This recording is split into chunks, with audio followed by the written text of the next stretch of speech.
This. This.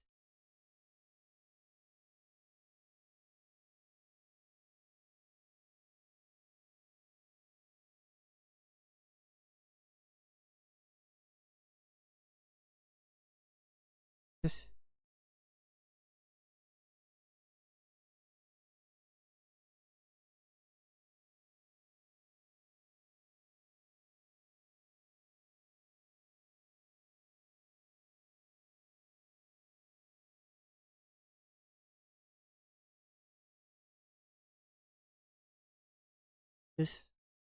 This. This. Alright, so 26 King Faker, I So- need to go after you. That's amazing.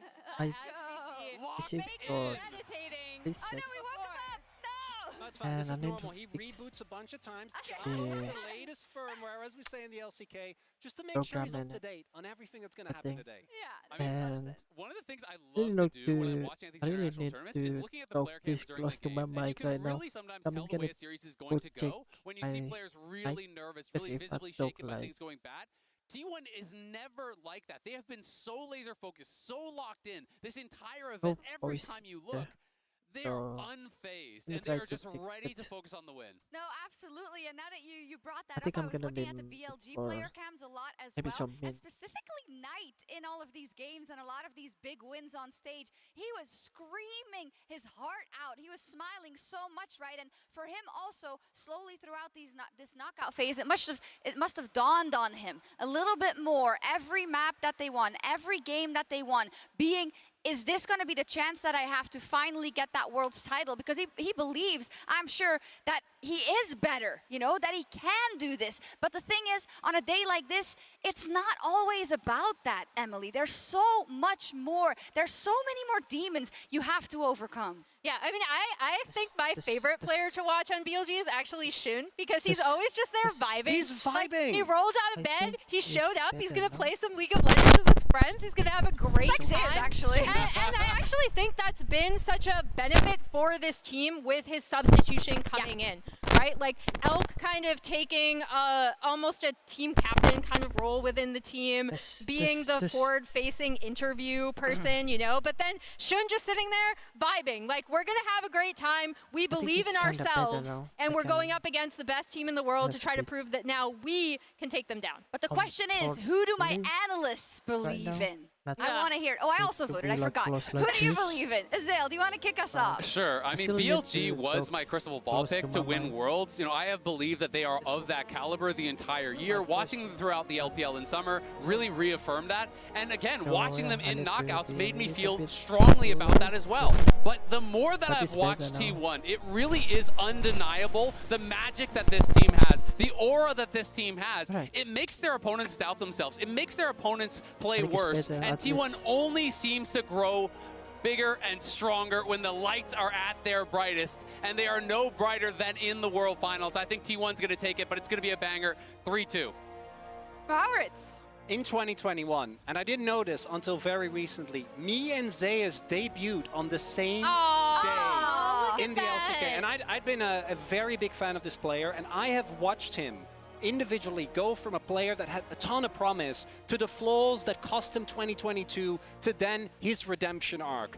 The champions that beat him, he mastered the year afterwards. I think forgot this something. player has what it takes to secure T1 that second win and rebuild the T1 dynasty. 3-1 for T1. I feel like I should speak for Dagda, because as I we can think see in the 3-2 thing, he is to- the only one going BLG. I do I think don't know. which thing BLG gonna win. domestically 3-2. has been like such a force here, and I think BLG has been a better Ah, performing I team if you forgot take the whole about year into consideration. As people can see, I am going for T1. I'm gonna get a small analytical point in here, where I think they're gonna lane swap. Yeah? And I think that is where T1 can actually really have the advantage. Like, I think bot lanes are going to be huge, but I think T1 see the map better currently, and unfortunately, we're not going to get Zayas versus Bin in a 1v1. No! Oh, we will. What are you saying? I know, I'm a curse. Everyone's going to yell at me now. Yeah, I wonder what the arena thinks. Do you agree with most of the desk? Who thinks T1 is going to take it? There seems to be a few T1 fans here today. Shocker. I'm even afraid to ask, who thinks BLG is going to take it? Alright, All right. alright. Perhaps there's also a couple who have, you know, since there's no European team anyway, they're like, I don't care, as long as I see some good League of It Legends. sounded a lot more even than the MasterCard fan prediction, Which is so good. I'm willing It to should say be. the O2 Arena knows ball. Definitely so. Hey, I'm just so incredibly excited in the O2 just Arena. noticed some And music we're so background. close to the opening ceremony. I really cannot wait. It is millions of players fall short of making it to professional play. Thousands fall short of making Worlds. Hundreds fall short of making it to the knockouts. And only a very select few can lift the Summoners Cup. And Faker, through tenacity and determination, seems to collect Worlds titles as easily as you and I breathe air. Can Knight finally join the ranks of the select few? Can he strike down the greatest player the world has ever seen? And can he make them believe? It's time for the opening ceremony presented by Oh, the MasterCard. stage. London, are Where's the you dust? ready?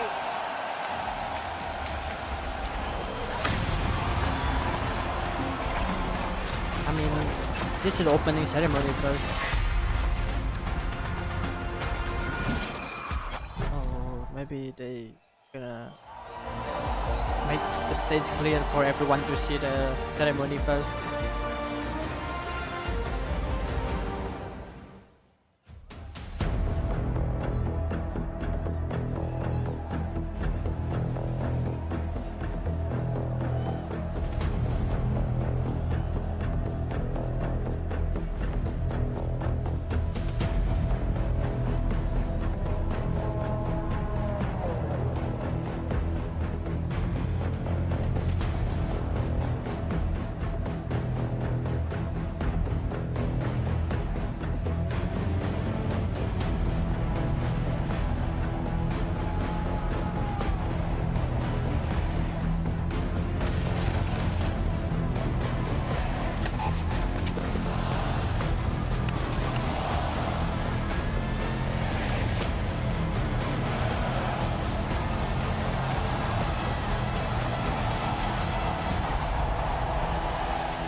This stinks, right?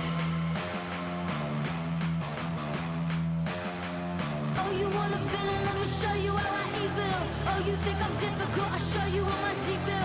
Sharpshooter, lethal, top of food chain like an eagle. Whack-a-mole, all you whistles, I'm a machine. Diesel, gotta crush. Crush you all beneath me. Take it. Bitches in my Sorry. pants. You're truly for a squeaky. Squash you like a Sorry. Battlefield grease, stick my nails into your peach. Dead, done, deceased, like wow. Paint the town blue, riots all around you.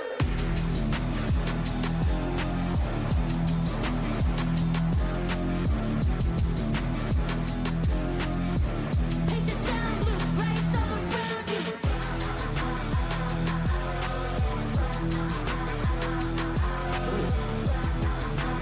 Oh, they're using this stage. Paint the town blue, riots all around you. I go rogue, thorns on a rose. That's why Switch my mind up they like cleared I the want dust. it, then I don't. Heads explode, my little blue clones. I blow this place up, now these ashes fall like snow. Because I see another stage back there. Ride to the core, stimulate play when we please on board. Trigger warning, yeah, blood and gore. Jump for your life, there's lava on the floor. Wow. It reminds me of the true damage. I think 2019, Blue riots all around 2020. you. I don't know. Kind of remind me of that. Paint the town blue, riots all around you.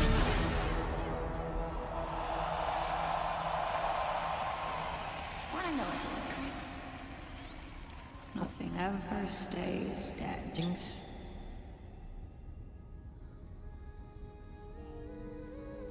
Oh my god.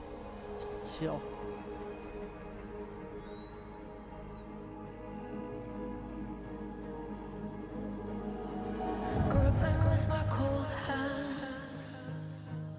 shapes I used to take, hollow like a straw man, but it's easier to push away, 'cause it could all end here with a strange daylight caught in our eye, and my shadow stretching out through all the things I left behind.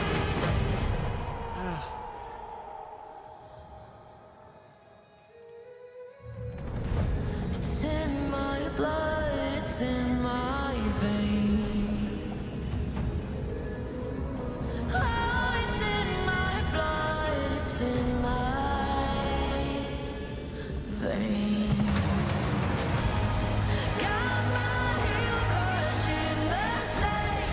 There is nothing you can take. In my blood, it's in my veins. I'm still here. Maybe it's a far stretch that I won't come undone, but I will brave the cool edge to finish up what I've begun. 'Cause it could all end here with the strange daylight caught in our eyes, and my shadow stretching out. Is it all enough this time?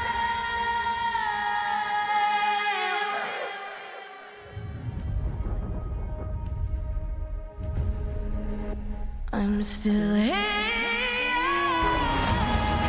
All my reasons cut like knives, keep replaying in my mind. All the times I've had to fight, I'm still here.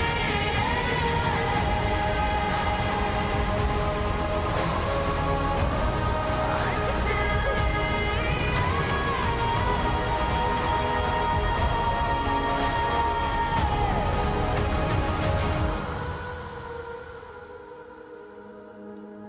blood, it's in my veins.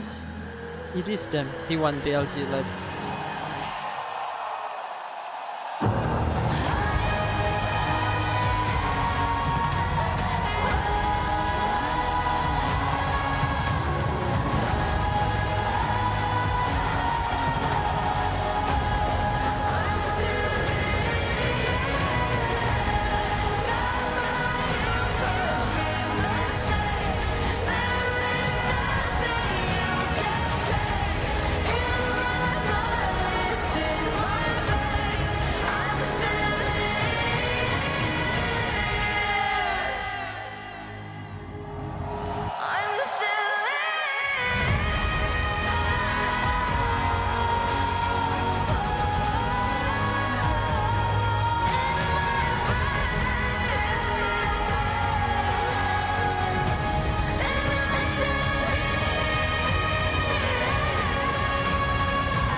whoa.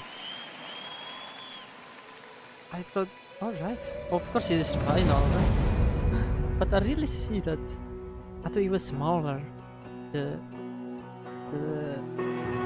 arena. It is Linkin Park.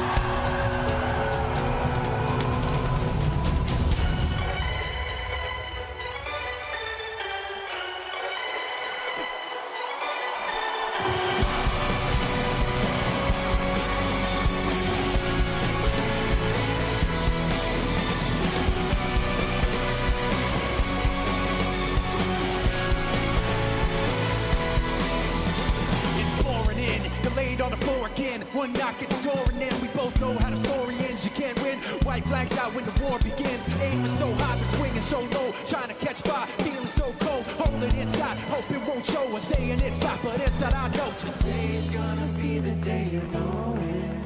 'Cause I'm tired of explaining what the joke is. This is what you asked for. Heavy is the crown, fire in the sunrise. Ashes raining down. Try to hold it in, but it keeps bleeding out. This is what you asked for. Heavy is the crown.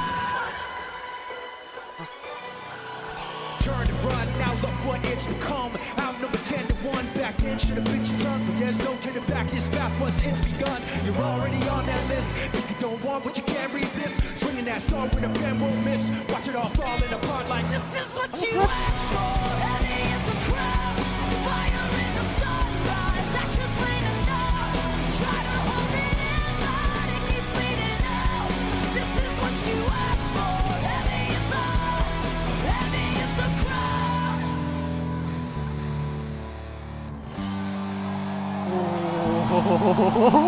Today's gonna be the day you notice, 'cause I'm tired of explaining what the joke is. This is what you asked for.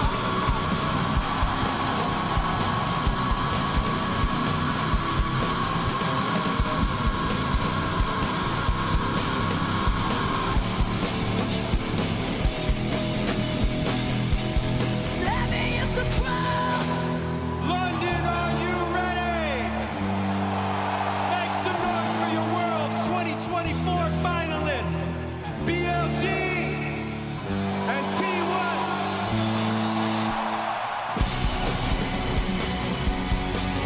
In the top lane, Bin and Zeus.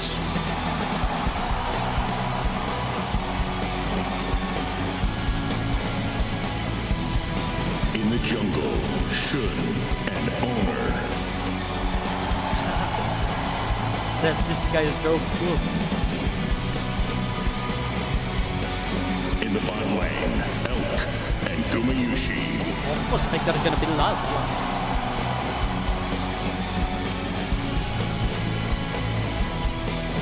As support, Own and Carrier.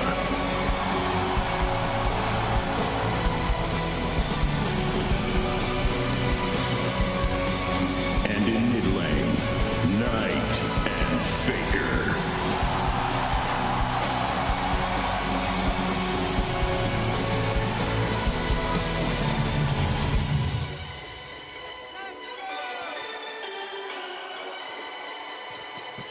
This is what you asked for.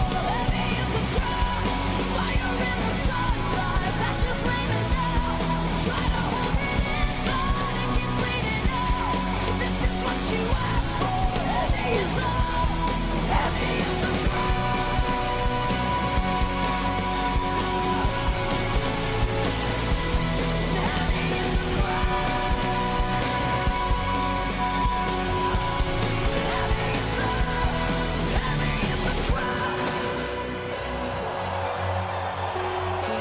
Wait, this stage is closer than the semi-final, right? It does, I mean.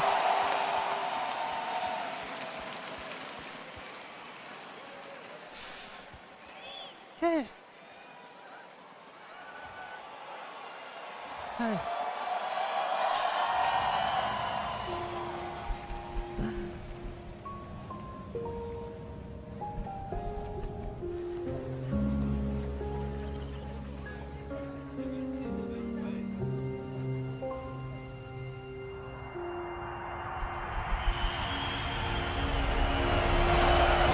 We are now just minutes away.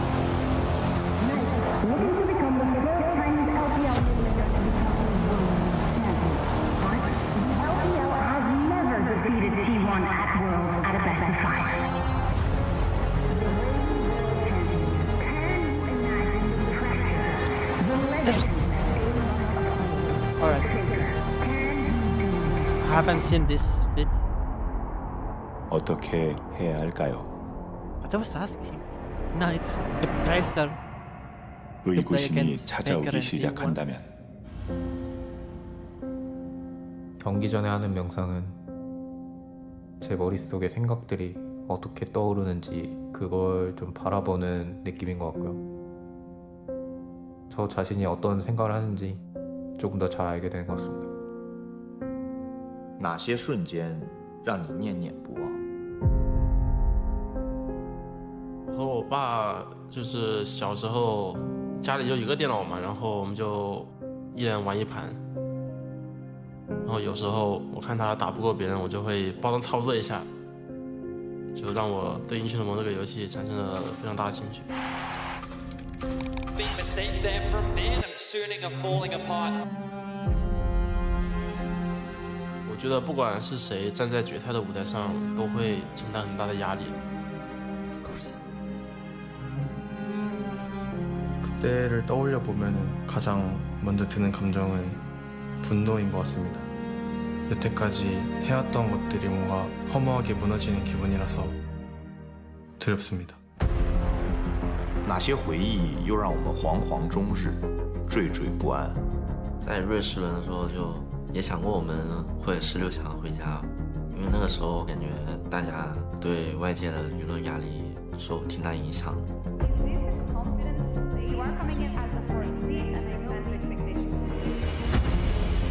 잊혀지는 게 좀 두려운 것 같아요.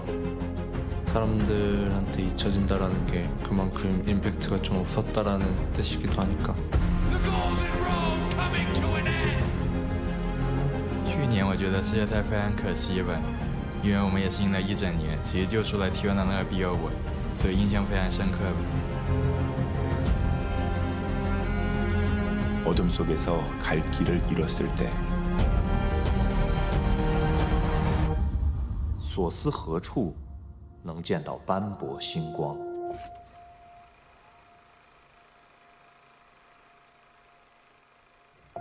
儿子，一晃你们已经去国外快1个月了，你一定要注意身体，吃好睡好。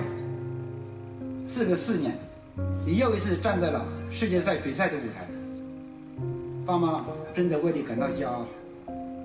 민석이 삼촌, 롤드컵 결승 가게 된 거 축하해요. 내가 삼촌 경기 영상 잘 챙겨보고 있어. Hello， 大家好，我是ASRock的爸爸，我是ASRock的妈妈。决赛战绩精彩也已经就绪，希望在属于你们的赛道上赛出自我。 안녕, 우리 가족이 언제나 항상 함께 있다는 거 잊지 말고 누나 런던에서도 열심히 응원할게. 화이팅! 사랑해. 罗弟，在伦敦一切都好吗？相信你和队友在伦敦一定可以拿下 S1， 为 LPL 争光添彩，也圆自己多年的梦想。 아들, 결승 진출 축하하고 아빠가 현장에 없지만 한국에서 열심히 응원하고 있어. 이제 딱 한 걸음 나왔네. 无论最后结果怎么样，勋在我们心里都是值得尊敬的选手。加油，胡勋！希望他们在决赛的舞台上能够大放异彩，然后我也会为他们应援，加油！ 항상 그랬듯이 뒤에서 응원하고 있을게. T1 문현준 화이팅! 君德，祝你在决赛场上敢于拼搏，展现风采。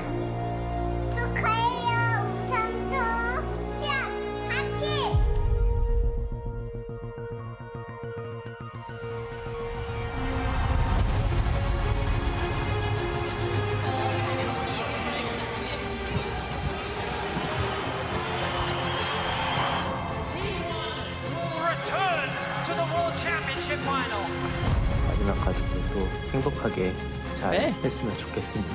뭐든 좋아. 와우. 뭐든지 다 보여줄 수 있는 거 다 보여줬으면 좋겠어. 항상 응원하고 존경합니다. T1 월드 우승 가자. 파이팅! 파이팅! BLG is going all the way. 为你们感到非常非常的开心。不要有遗憾，因为你已经是我的第一上路。眼见为实 ，Make them believe。LPL 加油！ 我希望当人们回想起世界赛冠军中单的时候，会有一个代表 LPL 的国产中单的名字——罗定。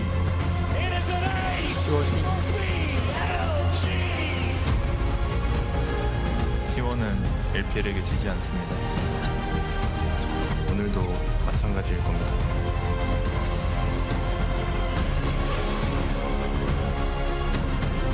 在世界赛的历史上，对于 LPL 来说，T1总是不可战胜的。Those oats. 今天我会打破他们不可战胜的神话。 그 어떤 어려움이 있어도 저희를 믿어주신 모든 분들 5번째 우승은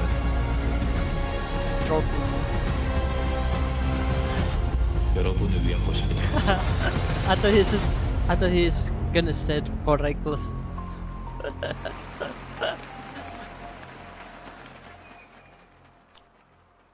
I think there's gonna be Akali in this series.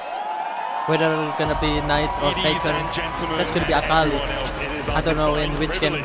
To bring you the World's Finals here in London. I'm Medic, I'm joined by Betty and by Kobe, and what a series lies ahead of us. So many different styles. He affects the map really well. He can have counter picks for 2v2. He can do so many different things. So I'm really curious if T1 has that in store. Yeah, I think that's why we really feel that this was the tip of the iceberg, right? When it comes to this best of 5. Now, as we all know, we are here with thousands, 10,000s of you, but Worlds is a global phenomenon, and there are so many watch parties all around the world. We have Thailand, Wuhan, New York City, and many, many, many more. And that is so cool to see, because sometimes I feel like we are kind of in our bubble, right? And we only see what's happening right here. But to know that all of Korea and all of China is watching, as well as everywhere across the world, people care so much.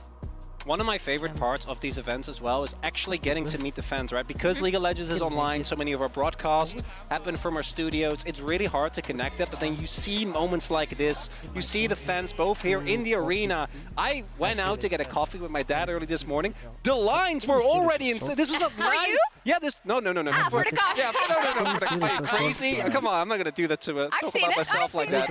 I think that particularly seeing just in person how passionate people are always gets me excited. Yes, and we are so lucky that we get to talk about these matches as well, and of course the hope that we have a T1 striking back here, so we get at least 4 games. Give me one key word that we need to see from T1 as I toss it to the casters, Maurits, that you need to see for them to bring it back in game 2. Agency. Carrier needs to be on something where he can have more impact. Carrier, you need to have more impact. Do you agree with that, Medic? Do. I think Carrier, one of the best supports in the world, if not the best support in the world on his day, but he needs something he can influence the map on. He needs something he can be out and about on. The Braum, for me, is just not it.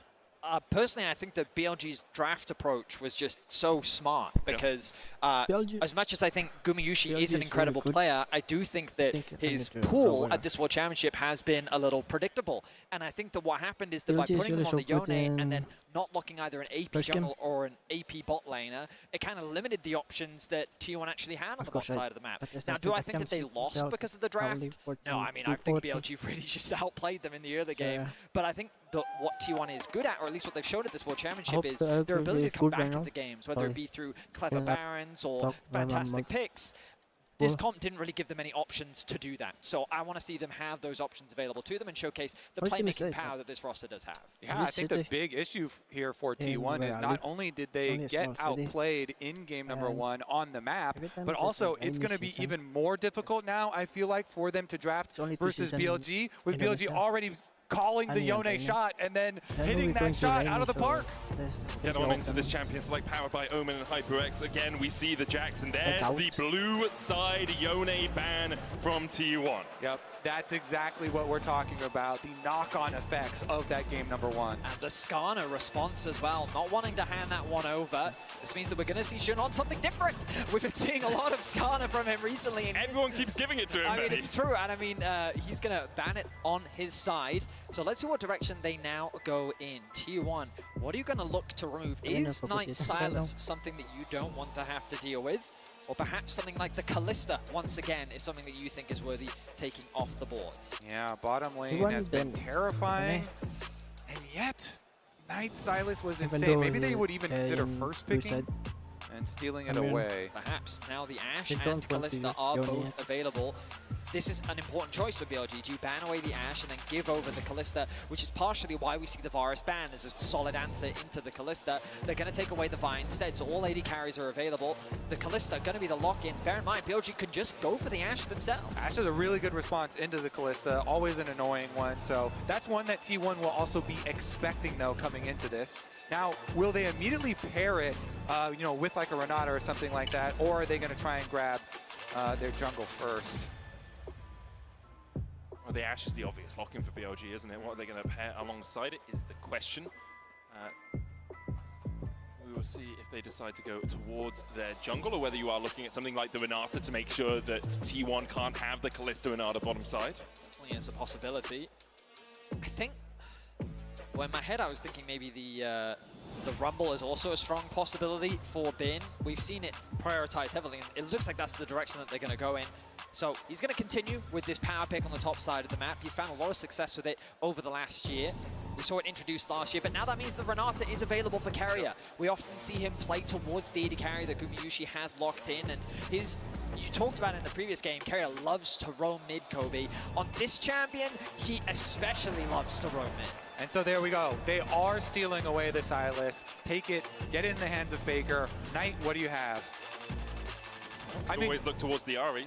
Yeah, or Galio. Okay, so if they do Galio... It's a Kindred game, potentially. Exactly. Are we in for a Shun Kindred? Because they're like, oh, he just keeps getting Skarner. Well, some signature picks possibilities. Those are very far down the line. I mean, you also have the ban phase to go through where T1 could say, well, it looks like a Kindred came to us. Galio ult again. It just makes kind of sense here because they have double AP with Galio and Rumble. And when you're playing Kindred, you always want some setup with a mid laner like Galio. So maybe T1 will ban it away. I don't want Maybe not. He could still just play like Xin Zhao or something. I don't want to overcook, but there's always the world where the Rumble goes bot lane, and then there's still a counter pick top for Bin. For now, we'll assume that it's on the top side of the map, given that we're seeing these top lane bans come through. The Gnar going to be taken away, and there's the Kindred. So it seems that T1 had the same read that we did. I wonder if... well, I'd actually be very surprised if they go for something like the Nidalee. But let's see what direction that BLG now go, because they're going to need a little bit more damage to come through from the jungle. They do, of course, have Elk and Bin on these high damage threats. With the Sejuani taken away, the pool in the jungle is getting much narrower. Could always go towards the Xin Zhao, as you said, Kobe. It's a possibility. Let's see if T1 decide to ban that away. Alongside that, you have the fringe picks like the Graves, even the Poppy a possibility as well. I mean, Poppy into Sylas and Kalista, both pretty good things to shut down here. Couple of options to hide.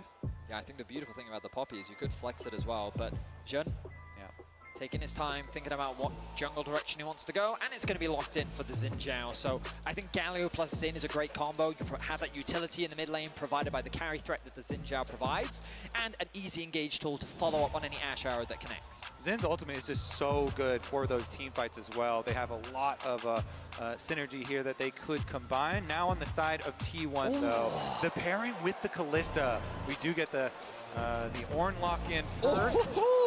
Okay, T1 is responding with some team fighting of their own. It's also very long range. Ornn ultimates Nocturne global here as well, semi-global himself, trying to combat some of the global power of the Galio. We have lots of long range stuff. There's always the threat of the Sylas ulti steals as well, but you have left Ornn's Rakan open quietly in the back line. That support pick wasn't locked in, and when we think about Ornn's career all time, this is his best champion. It's his most played. It has a 73% win rate. He's battling against Guma, though, with 30 games on Renata. He has an 83% win rate. So the support battle in this game is incredibly exciting. We've already seen the two team compositions being routed out as well. What do we think, guys? I just think the Rakan is such a good delivery for the Galio as well. And I just think it's hilarious that here in the World Finals, these players have high win rates on a lot of champions, right? They tend to win a lot, and it's fantastic to see. Game 1, BLG just came out swinging. A phenomenal performance from them straight from the level 1. T1, you have to imagine they've adapted. Their draft is very different. Their bot side of the map is a lot more confident, faking out on an AP damage threat, and it's going to have a lot of agency with the Sylas to steal away Ashe Arrow, Galio ultimate, along with the Rumble red carpet. It's going to be an interesting matchup for sure. That it is, and it's going to be the 50th World's Finals game ever. Here in the O2 Arena, we've been blessed to be able to watch a best of 5 between these two teams. I think a lot of people in the audience, even if they're not T1 fans, are hoping that T1 can fight back and take us all the way to 5 games. But BLG in Game 1 came out and clobbered the LCK number 4 seed. And BLG this year for them has just been so strong, adding Knight to the lineup. First in spring, second at MSI, first in summer in the LPL, and here in finals, up 1 game already on T1. But BLG as well, it was a team that was, when it was originally built, wasn't expected to have this sort of success. Went all the way back, BLG didn't buy super teams. They were looking for this incredible roster of 5 superstars, but the addition of Bin, Elk, On, Shun, they were looking at a team that would grow into a super team, and that's exactly what they've done, as you say, with the addition of Knight this year. Bro, they have onto the biggest stage with the entire world watching. Okay, On going in. Knight, Carrier flash out. Oh, Shun going in. Guma flash out. Happening drink. Guma die again, just like the first game. Are you kidding me? Another one! Level 1 first blood for Elk!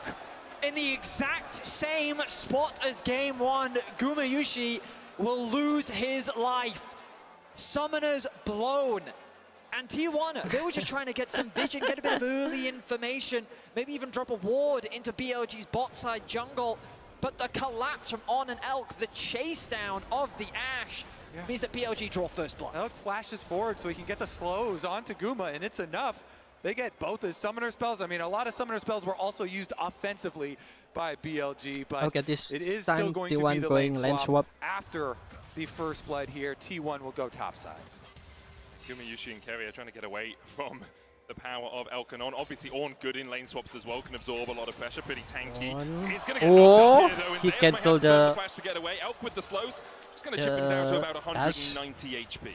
Zayas couldn't get the timing there. He's trying to get in range for experience on those minions.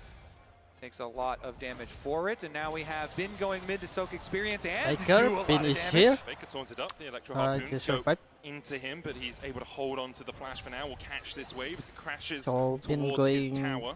Bin making a beeline towards the bot lane. I mean, I really think they need to set up for a dive. Oh, maybe just stay mid. Zayas. He actually hasn't got back to bases at about 50% HP. You'll and then notice now Shun going still on the top side of the map, pathing towards his and bot can you side. cancel the Typically, recall? you'd see this split map situation, but both junglers have had access to their side of the map. And actually, because Carrier cancels his recall there, they might make the call to go for the extra pressure on Bin, who teleported in, but it doesn't look like it. Level 2, he acquires it. Meanwhile, Zayas? He's level 1. Sun is here. Away from level 2, so 2 tower shots should be I enough to think take they're him over. going to dive. Level 2 of his Zeus coming in as well to bolster Sun this is here. Zayas On. underneath the tower. Just Able to first. flash away, gets the double knock up, and look at Double On, knock up he's On, up going to the turn. turret shot. On goes down, But Shun almost Zeus falls through. going It down saves by the final Elk tower. again. Ends up being a It's 2 1-for-1 kills trade, for but I Elk. think BLG's happy with this. Look at all the farm that's being lost. Zayas needs to TP back in quickly to soak up as much XP as he can. The good news is the threat of a redive isn't possible for BLG. Meanwhile, on the opposite side, Bin had a smart While ward earlier Elk keep over that going wall to see the when turret, owner would come Zeus to going pressure back him to off lane that with wave, and Bin teleport. stuck around to soak up to 2.5 his level now on the Rumble before getting chased out. Carrier looking for On here, Yeah, Gumayushi here I as don't well. think they On just trying to shepherd Bin into There's a TP by Knight. TP by Knight. Guma, still no flash, no cleanse. On going in, going Guma. Flash by Bin. Oh, that's good. Guma is still alive. Knight's still alive. Carrier is solo. Bin. Baker is here. Oh, Bin is dead. Bin's dead.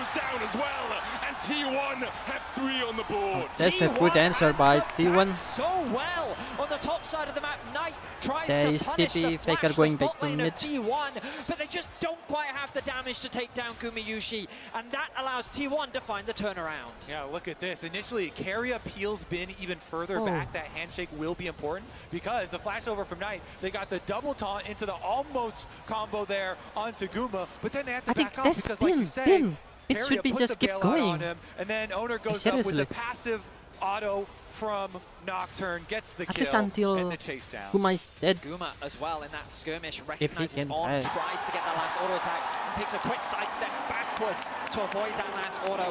Beautifully played by him. And T1 find themselves with the kill lead here in game I'm not 2. This cheering is what we for wanted to anything. see. I'm not rooting anything. Not going down without a fight. Gumayushi just want not to able to enjoy secure a those good early kills, League but of Legends Faker and Owner professional in a prime games. position to carry. But it's also why we talked so heavily about this Renata as a possibility for Carrier. You can see not only the handshake, but also the bailout doing so much work when you have the map split like this. Alongside that, the hostile takeover just stops any team from really being able to dive you as the game goes on. Carrier is absolutely sublime on this pick. Now we've got 35 seconds until the grub spawn. You'll notice that Elk has chosen a reset, making his way back out towards mid, where On is already there. There is an experience advantage in favor of the T1 support, but Elk already ticking over to level 5 as Knight has actually moved down towards bot lane. No TP available for Knight or Zeus means they can't really get involved. And I wonder how impactful that's going to be, because do you really want to try and fight a Xin Zhao this early on over the grub? Sun and T1 do have a lot of pressure on the top side of lane. Yep, you can see Knight moving I think there's up the ward river now around already on the Galio, by transitioning over to the objective. Has the brush. No W hit there onto Carrier though for the poke. Very close level 6 for both Knight and Faker. Those are going to be crucial levels for the upcoming fight. Tick Fight now for for Knight and Elk as well. Yep, soaks it in mid lane here. This could be dangerous for T1. Elk is here. I think that's... BLG going to start is off that the TV? on them. On still only level 3, has the flash, has the heal. Okay, that's under... Handshake pulls On back, but he can dance out with that W, and he'll manage to get to the relative safety of this top lane tri-bush. T1 will find 2 grubs for their own as they forced BLG away. Yeah, Zeus also able to walk up. He just barely got his level 6 on that Ornn, so big Ornn ultimate coming through. BLG don't want any part of that. It's going to be one of the kind of hangover effects of the lane swap, is that Bin is going to be down in experience here in the Will they see it? Zeus. Almost out of vision, but they do get spotted. You can see On trying to dance in there, help immediately, using the cleanse because he knows T1 can continue to advance. Yeah, On trying to W Ornn. Knight hovering around the top side jungle, ready to leap in at a moment's notice. No TP available for Bin. Bear in mind, he's still only level 4. He's being denied a lot of experience. With Zeus having the ultimate available, the threat of a dive is a real possibility. I mean, Faker keeping his pressure up in mid lane, about to take over to level 7. So, fight for turret, top T1 turret, will be able to get the first plate of this push. They're second in the Honor top is lane. here. Bin is catching the wave in mid, not yet level 6. Yeah, I think it's a good defense there from BLG. They make the call, they sacrifice bottom lane. So it's low. okay. Too low. Bin rotate over towards mid, catch that wave, so he can safely get some Too low experience while the rest of BLG trying to defend on the top tower. The big wave on bottom side is going to crash on bot soon, though. Bin has to go. Yeah, Bin has to go, but that leaves room for Faker to roam up top. Now they can guarantee numbers advantage, and they can set the sights on the Faker tower. on his way, going top. I think BLG need to retreat, seriously retreat. There's 5 men in here. Bin doesn't have TP, right? Just a couple seconds. On is the target. Okay. What is that? What's that looting? Okay. Oh, oh, that's good by Carrier and Zeus.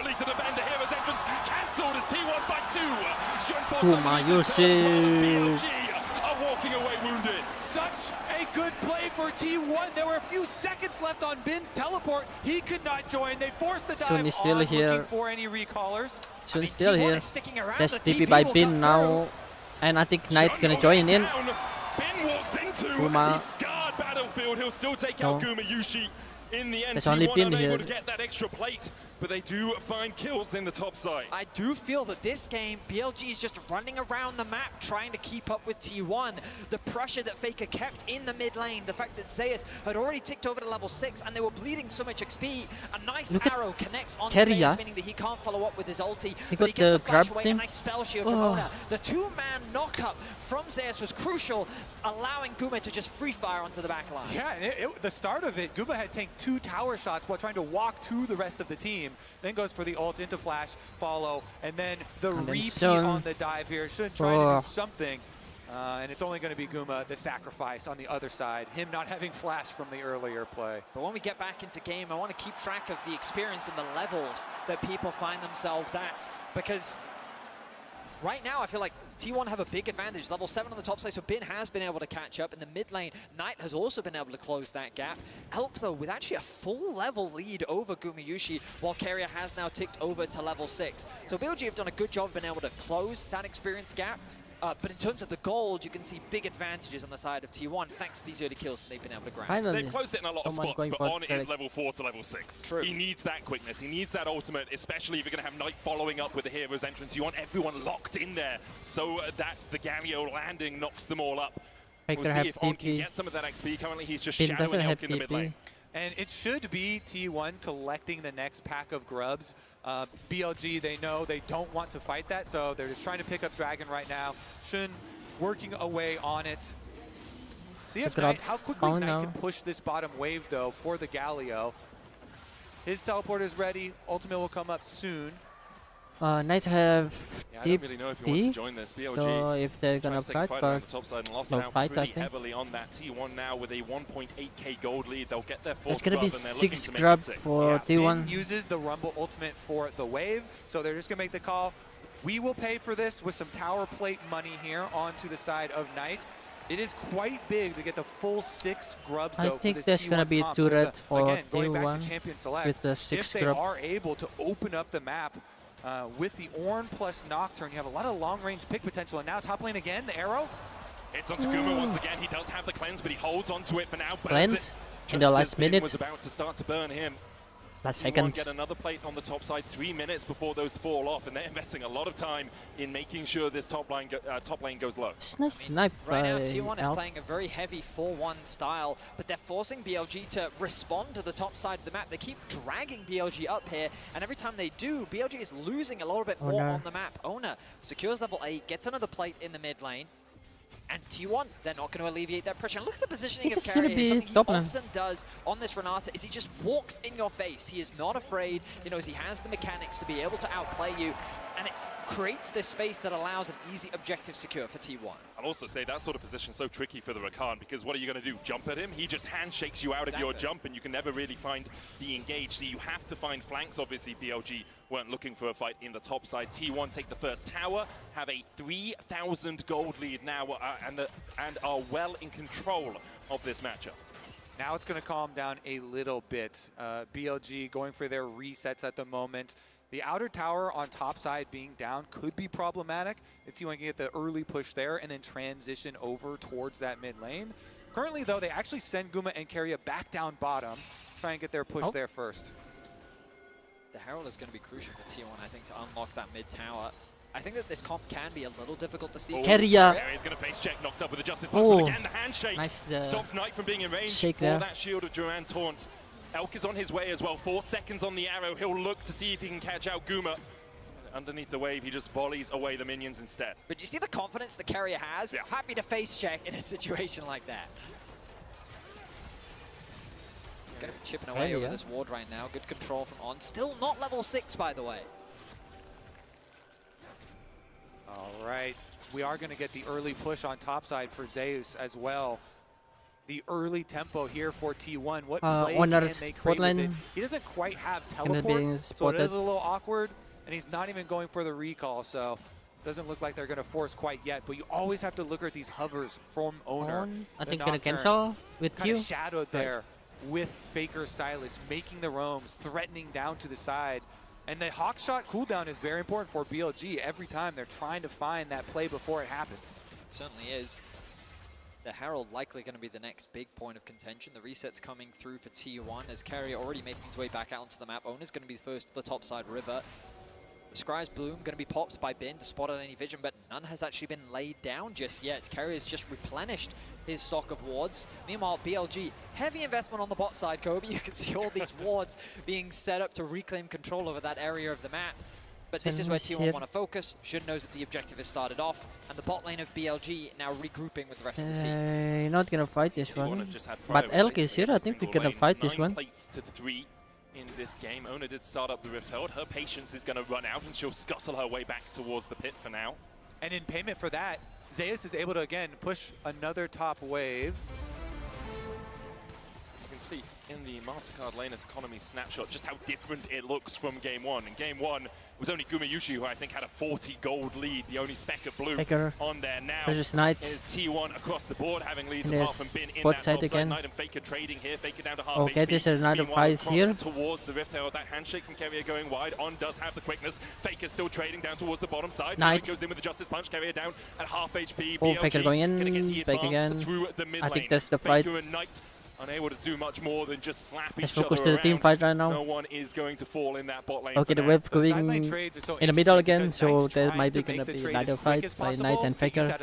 Just okay, what is happening there? On to a grand exit. Was focusing in Knight versus Faker. Alright. That's nice by Faker, I think. Will connect Yep. onto him and slow his advance in that bot side, but with Wave pushed in, he now has the opportunity to back into Fog of War and then TP Faker into the did fight. T1 Knight still can looking answer for a bit this, of a but battle around this Knight Repel. going back Question is, first will BLG for health acquiesce to their and request to items. take a fight towards this top side? And it looks like they're going to go for the recall There first you go, there for that's Knight nice. because of the extended trade that Faker was able to get on him. Knight goes back to base, full heal, teleport out. This is BLG win. BLG and Advantage. advantage. Advantage. Oh! Oh! On going in. But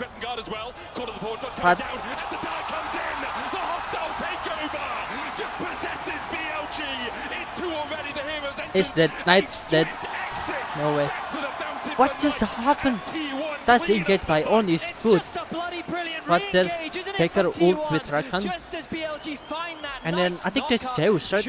No cup. Knocks Faker over the wall, but then the wombo combo comes back in. Oh and my god, T1 they're so good. find the fight that they've been looking for. Oh, that was so juicy with the Ornn and I need the replay. Renata there.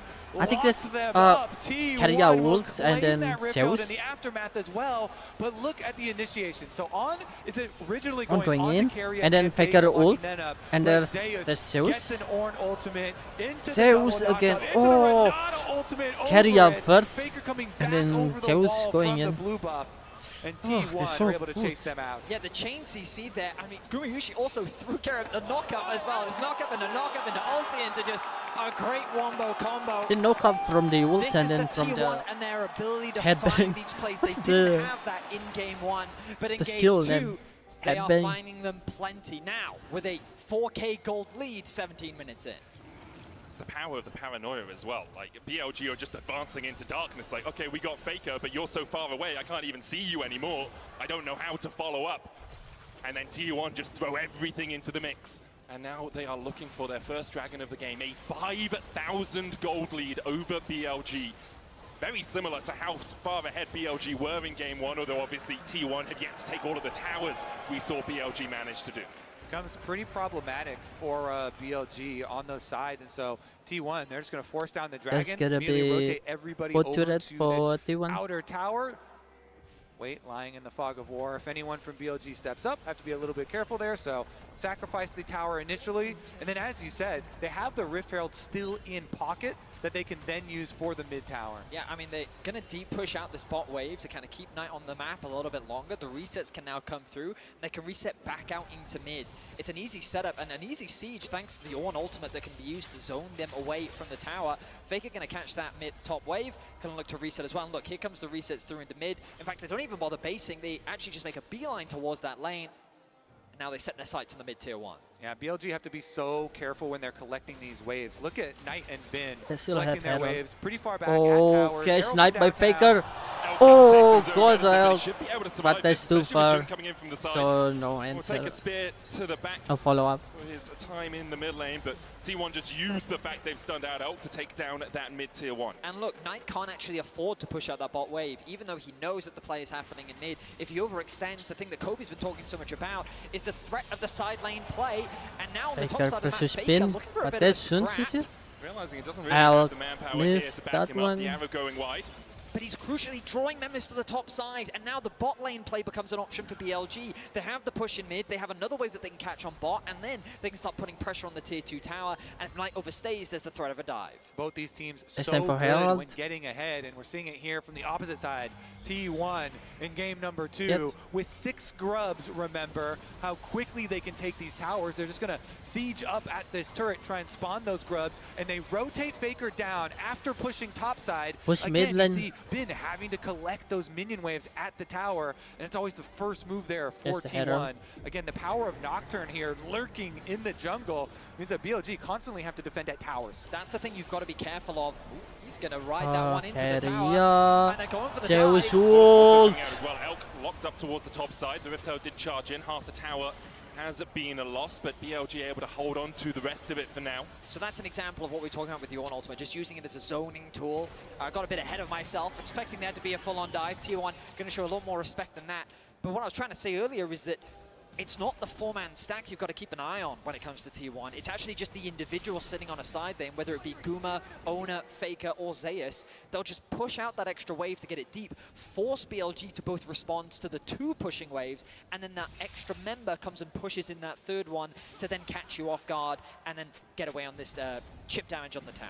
And the 6 grubs is so nice for them when they're constantly rotating between these towers. Even though T1 have a very short range composition, they just kind of go up into range, spawn their little grub mites, and get little bits of chip damage on those towers. Meanwhile, On trying desperately to get the first I think the cooldown for Sylas is you can't the advanced warning, the extra information you can for copy BLG the to try and enemy ult. Yeah, I mean, crucially, BLG have potentials to find pick. into ASRock is row, famous for catching in a you off row. guard, and that's ultimately So what they're if looking you for. And why still that highlight was so good, ult, Kobe, you because can On's vision still is going to be ult crucial again. to allow them to find those picks. T1 agree with both of you. 5 sweepers. Maybe some minutes, or 5 maybe you need sweepers, to sweepers and a steal paranoia. They're putting as much other darkness on this map player as they first. can for BLG. They realize the only way BLG But really get Sylas back into ult this are game is ready, by finding a few of those available picks, right a few now. of those team fights where they have a numbers advantage, and by stopping them having vision anywhere, they're stopping them having that advantage. It is something that T1 have shown so much success at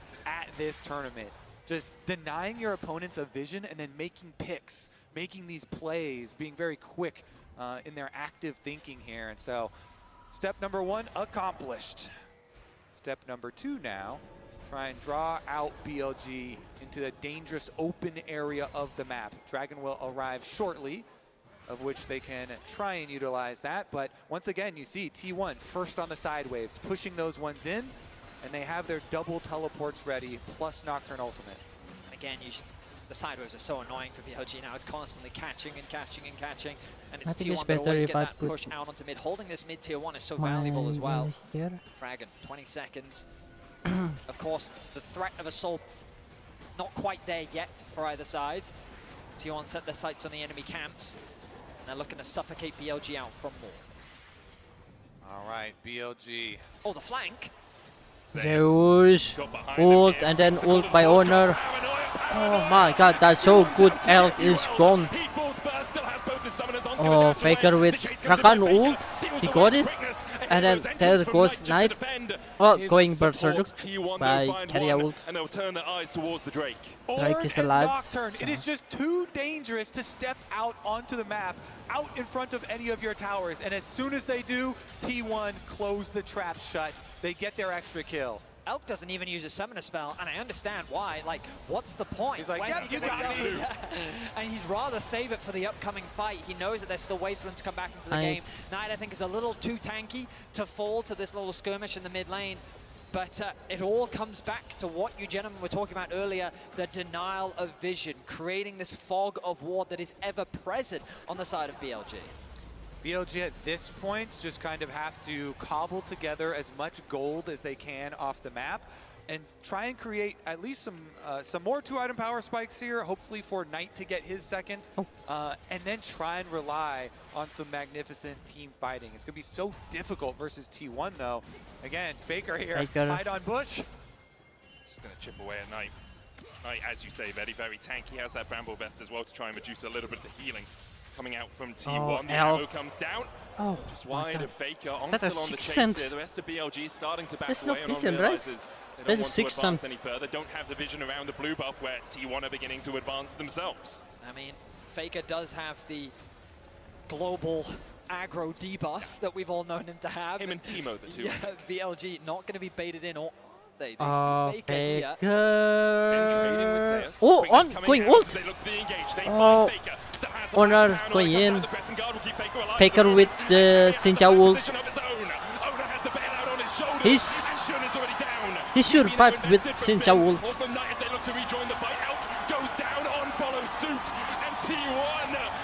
Knight is here. He's tanky, but he's dead now. There's no way. That's Baron for T1. But Faker does not fall that easily. His team is quick to react, and just like that, 4 members down. Oh, that's so fast. The Baron. BLG I only see Honor close to Faker. We have have to make And then there's TP by Zeus. ourselves. They try and go at Faker, but T1 pounce in response. It's just the one player that is so hard to catch, and that is not because he is an individual makes these crazy outplays, it's because his team is so quick to respond. Look, Owner is there starting off the round with him, immediate ultimate into the backline. He steals away the Xingqiao ultimate to create a bit of space, but he dives into the fight, knowing that carry is on the way. The heal comes through from Gumayushi, and then the TP turnaround by Faker Knight. crucially sticks around. He applies the slow onto Knight, he gets a bit of a heal as well. And then T1 turn the play around. I thought that's TP by Zeus. That's TP by Knight. All right, back to live. You can already see the ramifications of that play. The Baron buff in the hands of T1.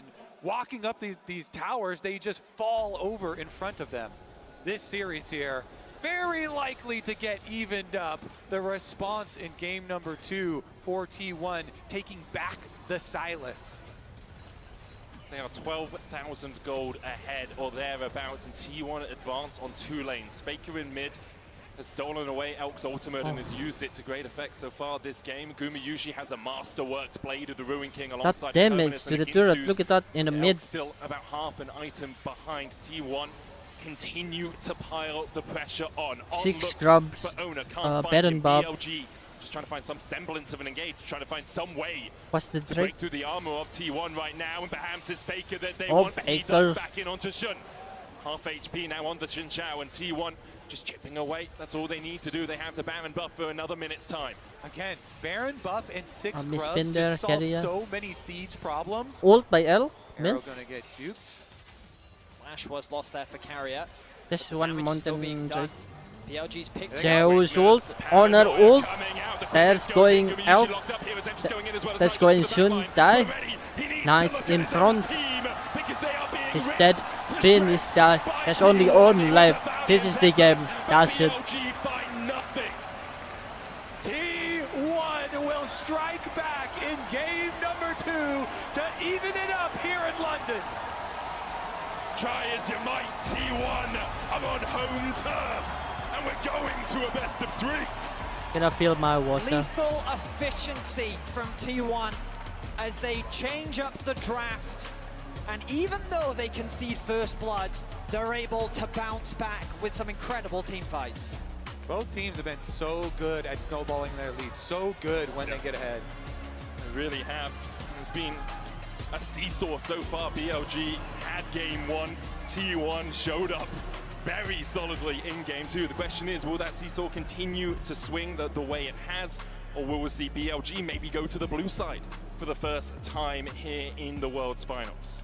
Everybody's been looking at Yone as this pick all tournament long, but really Silas may be stealing the show. It certainly may very well be. Now, you can dominate the Rift with Opera GX and have a chance to secure a Masterwork chest and key to Celebrate Finals. Get your official League mods for your browser, access a dedicated Riot Corner for tournament news, and enjoy a brand new co-streaming hub. We'll be back after this.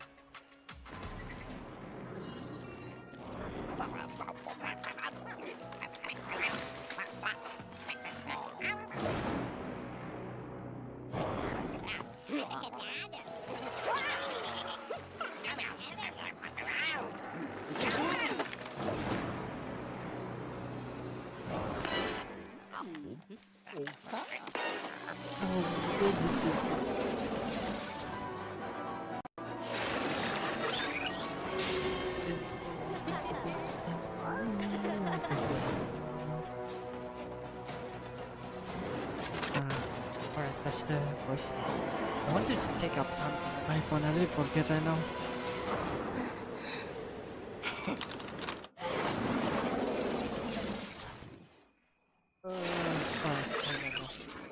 Personal thing.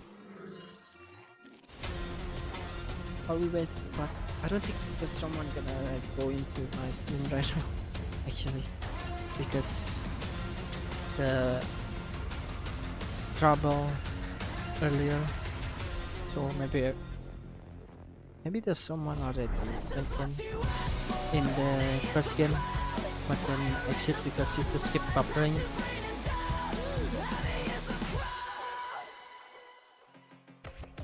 Dominate the Rift with Opera GX. Install any official LoL Esports mod from GX Store to unlock bonus content and features. Browse the collection and choose a mod. Open GX Corner and scroll to the Riot section with a brand new co-streaming hub. Set your language and choose a stream. Only on the browser for gamers. Only on Opera GX. Crushed by your own gravity.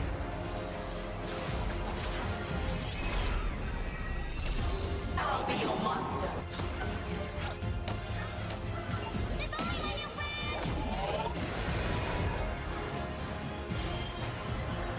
This is necessary.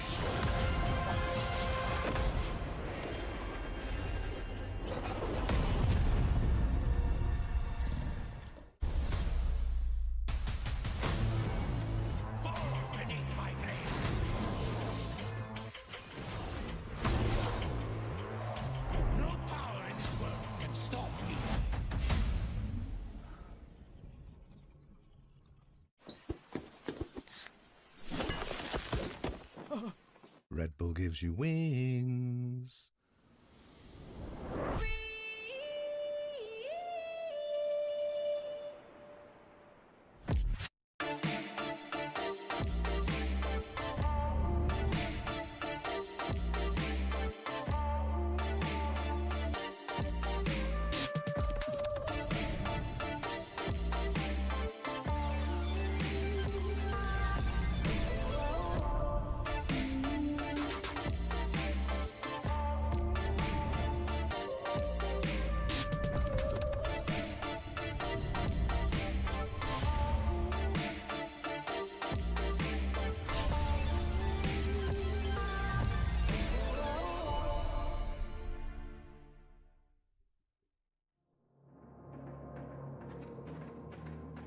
Alright.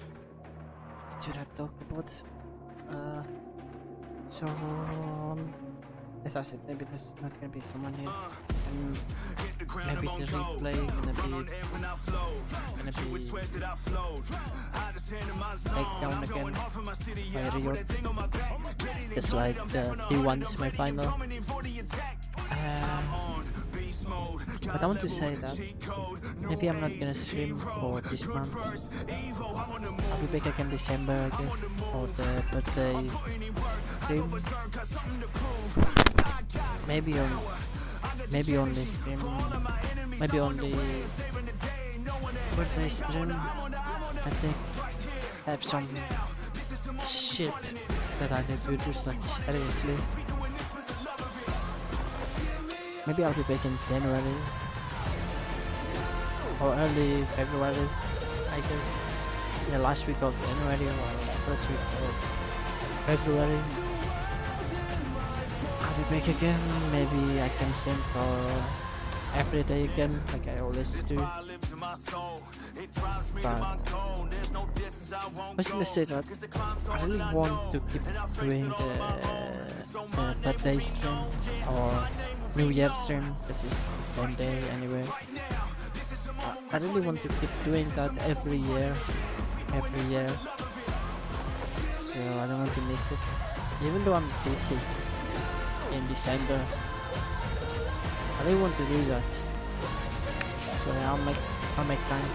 I mean, it's New Year, so I probably gonna have time. Even though I should have just spent it with my family or friend, I think. But maybe family though, I can do that. With friends, I never spend my birthday with friends. Like, I don't know. I don't think I ever did. I mean, I do have friends, even though it just I don't know. You can count with your fingers, I think. I never did. Wonder why. Yeah, I never celebrate my birthday too. I really want the birthday stream to become special. in my, I don't know what this thing called, the journey to become a streamer, because I really want to be a full-time streamer. Again. But I think I still have a long way before I got paid.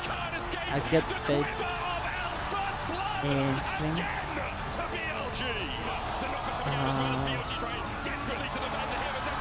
To be honest, I really don't want to put a donation things, donation or what's it called? That thing in the first time, in the first year when I started. Exactly like that, Fed. It's T1 that just brings it back. to be realistic, so I just put it in a similar there. fashion like BLG dealt that first blow I in needed game to 1, keep and that's alive. what we love to see.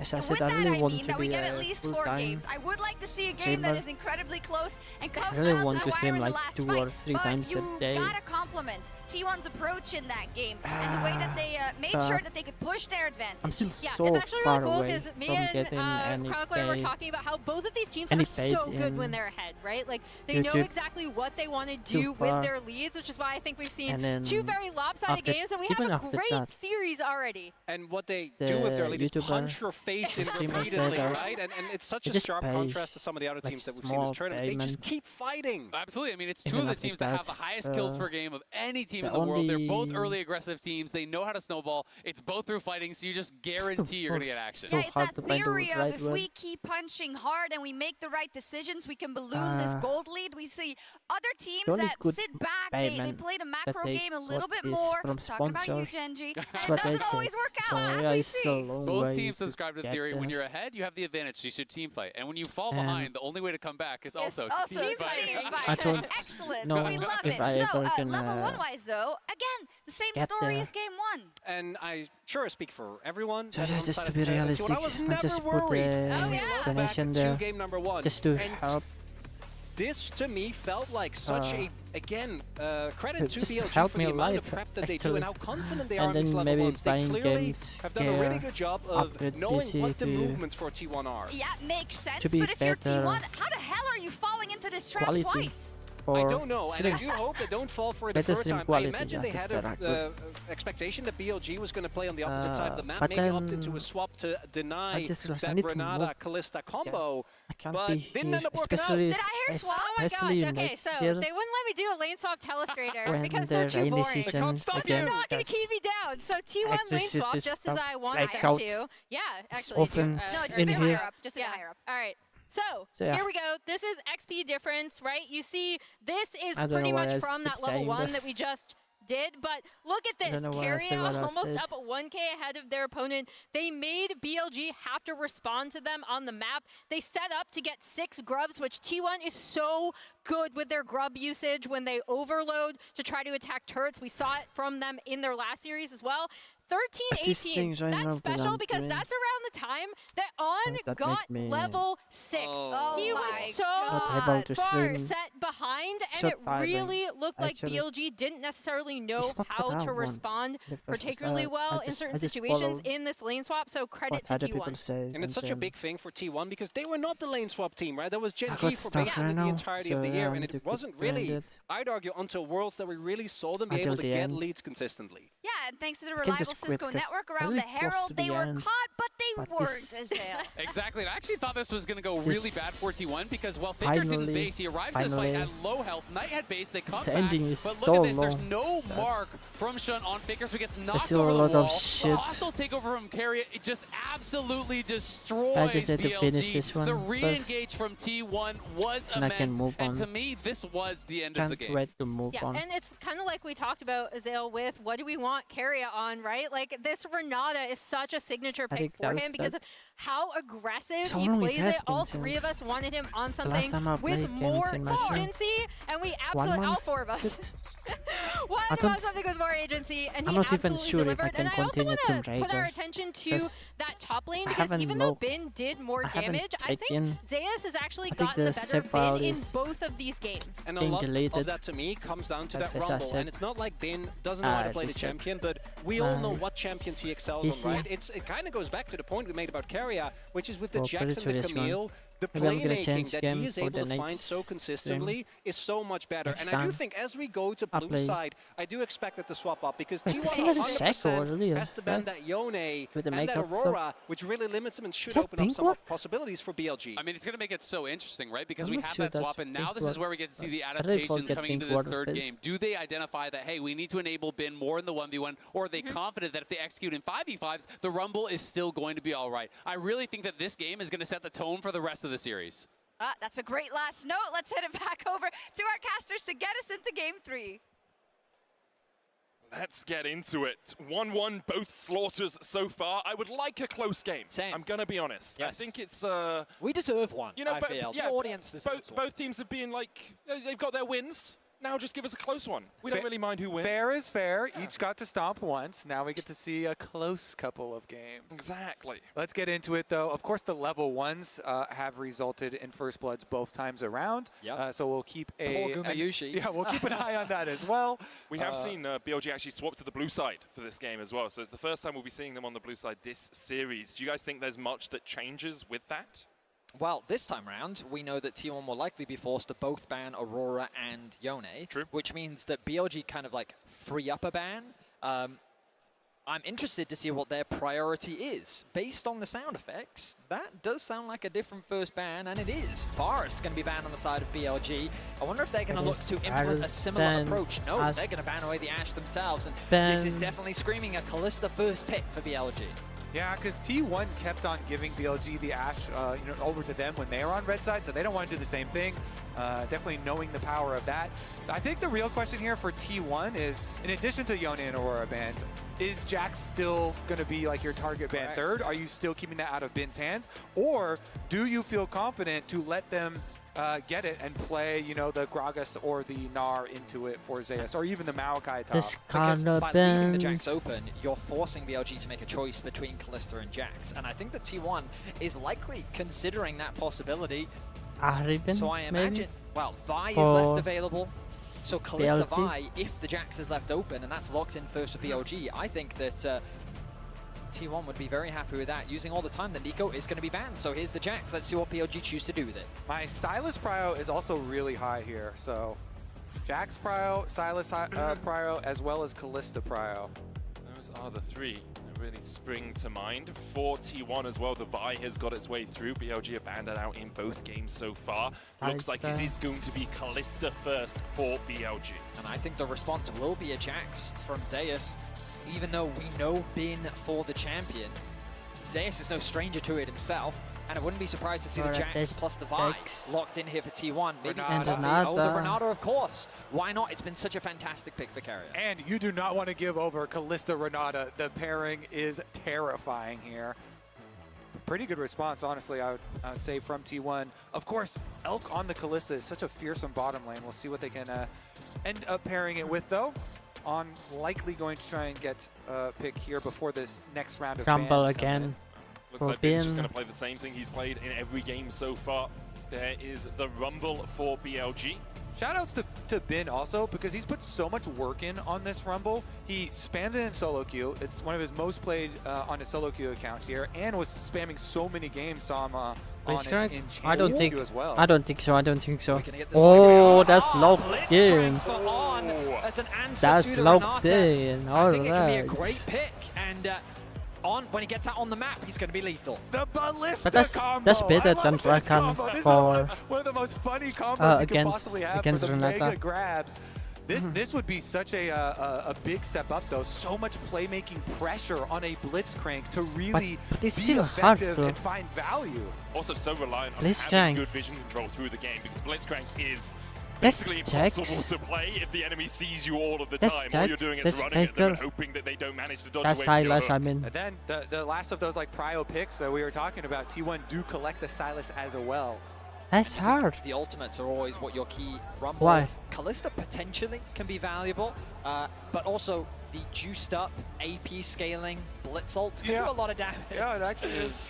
Now the Akali going to be banned away. That respect being Akali shown tonight. banned. Alright. I wonder what else they could be thinking of. Maybe the Syndra, even a possibility. The problem with Knight is he has such a deep champion pool. At least he showcased. Like, do you also ban the Ahri away? I think in Lissandra. Used from both mid laners isn't even an answer into the Ahri. Or that even Yasuo. Potentially deny is Sejuani taken away on the side of BLG. Yeah, trying to focus. It's such an obvious ban I mean, here for with Jackson and Knight, Silas, double melee solo laner. Yasuo That would or just be way too much power for Owner. But you were talking about the Vi earlier as well, Vidius. That is something that Owner has played a lot at this tournament. In fact, the most at this tournament, and has been critical in them getting some of those picks. I think the Vi might open you up to perhaps a Poppy pick from BLG. It gives you like a lot of power. Saya still open. That's good for Guma. Shun could look for just some of that control into T1. The thing that stands out to me was that Draven ban from PLG, recognizing that what's a good pairing with the Renata? Oh yeah. Oh, there we go. It was banned out in the second round of bans last game. Now we get to see the Kindred Galio combination. That's Saya has asked. Shun is one of these players that has the signature Kindred as well as Nidalee. It was such a big pick for him at the MSI meta as well, and very, very excited to see him on it. It's again, it's with double AP solo laners as well. It's with playmakers in a Blitzcrank and a Galio for you on the front lines. So while the Rumble and Galio for BLG remain the same, just the need to ult the hook. vastly different. He can be safe. And I mean, a lot of faith is being put in Shun and Elk here, especially when you think of the superstars of this roster and this BLG roster are Knight and Bin. They're the players that everyone talks about. They're the individuals that when you look at the immaculate carry performances, it's not like Elk is a stranger to it, but those two are the historical players that are expected to make it to these large international finals. And now the carry responsibility going to be falling on Shun, going to be falling on Elk. We'll see how they perform. I think it's so incredible for Shun's story as well. You know, splitting time at this tournament, it's a very difficult thing to do as a professional player, to have to share practice time and go in and out of the roster. But coming in on this type of pick, BLG are saying we have confidence in you to not only be in here and play with us, but also play off of our picks. It's incredibly important for Kindreds to have strong lanes to play off of. Galio has so much setup. You can try and go there for kills, plenty of CC for you, but also help you control the marks. And the Galio ultimate is just such a nice layer on top of Kindred ultimates here. So tons of synergy and tons of faith here, BLG showing in their jungler. Here we go. It's game 3 of the World's Final in the O2 Arena. We've seen both teams both rise to the occasion, but also be burnt down by their opposition. It has been very one-sided in the wins. Everyone at home, got to remember that you can log in to your Riot account on lolesports.com and watch Worlds live to earn exclusive Worlds emotes, icons, and capsules. If you haven't done it already, you should definitely do it, because we're going to have 3 more games of this. Calling it now. Hope so. All the way to 5. BLG on the blue side for the first time. Their level 1s have been a sight to behold so far here. T1 are stacking up, ready and waiting, aware that BLG are looking for something. And I already love what BLG have done here, getting the ward in That's there gonna onto be the blue lane buff swap to for make bot sure team, I that guess? you know which side Owner is starting on. If you don't see him on the no. blue buff, Huma and Carrier by going bot process lane of now. elimination, you know he's going to just start on the top side down. It is and a Kindred into peaceful Vi, is such a fun matchup there, mostly for the Kindred early side. game So right we'll now. see about the lane swap coming out. Kalista plus Blitzcrank up to the top side here. Meanwhile, rotation over to the other side, and it looks like it is going to be Kindred actually starting on technically their weak side. And just path up towards the top side. Last time we saw a lane swap, both the junglers could just do full clears. We didn't see that invade that often you do see. So, Alkanon here going to be able to deny Zeus away from the wave. He immediately goes back just to help Ono with the Krugs. But I think I get it to get Blitzcrank at least in the early game. For the pleasure of stepping up in the lane. So Look at the positioning of Zeus can't get any HP. Hiding just off in the fog of That's the war, plan, but close right? enough to actually get a He bit got of experience. close, About half a bar towards that and level that's 2. gonna be hook. Carrier, they're going to spot him out. Actually walks up and says, no, no, no. But I'm going to deny other that champs can experience just do that. Look at and try and Carrier mitigate it as with much as Renata. possible. this is different from the typical lane swaps we've seen a lot at the World Championship. Similar to what we saw in the previous game, rather than splitting the map, as you guys were highlighting, it is going to be these jungle full clears, pathing away from their weak side of the map, which means the threat of a dive is a little bit lower. But I'm keeping my eye on Ona right now. The pings have come down from Shun that Ona is likely on his wolves. With the pressure the Knight has in mid lane, it becomes harder for Faker to be able to roam down to join in a potential early game dive. BLG also pushed their wave quickly here, while T1 actually just the last hitting, just the slowly building, pushing wave. And so this one crashing a bit later into Bin. He's still going to be able to get his level 2 though, and Owner still going bot lane now. Not currently under the extra pressure just yet. Plenty of time for the swap back here. Elk and On, they go for the recall after quickly pushing the wave like we talked about on top side into the rotation over.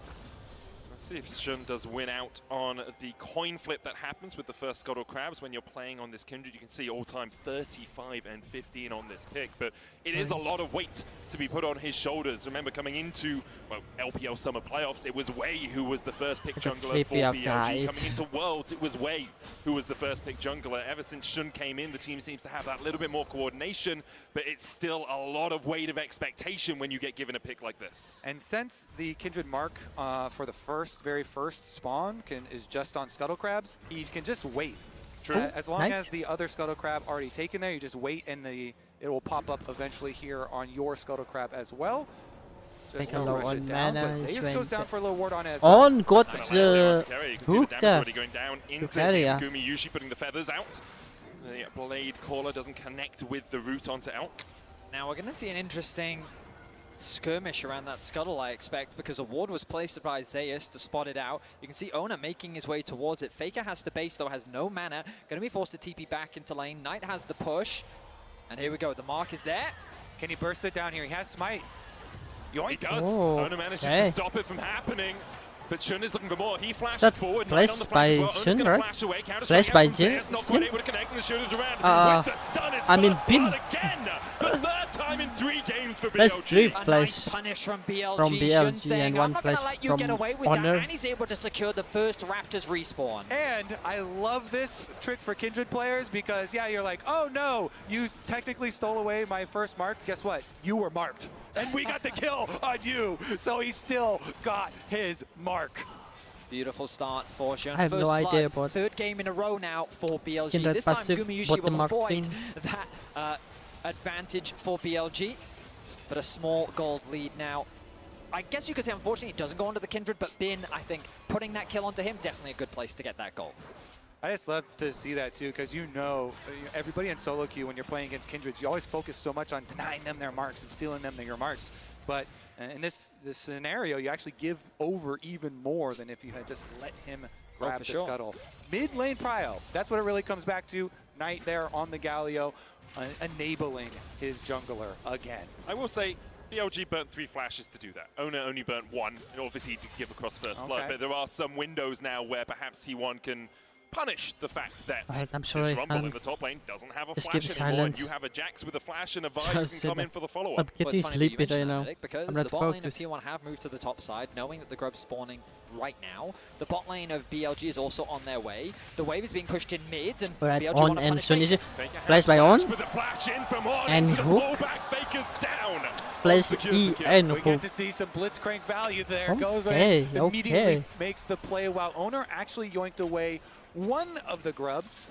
That's all you really need out of the first pack to at least put the threat of 4 Sorry about adapting this. I mean, the good news from Faker's perspective is the kill went down to On. Bit of a mistiming on the Rend execution from Elk, meaning that he didn't quite have the damage to get the kill, so the Ignite ended up finishing it off. And Faker also didn't burn any summoners in that trade. He's now going to path up towards top, catch that wave as the bot lane of T1 transitions over to mid lane to match that of Elk and On.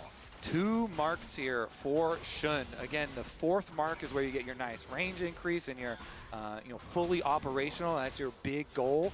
And the Kindred here off to a very good start in this Kindred. The horror, he just came out of nowhere. I love the flash rocket punch because it really negates the ability for Faker to flash away. If you flash outside of the auto range, it's still going to connect, you still get knocked up, and then the grab comes out afterwards anyway. Yeah, there was very little that Faker could do. He burnt everything to just try and push the wave out. And so I guess the good news as well is that BLG didn't have a wave to actually push the mid tower. So they were able to get a single grub, which is definitely still an advantage, because it means that on the next grub spawn, you can still look to try and contest, maybe even get 3 grubs for yourself, bringing you up to potentially 4. In any case, we turn our attention towards the Dragon as the next major objective. 80 carries have moved towards the mid lane. You can see that Knight once again finds push on the bot side of the map, and it is going to be BLG to start this objective off. Yeah, should be them finishing it off as well. I think it would be ridiculous for T1 to try and go contest that, so they just teleport up to the top side. Zeus will collect the minion wave there. No reason to throw anything else into this BLG fire that is growing in the early game. So your sights on top lane as well. I thought Carrier was actually looking for a roam up towards top, but good vision coverage from T1 on that side of the map. It would be a situation where Bin is at risk of getting dived, but with the wave situated as it is, he's chosen to back off, going back to base, and knowing that he is prone for a dive. And I wonder if he's going to path back up towards mid, or if he sets his sights back on top lane. It looks like top lane is his plan. And I want to see BLG continue with these aggressive looks. Because they are running the Galio here for Knight, it really enables the aggressive positioning from either Shun or On here, constantly looking for plays on T1 members in rotations, you know, between those lanes swapping over. So let's see if they can actually make use of it. Currently keeping On and Elk through mid lane here, trying to deny this cannon. And it does Still go waiting down on. there. Nicely done. No. Ultimately, though, it's a very even game state. Even though there is a small goal lead in favor of BLG, a lot of that is sitting in the top lane in favor of Bin, thanks to the early kill that he was able to get. But this is what we wanted to see. Both teams relatively even, setting up nicely for a Dragon. I will say, at around the 10-minute mark in both the previous games, this was about the gold lead as well, Vetty. So until we get past 15 minutes... I'm going to be optimistic, Medic. Cool, cool. You want to be optimistic, I can understand that. It is relatively even right now, but often the game starts to explode around that 15-minute mark. It certainly does. First items are going to be crucial. You'll notice that Bin... I think this game is going to be longer than the first and the second as game. quickly as possible. Something that we often see on these rumbles. Which with is... the early prioritization on the I'm Merc fine. from Zeus makes a lot of sense. Both the Galio and the Rumble, very valuable things to have Merc treads against. But no major items completed just yet. The grub spawning in about a minute's time. And Knight continuing to trade with Faker on the bot side of the map. Yeah, both the teams just willing to have this push and pull between the waves, you know. It's about getting towards those first items, getting towards the next neutral objective that's spawning. So although it looks like it's in action, it's just these small microcosms of action happening in each lane to try and find those minute advantages. And now you got to check those reset timers actually just before the second pack of grubs. A little interruption there. And now Faker cancels his recall on the bomb side, so he's not going for his base preemptively. He goes back to deal with the wave that Knight is pushing up. Bin getting a nice push here. Yeah. Is sitting on just short of 1,000 gold right now.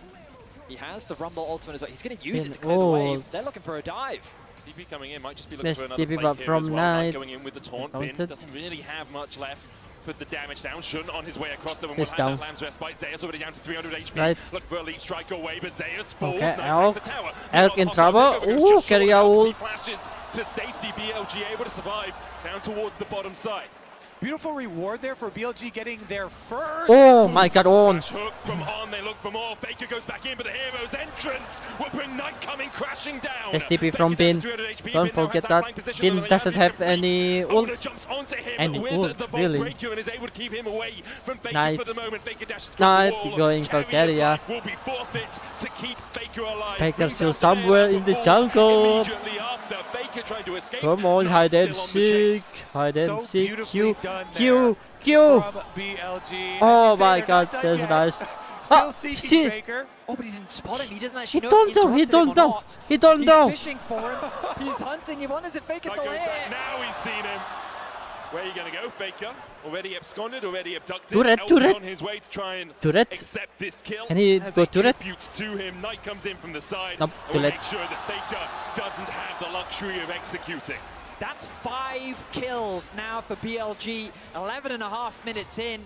They have just been finding pick after pick, and it was such a well-executed dive on the top side, converted into a nice setup on the grubs. The BLG are once again outplaying T1. And I want to highlight how BLG did it. They BLG took over the jungle first, positioning first towards the objective, and then they got the early route through your jungle with the extra wards there, and being able to pull off that dive with the teleport. Nicely done. I have to say though, fellas, Are we in store for a third stomp in this game? This is why you don't talk in 10 minutes, Benny.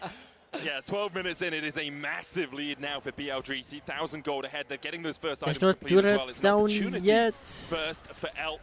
Faker has managed to get himself a rocket belt, so he is kind of equivalent with Knight, but Knight has 1,000 gold lead and is starting to build up towards those next items. And what's fascinating is it's a quiet game for Knight, but his impact has been instrumental. Yeah.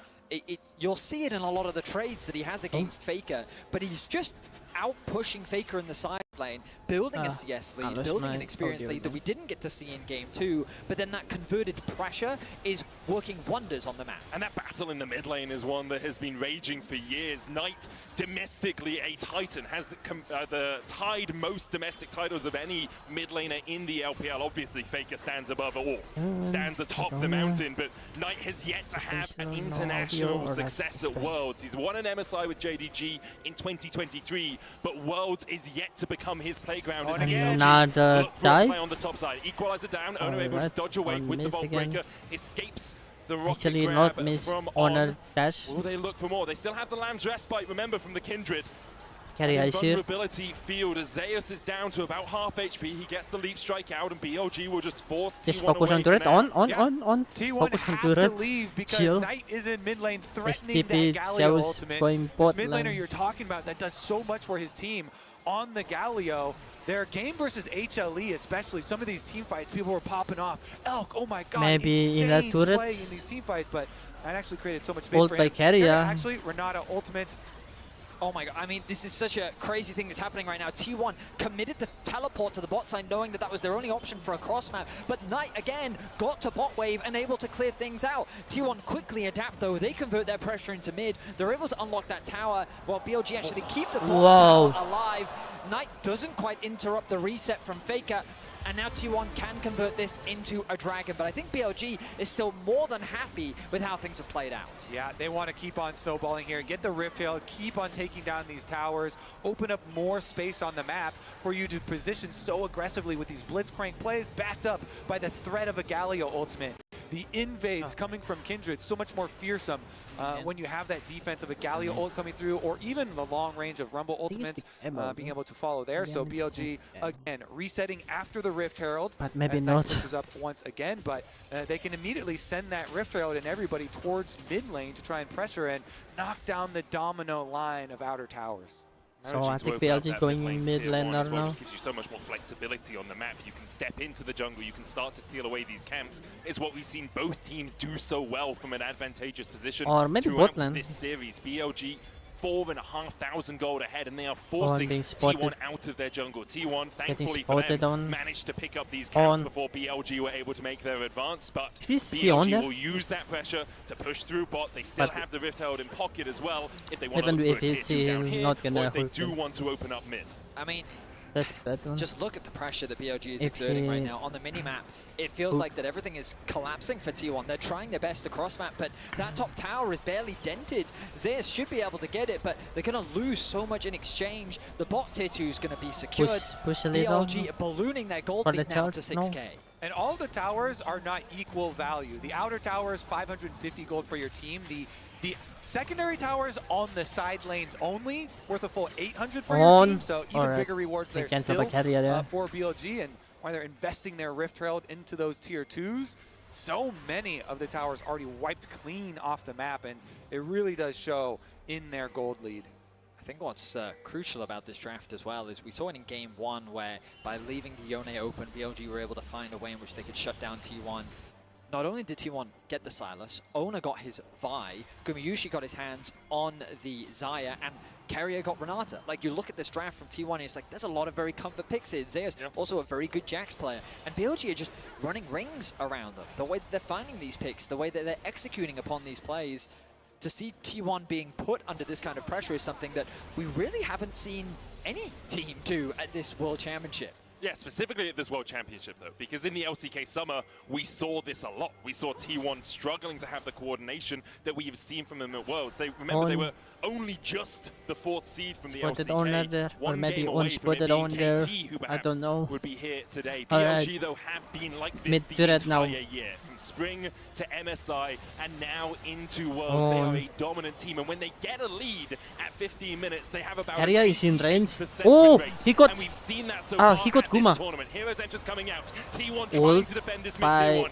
L. Not underneath the tower, but he is damn tanky right now. And already, Ona is down. The counter heroes entrance coming out from Faker. He stole one away just to escape the play. Owner BLG for lose Knight, but they take the mid tier 1. Ooh, that was very aggressive. On under tower, they go for the Blitzcrank ult, and they start to Other play on very, very going early. for They still carrier, get it. right? And they Like trade really. in the kills. Good I really thought that Guma. was going to be a huge throw for BLG. T1 did a good job of clearing out the wave first, before then turning their attention onto BLG, and it felt like that their focus was divided between the tower and the fight. Boon. But somehow they get away with a 1-for-1 along with securing the objective. Yeah, again, and the extra objective you talk about, yeah, the outer tower, 500 gold, Here, plus the I kills. said But here's carrier is in the range. early Carrier is in hook range. on the But then Blitzcrank he started got out, so they're Guma. still tanking tower a bit. Oh. They're fine with it. Galio ult comes down. Renata does delay them under it. Then they're trying to both get their kills, but then also finish off the tower. Ends up being Knight falling in exchange for Ona. Faker steals away the Galio ultimate to help with the disengage. You can feel the tension in the arena as T1. Their backs are getting closer and closer to that wall. BLG continuing to extend the gold lead. Dragon spawns in 55 seconds. You imagine that T1 is going to look to concede this objective, as right now they're not really in a position to win a fight. Importantly for Shun, he was able to pick up a mark in that fight on Ona and also take away a Gromp that was marked from Ona's jungle. So now he is at 4 marks. It was a very long time coming. Often you see, especially in solo queue, you see Kindreds really get those marks racked up early, but when you're not having as much action, it's harder to find them. And when the enemy team is playing around taking those camps away, obviously it will take you a little bit longer. But that Kindred, very much a champion. Dragon in 20 seconds right now. Range coming out from They're the going to control mid and bot. Here, Ooh! up to the Dragon. T1 doing their best to try and get some safe vision through their own jungle, but it's just so scary, constantly having to deal with On just fishing, throwing out these hooks from Blitzcrank. And there's so much extra power here on the side of BLG with all their money. Bin. Oh! Alright. He ult. BLG are here to join the party. Outnumbered, outgunned. Faker falls in the side lane, tries to clear out the wave. I think that cannon will survive. That's good ult by Bin, actually, Often we talk about how when to teams commit to prevent collapsing onto Faker Faker, something is often to lost escape. as a consequence. But here, Faker is Knight's just already overextended on the here side lane. in He has top no lane. tier 2 tower to run to. That's And nice. there's nowhere else on the map that T1 can Sun really put pressure going down solo. towards. So Got BLG, helped by they secure themselves another earlier. pick. They're going to secure the Dragon uncontested, kind of as we expected. And T1, the best they can look for is vision on the top side of the map, ready for a potential Baron play. All right, finish up in their own jungle first to take all of the rewards. I mean, Bin just kind of walked up to him on the side lane and take away the jungle camps, take away their lives. Another mark here for Shun. 6 now on the Kindred, really accelerated. BLG in a commanding position. I was the one that said I expected a closer game here. I was looking forward to some very close fights, but after that top lane tower dive, BLG have just been in the driver's seat. T1, their tools, their option, the way in which they can come back into this game is trying to find picks. They have Vi and they have Silas. Great setup for a potential catch on a side lane. The problem is they can't really get much control over the side lanes. Oh my god, no. I thought you were going in. I thought that animation is by just constantly keeping these the waves hook pushed in animation. and suffocating their vision, making T1's playmaking options very limited. There's one flank ward in the top lane. You can see just next to where the blue buff would be. There's one in the mid lane as well. Knight here stepping forward. Faker spotted on vision as T1 decide not to pull the trigger on the plays. Zeus and Faker do have their teleport, so if you're looking to shut someone down, Knight is an option because he will often be on that side lane, but he has 2 items already, Riftmaker as well, giving him that Omnivamp if he's in combat for a long time. And with Shun waiting around the corner, might come around towards mid. TP behind, they're looking for the play. It's Knight who's locked down, the rest of BLG that's are trying to TP get from into it. TP coming out as well. Bin. The hostile takeover Oh, used. ult by Immediately carrier. locks up Bin, but look at the damage. There just is none. Or BLG is here. Shun is here. To join the battle. Oh my god, Faker. Oh, who's died? Carrier is dead. There's Night ult. Guma now the target. He can go anywhere. BLG find 4 and Baron is on the menu. They go at Knight, but he's too tanky, and BLG are going to respawn. Hoken. Alright, that's still alive though. They were limited on their options, but the TP flank was a great idea. The problem is the damage. You highlighted it, Kobe. There's no Guma. There's no Guma. They didn't have enough. And on the if there's Guma, they can do it. Just melted T1. If there's Guma, they can do it. Seriously. We look like we're gonna get another one-sided game in this series, back and forth. BLG here kind of on the precipice, winning this one, pushing them to a match point in the series. Here's another look at it. As you say, this is so good. T1 know 3 that they are people. falling so far behind in 4 this game. with They've gotta try and make one of these Zeus overloaded on plays his to the way. side lane. But So there's they try to Sun's get the already jump on here, tonight, been already but here it's with so the TB. difficult. The defense There's there, ult by Finn immediately Faker. arrives, Shun right Then I afterwards, can so see they don't what even the have hell to going use the on there. Kindred ultimate. They There's didn't even Knight, force anything out ult, of BLG Guma, there. and then he just retreat, going being spotted by the blue ward there. That Q just tore Gumayushi apart, and What is the blue ward? BLG The level 9 wards. I totally forget was that called. inhibitor towers of T1's base. Haven't played League T1 in have to be thinking months, about I game guess. 4. They bounced back incredibly well in game 2. You imagine they'll be looking to get back onto the blue side, but this game feels done and dusted. It's just a matter of how BLG put the final nail in the coffin. And if you're T1, you need something miraculous right now, but we've already seen how the damage lacks, especially if Gumayushi isn't there. Faker has finished up his Rift Maker, but he's sitting at 0-4-1 in this game. Has been well and truly shut out by BLG. I'm really sorry for dumping that through Blitzcrank the top side. Seriously. Knight has the hero's entrance to join a play if it doesn't There's so many BLG, counter though, pick from can just T1, step but forward. T1 really can't doesn't find work. an avenue to approach this next fight. On looking for the Hex Flash. On. Doesn't quite connect.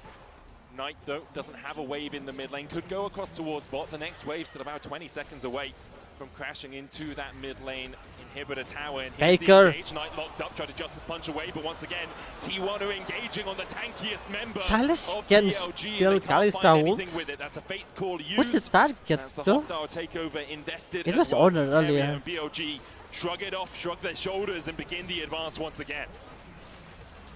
T1, and not much they can do in the face of this LPL onslaught. They're just going to have to watch 2 inhibitors go down, and still... I don't think they're going to stop at 2. Still, they've got another 34 seconds left on this Baron, and so they're immediately pushing this one down as well. For All I'm Dragon, thinking of right now is but they what a great gonna story for Shun it has been. push You guys already for bot mentioned turret what first. happened during the regular season with the income of Wave attack. On. There's Bring TB. out the Kindred There's now TB once again, from the TP Zeus. Hook going down, sees the assist, Shun they is in lock down Shun, bed. Kerry already Okay. fallen as the Oh, hero Carrier is to dead. block Shun from taking more damage. Knight. Alongside that, the Lamb's respite. T1 have lost I can't their speak support, anything. but can they find the Oh, fight? there's. Chaos Pulse is so much. Alright, Honor kills Shun. Knight goes in for the engage and still lands the taunt. Gumayushi down to half HP. Zeus has already fallen as BLG continue to advance. He's 3v3 right now. Gumayushi and Faker Alright, trying to BLG hold the going line here. back They managed with to the find something. They inhibitor. got 2 kills out of it, but they've lost 3 I was gonna say inhibs for there's it. Shun ult, It's the best and then fight that T1 have there's been able to find so far in this game. The Knight problem is they're ult, too W far ult. behind. At the end of that fight, Knight that literally just Honor walked retreat, menacingly and then he towards wait T1 and for said, "You're the not defending this inhibitor, for the Kindred concede ult it now," to and they're gonna get a dragon as well. BLG, the end, 3 and then he going inhibitors back secured dragon as well. and then kills Shun after that. They teleport very deep in Look at the that jungle. Honor. That Oh was my quite god. nice, actually. Owner with his ultimate able to still stay connected, but they have He the retreat now, emergency buttons and then of he the Galio going and the back Kindred now. ultimate, which kept their backline alive. He while got they Shun. killed off Oh Carrier. my god, with Q. Bless. Throws Oh, out the that's ultimate why he got to secure the the kill onto On. Knight going Zeus, though, for he'd already committed everything someone to try there. and getting a kill. Means that on the I don't know, retreat, I don't know, it I ends up can't being a see. trade back, and Guma with no flash leaves him But more Knight susceptible. going But I for mean, someone right now, there. T1, they're just left with I the think scraps he's going of their for base Guma. as BLG walk away with everything. BLG on He's the going for precipice Guma, but of winning this Guma series, of pulled claiming away. the world title once again. It's been 4 years ago on Suning. He wasn't quite able to take that final hurdle. Coming back here, he said, I want to win the glory back for the LPL. And I think that resurrection for the LPL, that redemption so important for them. Redemption as well for BLG as they lost to Weibo last year and weren't able to make it to the finals. Now, with 3 waves of super minions pushing in, BLG are forcing T1 to make their final stand in this game. Ono goes in with a bolt breaker. Oh, not going in. That's ult Faker with, oh my god, this Galio ult. Carrier is low. He's dead. Puma is so low. Zeus is low. That's only Faker right now. And the Nexus. As they are looking to take us to match point. A convincing Game 3 victory from BLG. Bin calm and cool as he walks off the stage. But BLG have come into this series looking nothing but confident. Last year it was 3-0, right? Straight from draft, straight from the level 1s, in game, clean. It really was. We're going to be back with Game 4 in just a few moments' time. Don't you dare go anywhere. I hope T1 win the next game. So we go to Game 5. And then, I don't know.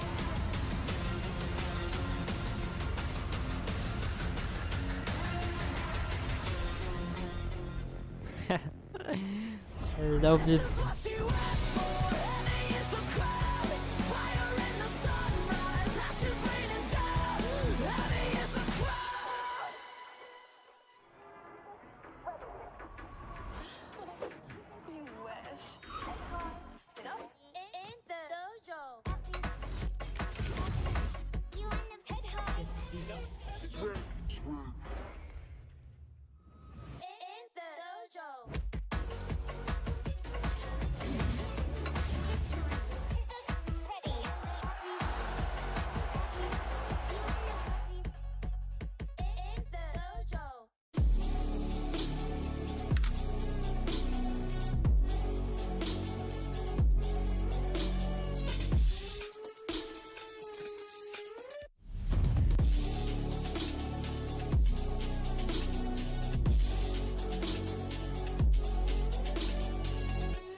So it is 3 games, but I mean it's good.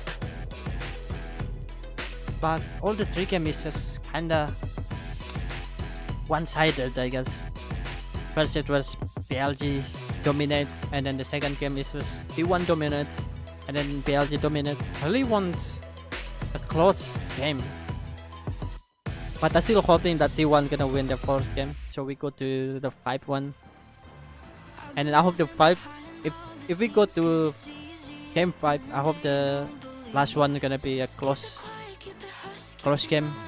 Whether they're going goes and forth, is that the word? So not only one-sided.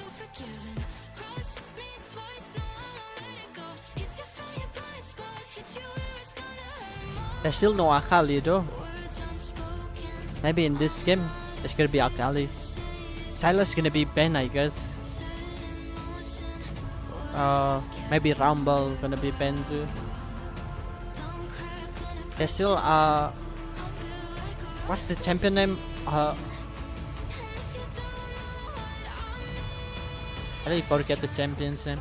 Aurelia? Aurora. Aurora always gonna be get banned. So there's maybe gonna be Silas. I think Johnny can be open for both teams, but I don't know. If Johnny is open, I think one team gonna take it, right? But if there's Johnny, I think the other team is just gonna go with Ahri or Akali. So yeah, I think there's no problem if Johnny is open. Rumble need to be banned. Silas. I don't know. Maybe Galio.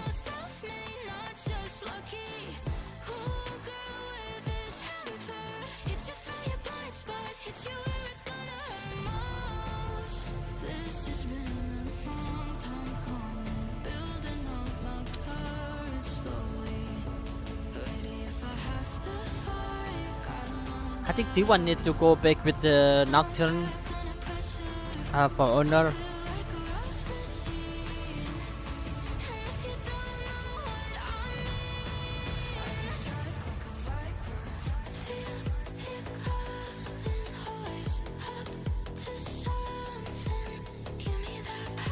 Why this 40 seconds really feels so long? Can't wait for the next one, come on.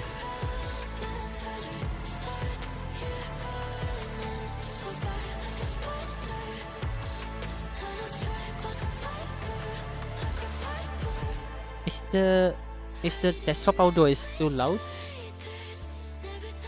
I don't know. And my mic is too low, I don't know.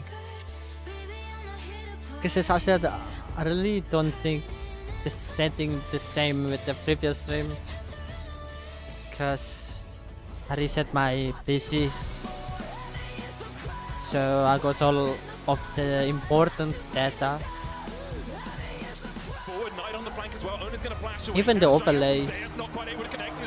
And as I said, I think my Tomb Raider save file is missing too. I haven't checked that. So for my stream, I think I'm gonna play other games. But that's gonna be long because I can't stream for this month and maybe the next one. BLG finally wants to bring the Summoners Cup back to China. They are the first to arrive at match point. They take game 3, and again, we saw such a convincing game from the team that gets ahead. Wait, where is Daka, this you're city joining again? us again, and it's just probably London, what you right. love to see. You did predict them to win the series. I think it's just sick to see how both these teams though are stepping up massively when it comes to getting these early leads and snowballing out of control.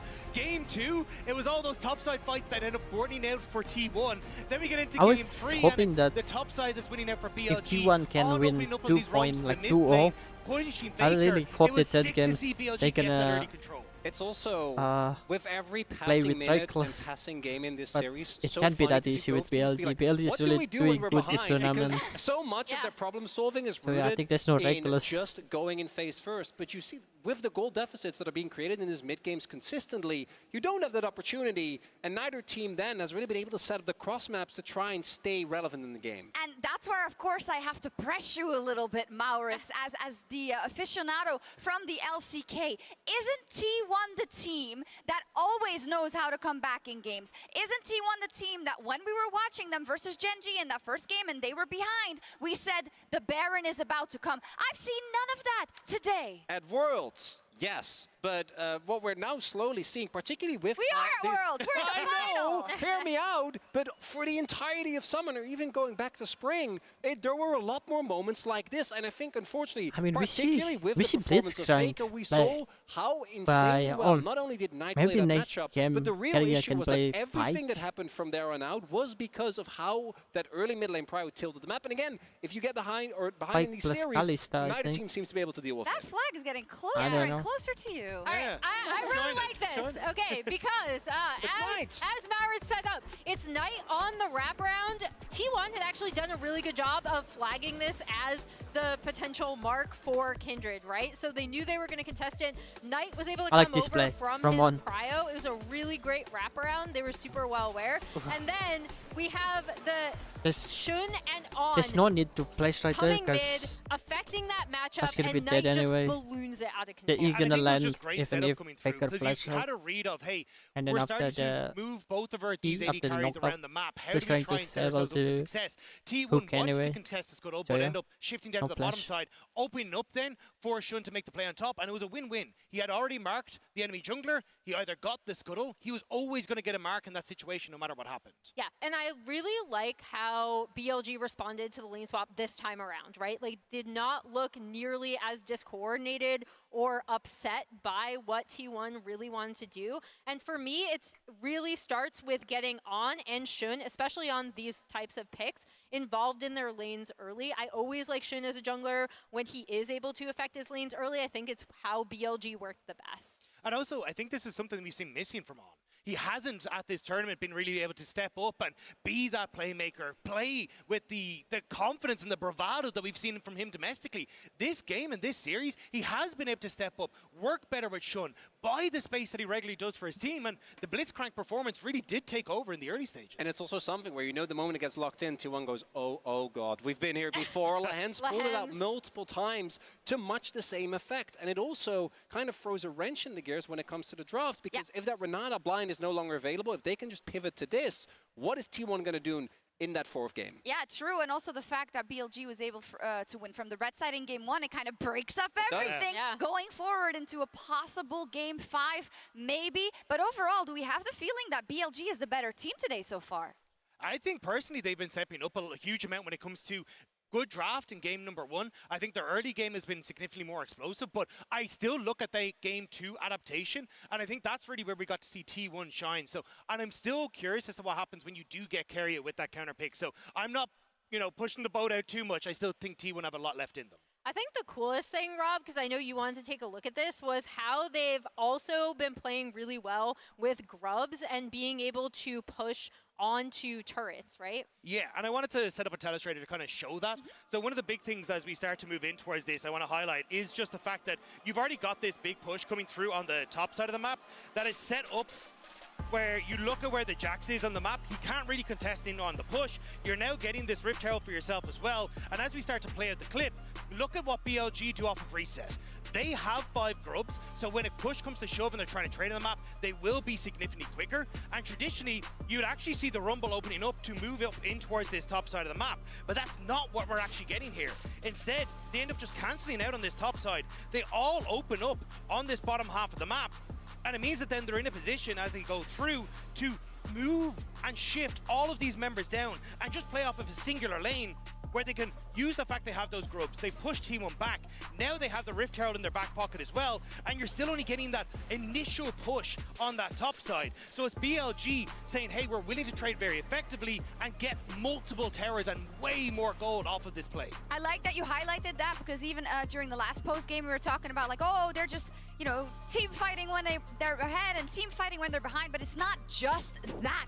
That game plan from BLG goes much, much deeper. But let's turn our attention to T1 now. The cheers that you just heard was the players getting back on stage and tap back into what we set up here at the top of the day about T1 and how when you play versus them, you really got to punch them hard to take away that comfort that they have at Worlds specifically in situations like this. And it feels like their armor is pierced, Maurits. How do they stop the bleeding? You got to clean up the early game, because early game has been so deciding. Early leads have been the biggest indicator of how a game is going to play out throughout this series. And I also want to make very clear, T1, even with their Worlds win last year, their Game 5 struggles have continued. They weren't able to actually get the win, being in this position in Spring Finals against Gen G. And then when they faced off against BLG, this MSI, we saw them also not be able to get that crucial Game 5. But do you believe? Of course I believe! Okay, London, do you believe in a Game 5? Of course I believe. Me too, I want to Game see you 5, all go silver on. scrape. Are we going to get there, Medic? One can only hope so. I will say there's a trend in the game so far. Every losing team has had 3 kills. We've had 18-3, 18-3, 17-3. And every game has ended between 27 minutes and 0 seconds and 27 minutes and 59 seconds. So if we break that curse somehow, it was Halloween a couple of days ago. Perhaps there's something going on here in the O2 as we get into draft. Game 4 match point. Championship point for BLG for T1. An opportunity to prove once again that they deserve that shot at the Kind of banned by BLG, that's nice. Battle spin by T1. T1, the Skarner in response to the Yone ban to not allow that first pick to come through for T1. Sylas spin, I think. For the Ashe first pick, the Kalista can be removed by BLG. That's their adaptation. Ashe. And there's likely going to be the Ashe lock in for T1. I don't think so. I don't think so. Again rises in priority once more, Ash, and the Ash Renata is the direction that T1 will head towards. Ooh. Oh, okay. The instant Alright. for BLG, of course, with the Jax ban. Oh, and into the Ziggs combo. Nice. I don't like it, but all right. They have their AP damage secured from the bottom side. They have the safety of Ziggs playing back, and maybe they go for lane swaps, try and get away from it. Then you can get extra turret play money with the Ziggs. Look to blow up towers as the game goes on. Maybe Renekton, that's gonna be good for the lane swap thing. So solid on it across the course of 2024. We'll lock it in once again, and now perhaps look to the top lane, give Zeus something good into the Nab. Why I think of Gangplank? No Gangplank takers. I'm pretty sure Bin will be happy with any of those matchups. They may also look to lock in jungle now. Maybe they want to grab the Vi for themselves. Even though it didn't work out last time, Ona's still an exceptional Shinjo's still player. open though. Gives you that lockdown. Also, just it synergizes really nicely with the Ash. Instead, Sylas. Pick the Sylas. Makes sense. Ziggs, both don't ultimates to steal. Oh. BLG likely going to look towards their mid here. Just don't hurry. All three is good. Don't hurry. You hear their reactions from the crowds on that one too. Most like champion it's a controversial champion. Yes, does have to scale a lot and stack up dragon stacks. But we've also seen the lane phase against a lot of these melee matchups be pretty oppressive in itself. So let's take a look as the bans come through. Definitely target. I think Leona ban. Take away from Owner, and then come on T1. On T1's side. Oh, what just happened? Oh God. Sorry. On's probably just going to go with one of those engagers, Rel type this champions. They're still scared of the Blitzcrank after last game. Some flashbacks there. I mean, it makes sense. Faker particularly didn't like the flash knockup punch. Nocturne ban. Faker getting caught a few times in that game. The Nocturne. I mean, the adaptations coming through from BLG, denying what made T1 successful in game 2. I mean, really, not much of I mean, now that the Nocturne's gone, T1 could still go for the Ornn once more. Who else? Ornn? The blind pick Gnar kind of deters that again. And BLG's draft approach, I think, has been very smart. Xin Zhao Ben, not being tendencies taken that by T1 T1. like to go towards. The Xin Zhao going to be taken away from Jun. So the jungle pool now very pinched, but the Sijuan that's still good available. one. A reliable frontline engage. They need a frontline. That's why I think of Leona. Denial pick. Don't want Owner providing that synergy to his solo laners, with the Sylas also already locked in on the side of T1 to complement it. Yeah, especially since you already have that melee, as you say. We'll see where T1 decide to go next. So, we were talking about the Camille from Bin's perspective as a counter to Gnar. He's also played it against Bin many times, but he's not going to play it today. Back to the Rumble here, and we get the Rumble plus the team fighting combination here, quite possibly with the Wukong. I mean, Zeus' Rumble is definitely a terrifying pick. He's so comfortable on the champion and into the Gnar. I think in the early laning phase, Rumble can still be very oppressive. Later on, it gets a little bit safer for the Gnar. Bobby, yeah, Bobby. Good one. For Owner instead. Signature pick for Owner. It's not going to be a Rakan, right? Comfortable on. Yeah, and kind of preemptively into what you expect to be an on Rakan. Actually, this other better than Rakan. Yeah, I think for it's a this one. answer, for sure. Good disengage as well. You can see BLG once again drafting a lot of team fights. It has sort of been the go-to approach from BLG in this series. I think this is T1 games. I don't know. I like T1 They've just got incredible scaling. Whenever you see Smolder and Ziggs, its ability to slow the game down and stall is so effective because of their wave clip. So this game, though, the previous games in this series have been a lot centered on who is going to find success in the grubs and get at least 4 to 6 grubs for their team, and then be able to push down a bunch of towers and snowball their leads that way. In this setup in Champ Select, I would definitely prefer to be the T1 side, at least for grub fights. So maybe this game will put to the test, is our BLG going to be able to outscale that later with some Smolder value? I definitely think T1 have gotten themselves a lot of what fits into their style. Pick comps have been very successful so far at this World Championship. Their ability to catch someone off on a side lane and convert that into something great, something we also saw with the Ornn Nocturne composition I don't want this to be in end. this series. And so Gumayushi's Still need one more game. crucial, So and Faker's stealing T1 like fighting, the Sejuani come on. ultimate and the not ultimate are going to be important to setting up those plays for T1. I really want to see the T1 And I like the bottom lane. How much value do they get out of the from T1, Ashe as I plus said. Kalista? Such a strong combination for them. As you said, That Zig's gonna be excuse me, annoying, Renata. and Simol they're gonna be annoying too in the. But yeah, I mean, backs against the wall now the for last T1. Our reigning world champions find game themselves in the needing to win 2 games to get themselves a 5th title. in the late game. That's And we talked a lot about the weight I of haven't played League for expectation, 1 month and I will sitting already on forget a T1's lot head, of but things. in this moment that is realized even more than ever. Faker actually going out without Why buying is items. Faker He's going to recall, recalling? he'll buy himself some items. Now has a Dorman's ring and a health potion, but even the infallible make mistakes here on the grandest stage of them all. The grandest stage But did in he forget esports. to buy Faker items? fumbles at the start, obviously. Just a small mistake, just a small misstep. Did he but forget that is all to buy that can items? define a whole series like this. BLG just 1 win away from that World Championship. For the LPL to return to being the best team in the world, or having the best team in the world Lane for the swap. first time in 3 years, to take that title away from the defending world champions. The T1, it all rests on this game. The BLG, they will have another opportunity if they end up losing. T1 poke their noses in, but it doesn't look like anyone is going to get too much out of this level 1. The tiny bit of ward experience is currently still in the game on this Worlds patch. Not taken out quite yet as on live, and so that will remain for Faker there.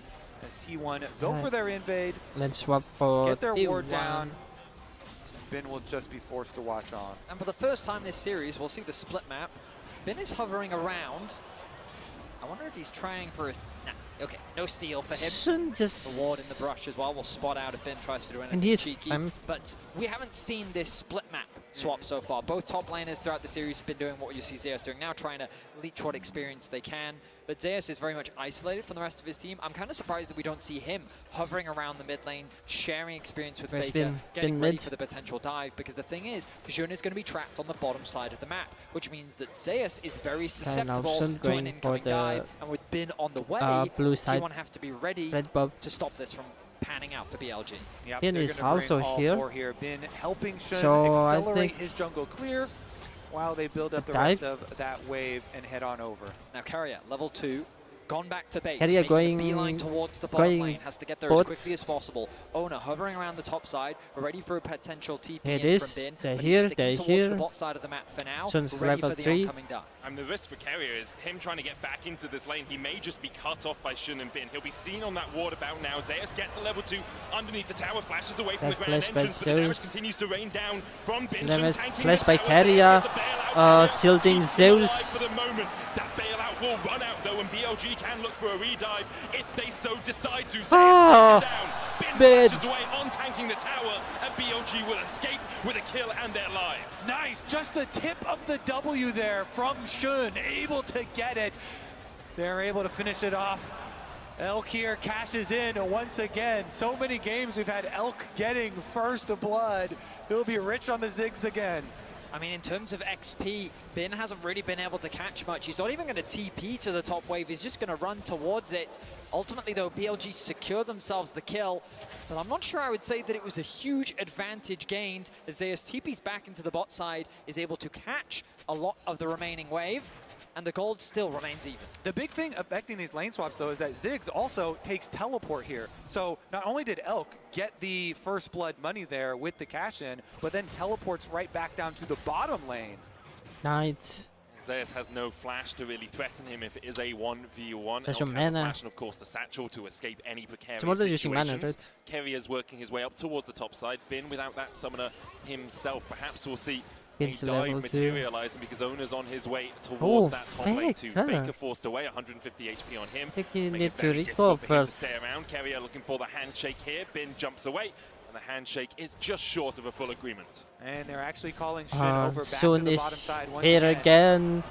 Hello again, Zeus. Zeus. Zeus is overheated. Oh my god. And That special is so good. BLG find their second. An easy execute for BLG. Bin reads that the dive is likely coming top, and he's out of there before a play is even set up. Meanwhile, Zeus sticks around a little too long and loses his life once more. Still, though, you can see he's 300 gold up on Bin. He's still level 4 to the level 2 of Bin, and so while he is conceding gold, ultimately he still finds himself ahead of his top lane counterpart. Yep, dying for experience, sticking around down there on the bottom sides. Meanwhile, finishing up with the rest of this split map jungle camps here. Take away the rest of the Raptors before swapping over. BLG feeling pretty good about this one because in the mid lane, Knight has just been pushing in constantly with this Smolder, stacking up, scaling quite nicely, even working away at his own turret plate. Faker knocked up here. It's more about just getting stacks for Knight. As you say, he's on 24 right now. We'll just want to get towards that 225 mark. Shun is here again. Once again, a little bit overstepped here in the bottom side, and Bin jumps in, hops on, and Minion takes but there's no elk right now. Is Bin and Shun can show skill. Bin. Is going to no, go back to the answer is no. Escape for him. He tries to clear the wave, but in the end, he will be put for XP. in the ground by Bin. BLG now 3-0 up, a 700 gold lead, only 6 minutes into this game. And I mean, the first few kills, I think, weren't the end of the world for Zeus, but now adding a third is really going to make things difficult for T1 in this early game. You can see Shun with a 300 gold lead over his jungle counterpart. That Ziggs is being accelerated so much, and Bin able to close that gold gap that had previously been built up in favor of Zeus. On's on the warpath here, passes through mid, and T1 are starting to try to stick to that game plan of taking down the grubs to be able to snowball turret plate money and turrets later on. But BLG with so many early kills already throwing a wrench into the plan. I mean, Shun has just been so active throughout this series, constantly looking for ganks, and he's a core part of why BLG is even here. The turnaround in the Swiss stage that he brought to the team, and just his playmaking in the early game has been phenomenal. He is continuing that trend, and he finds himself involved in all 3 of BLG's early game kills. Elk and On with their synergy with this Rakan and Ziggs as well, you know, knockups into satchel charges. So far, nicely executed from their side. We will see as far as the mega stacking continues. The tier picked up there for Knight, continually stacking that up as well as Faker goes for another trade. That's Smolder, of course, he's gonna do that. Just to heal himself up.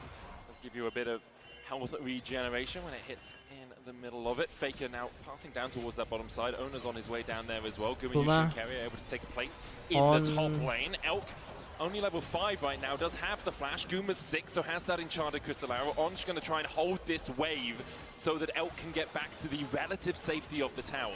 Exactly. It was a nice little kind of Red Rover, send one member over there as Guma and Carrier run past the tower to zone Elk out from the minions, but On tries to go collect, as you said. So On actually gets in, and they're kind of funneling extra experience there into him, but now Elk is finally able to make his way over. Only gets in range for 2 minions though, so did lose a bunch of XP there. You can see Elk still not level 6, while Gumayushi's almost towards level 7. T1 will use the pressure they have in the top side and the push that they had through bot to now take away the first dragon of the game. 3 grubs and a Drake in their names at the 8-minute mark. I think that will be critical for T1 moving forward, since BLG have drafted really good late game for themselves. T1 are going to use these objectives, try and draw them out to you. I mean, there are different ways to look at this, right? Because from PLG's perspective, the fact that they've been able to find these advantages in what is a very scaling comp. Owner is here, placed by Knight. That's a good one. Play from Owner was very risky. So Shun is here, but I don't think in the early game just better sets them up for scaling later.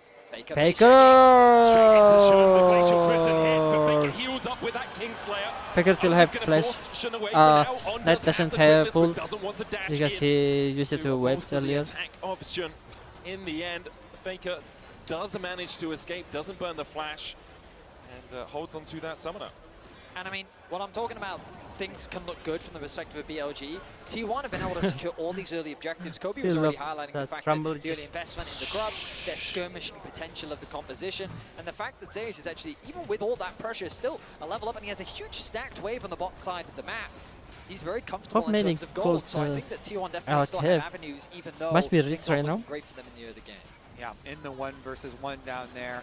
Had a huge wave for himself at the tower as well to collect. So even though the rest of BLG getting kills onto him, in the 1v1 feels pretty decent for himself.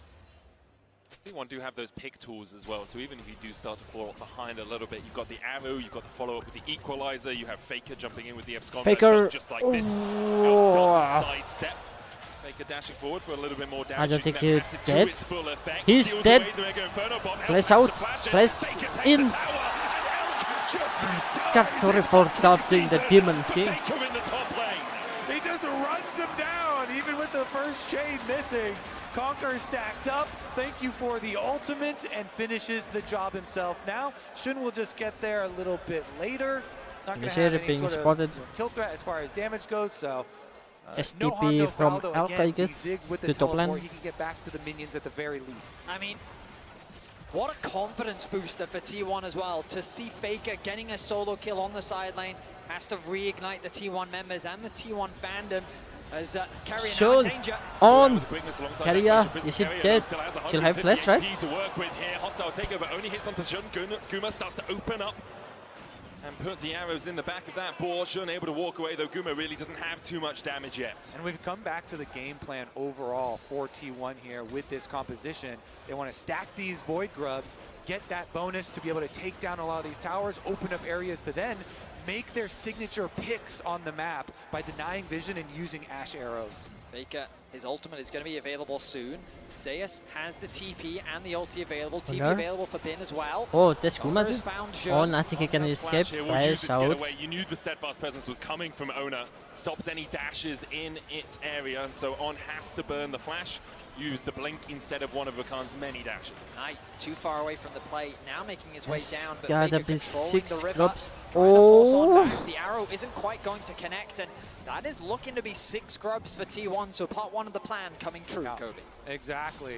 Even though BLG getting some extra early kills in the lane swap and in the side lane, T1 still. Let's see if they can actually get the 6th one here. It is actually kind of important to get the double Void Might spawn. Should be able to, no problem. Nobody around to smite steal. And they will secure that very big objective. We have seen how for T1, can get tower which gold. is earlier the 6 grub for BLG. There's a potential play onto Zeus on the Rumble, but there's no way for him to really play through. Instead, the rest of T1 is going to look to reset. You can see the Elk benefiting from finding those early kills onto Zeus, but after losing his life on Gumayushi, kind of playing the map well, he's been able to close that gold gap thanks to the CS advantage that he's been able to find. And we find ourselves in a neutral game state, 12.5 minutes into game 4. Tiny gold lead for BLG. You can see Shun about 500 gold ahead, the bot side about 200 gold ahead each as well, but as close to neutral as you can get in this series. T1 though do have the neutrals themselves, those 6 grubs and the Drake. Next Drake up in 40 seconds time. You can see Carrier pathing through that bot side jungle, hoping to get vision towards that dragon pit. They'll use the mid prio and then they'll move T1 down towards that bottom side to make sure they can control that bot side river. And BLG, they have so much wave control. Ziggs in a mid lane, When have is the here. Versailles on top side. Oh, that's nice one. But that's the Mega Gnar. But that's the Mega Gnar. Carrier is here. Carrier is. BLG beginning to collapse. The No one. Inferno bomb coming out as well. No. There's the arrow. There's arrow. Sidesteps it. Zeus Might is have bad. the flash Honor, ball here. bad Ono on position. that front line. Locked up with the quickness. He dives Honor, onto Elk. solo. Gumayushi caught up. Elk falling low. Honor still alive. Honor still alive by Carrier. Down in the river, and now T1 begin to Flash by Shun. Flash by Guma. Shun has the flash across Vision. dash across the wall with the outskirts. Too far. Gumayushi can't quite get Too that far. down. Carrier With the chasing. volley. Carrier. Guma is here. Guma is here. Has to dance away with that grand Oh, no, I entrance. think he's safe. I think he's safe. Gumayushi puts a volley in his back and forces him to the safety of his tier 2. Not only does Carrier flash to get the kill there, not let Shun escape, but he also bailed out Owner for T1. Big Renata play. A massive play for T1. Ona setting things up by getting that collapse onto Bin. The follow-up from the rest of T1 as well as BLG tried to collapse onto T1, thinking that they'd overstayed their welcome on the bottom lane, but they're able to turn the play around thanks to the arrival of Gumayushi and Carrier. T1 looking strong here in game 4. And BLG off there, resets off there. Deaths immediately trying to get out onto the map and take this Rift Herald away. For BLG. If T1 get the Rift Herald alongside 6 Grubs, that is a tower-taking machine. Baker's hit check though when the rest of T1 are making their advance through the mid lane. Carrier is here. In the pit. In the pit. Honor is here now. Honor have ult. Thanks for the Herald. In BLG space. Back out onto the map. T1 don't waste any moments. Securing the Rift Herald, forcing BLG back. They can look to drop that mid if they want. The Ziggs wave clear is going to be so obnoxious, so they're not going to look to use it on this wave. But to come back to a crucial point, BLG's composition have a lot of tools to stall. So securing that Rift Herald is going to help T1 unlock these towers and keep the pressure up. Game plan moving ahead here. Faker deep in enemy territory, finding on. Blastcone will get on to safety. Faker just dashes back. But again, now is where we're going to see the real acceleration for the side of T1. With Rift Herald plus the full 6 Grubs, you can drive the Herald in for the extra Void Might spawns there, immediately move up, snowball all of this money. This is what we've seen in so many of the games in this series, is such an acceleration at this point, the mid point of the game for the team that did get the early lead. And T1 are that team this time around. BLG trying to defend. Glacial Prism hits onto the hammer. Also spin dashes in. Make an R by Bruin. Ult by Carrier. Honor is low. Right, Puma is low, is dead. Flash by Knight. One more Q from Knight.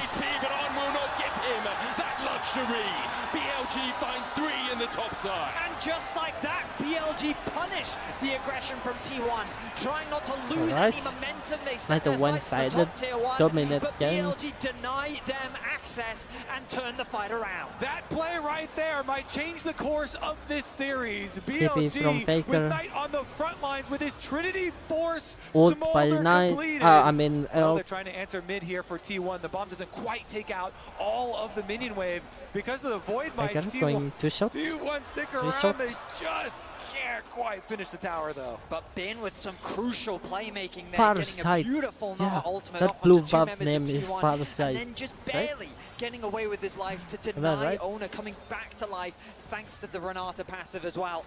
The mid tower still not going to fall just because of the wave flip from Elk. As that name from should be able to secure this. No! Game Not 2. going to deny that once more. BLG fighting that tower's life. But here we are. Let's look back at the replay. All right, so it starts out, they use both Faker's ulti as well as the Ashe arrow, and as you say, Ben just doesn't make an R. gets the knock back on 2 of them there, Carrier and Owner, and so they get the first kill. Knight then arrives on the Smolder, flashing forward to chase them down with his freshly completed Trinity Force.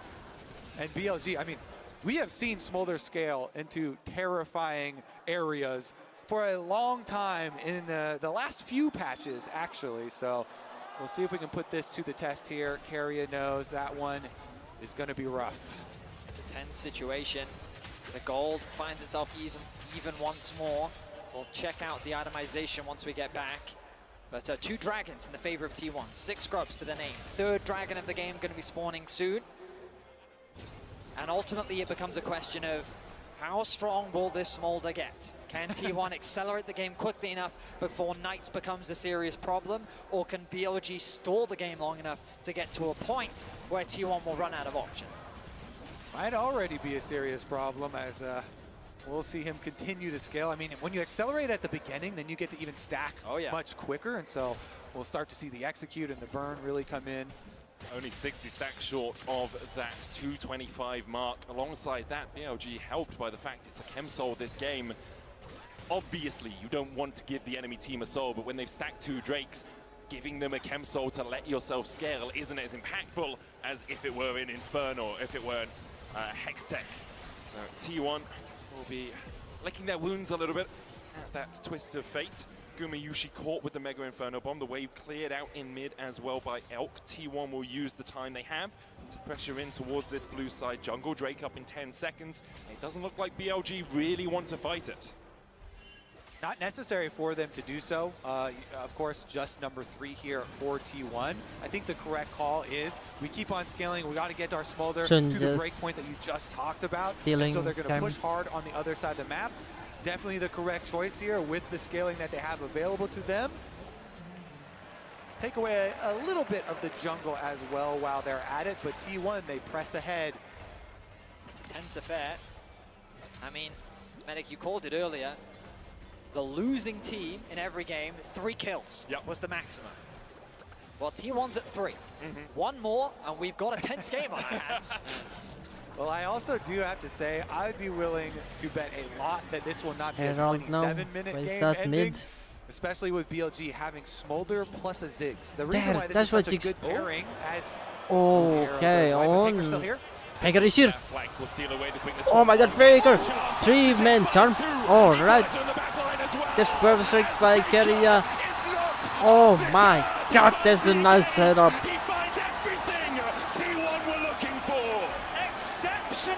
Now the Herald. T1. You think that the play falls short because the arrow doesn't connect, but Faker will find a way.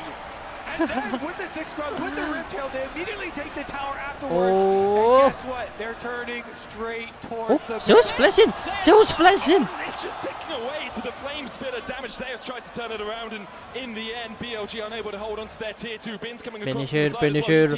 Then they started seconds ago. Zeus on is here. Edge between T1 and BLG. Will BLG look to try and take the fight? Jun has flash and smite. And there's the BLG is here. Knight is also here. Knight is alone. Knight is alone. Jun don't have any ult from BLG. Zeus going in. Will sacrifice himself for the good of his team to make sure the rest of T1 are able to escape with this Baron. The quick play from T1, the teleport ends up not mattering here from BLG as they only got the 1 kill in the aftermath. T1 just got so much out of this. Faker on the flank, even with the arrow going wide. He makes the play, and T1 finds so much. I mean, the arrow comes so through, it does not connect, but on the right-hand side until is he was saved. He interrupts the until knockup, he saw Faker and then there. He connects the 2-man charm into then the knockup come through from Ona. The wombo combo is exceptional, and T1 finds some much-needed kills onto the crew. 2 crucial carries of BLG. Yeah, Faker laid the way for the Renata ultimate there, catching them up. And then Zeus, who had been 2v1ing earlier, goes for the sacrifice here to allow all the other Baron buffs on T1 to remain alive. Yeah, we've seen so much Bin rumble. I thought it was Bin making the flash, but it was Zeus, and he did have to sacrifice his life up towards the top side of the map. T1, though, immediately back out on the map, and look, they're doing what they did in Game 2, spreading themselves across the map, pushing in top, pushing in mids. And Kobe, you said quite confidently that this game isn't going to end in 27 minutes, but... Oh, arrow connected, Elf flash out. Afterwards, Ona couldn't quite get in range to engage any further. There's 2 ult from Kuma and Zeus. There's Jun ult. Oh, out ult. Carry out ult. Bin is low. Bin flash out. Oh, ult by Faker there. Kuma with Zeus out there.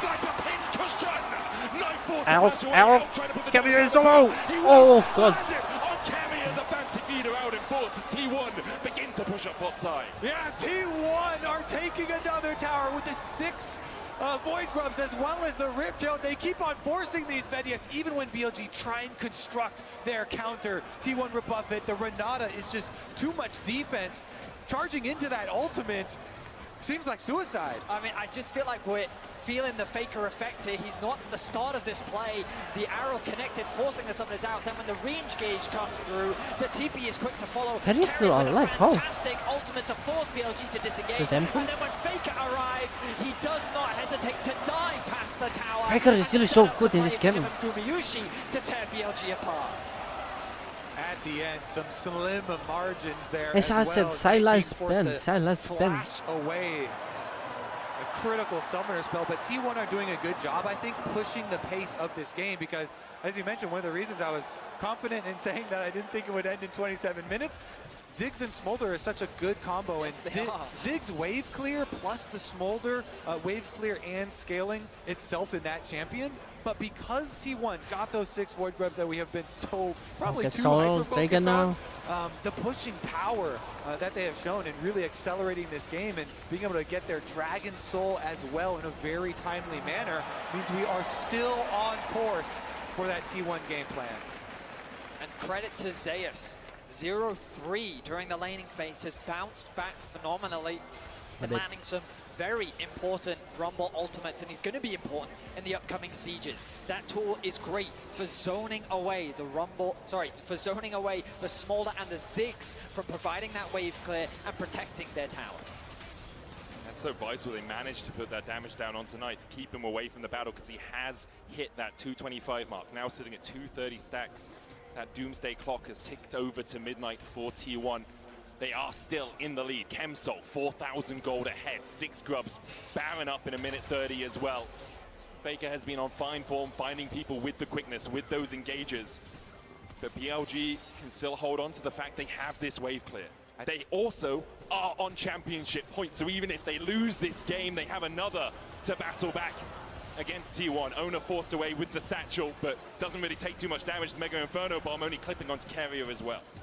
Say the next like 4-ish minutes of this game will be so critical because, you know, Smolder working towards the rapid fire, that's when you really start to get scared, when you have the poke of the rapid fire Smolder plus the Ziggs. T1, they've got a nice little window here though with a very, very sizable advantage with Dragon Soul plus Baron coming up, which they can try and use to bait BLG out and look for their engages. So many snap engage angles. Faker with a stolen Rakan ultimate at the moment. Faker. Looking for Shun. Shun! Oh my god, that's so good. Was up. His spider sense was tingling. Sasha, does he have a 6th sense or something? Pops the Scryers as well, and T1 can come in to take away all that safety. Oh, Honor got on. I think he still can eat, but he got Shun right now. Shun cleansed away by that Mikhail's out of on. In the end, it's just an investment of ultimates from T1. Mikhail's used. Oh, flash by Carrier. God, that's huge. Ah, there's no damage. Shun, focus on Shun. Alright, Shun is dead. Zeus is here. Honor saved. Baron is alive. Question of can the Baron be secured, and with Shun down, I believe that the answer is yes. There is no smite available. Elk, crucially, still has his Faker 500 kills at World. Secures his 500th kill at the World Championship. BLG are looking to fight this. They TP'd Elk into the mid lane. Has that Mega Inferno Bomb. It's going to hit onto Owner. Faker able to dodge to the side of it. 3,000 HP now on the Baron as BLG advance. T1 have already got the Baron. BLG now have to begin to retreat, but the damage coming out from Elk. Faker is here. Faker going in. Mega Nar. Oh my god. How will he do that?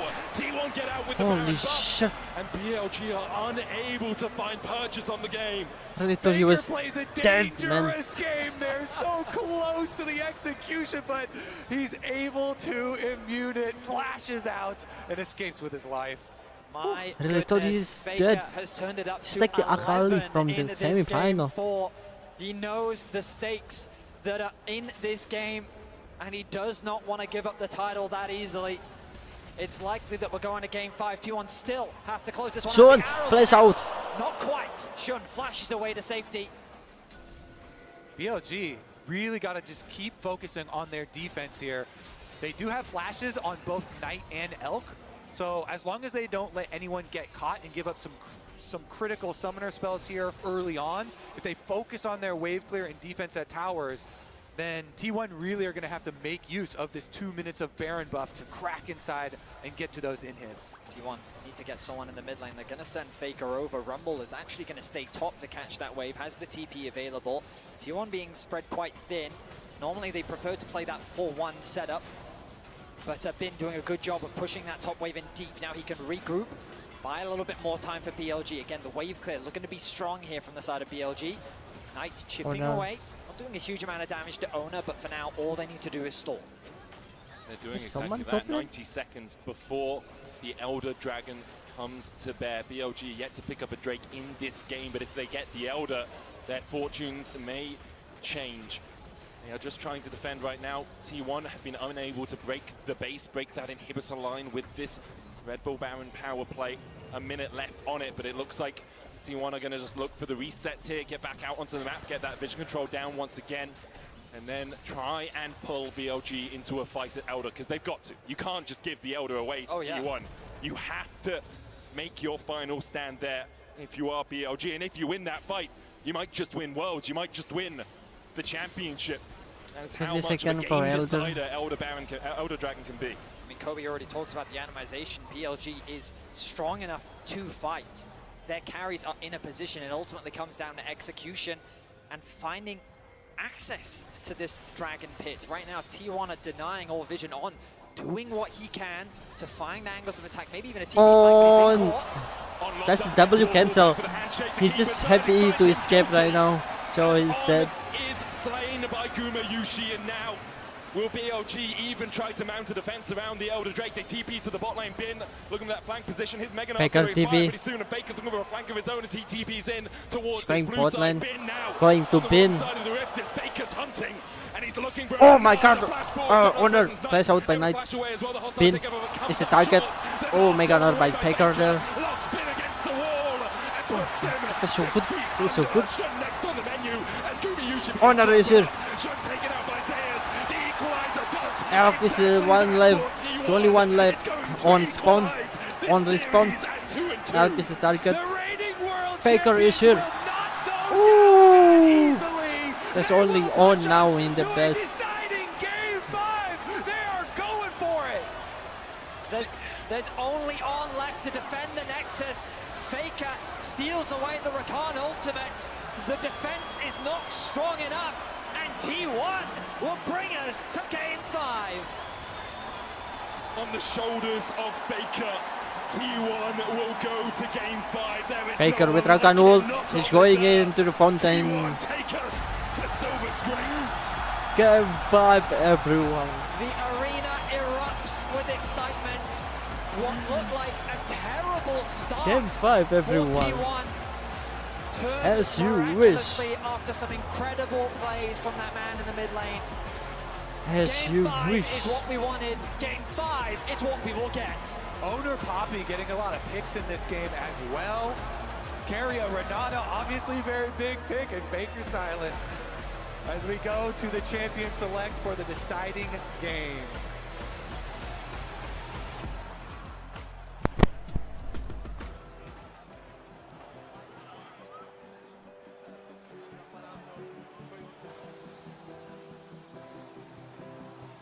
Why is it becoming dark?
Need to chill first.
For a little bit more damage, using that passive to its full effect. Steals away the Mega Inferno Bomb. Elk has to flash it. Faker takes the tower. And Elk just dies. It's hunting season for Faker in the top lane. Down with the volley. He will not let you escape. And he pops the locket, but he will go pop first. BLG starting to turn this one on T1's hands. They found two. Faker locks spin against the wall. And puts him 6 feet under. Shot next on the menu. Gumayushi begins to open up. Should take it out by Tears. The equalizer does exactly that for T1. It's going to equalize this series at 2-2.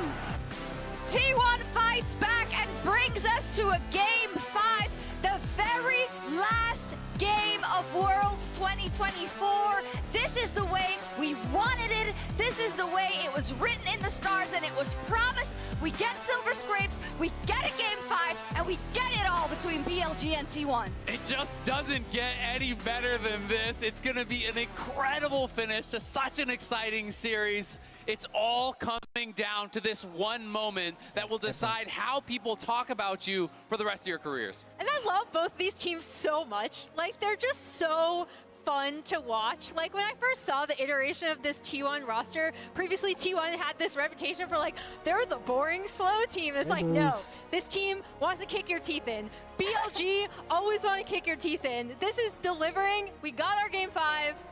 It's great. And this game, there was actually a little bit more punching back. Finally, man. Finally, it wasn't as much of a blowout. There was a top lane moment, but crucially, and I know we keep talking about it, but we have to talk about it. It's Faker. That's the difference maker again.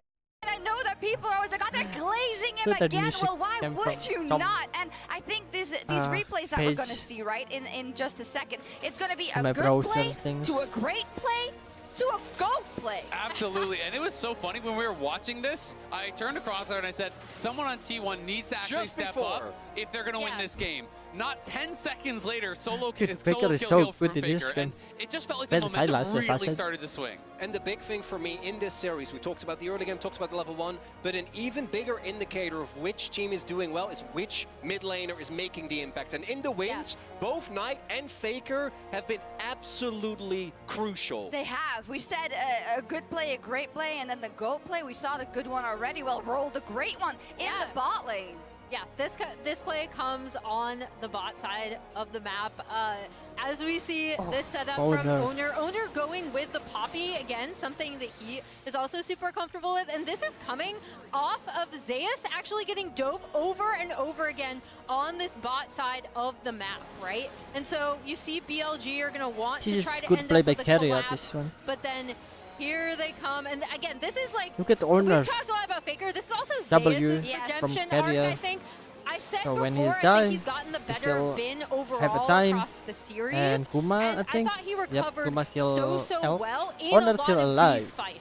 And this is also after the topside play that ended up backfiring immensely for T1. And more importantly, it also highlights, I think, why Keria, even though you look at this isn't a dive comp. You're playing into a lot of range, a lot of poke, but they're still able to make it work. And I think part of that was also because BLG, why are we fighting this? You have Smolder and Ziggs. You can stall until infinity, which they didn't do, but it also makes these skirmishes so insanely oppressive. I got blamed for the glazing so much because he wasn't even in that. I meant a different one.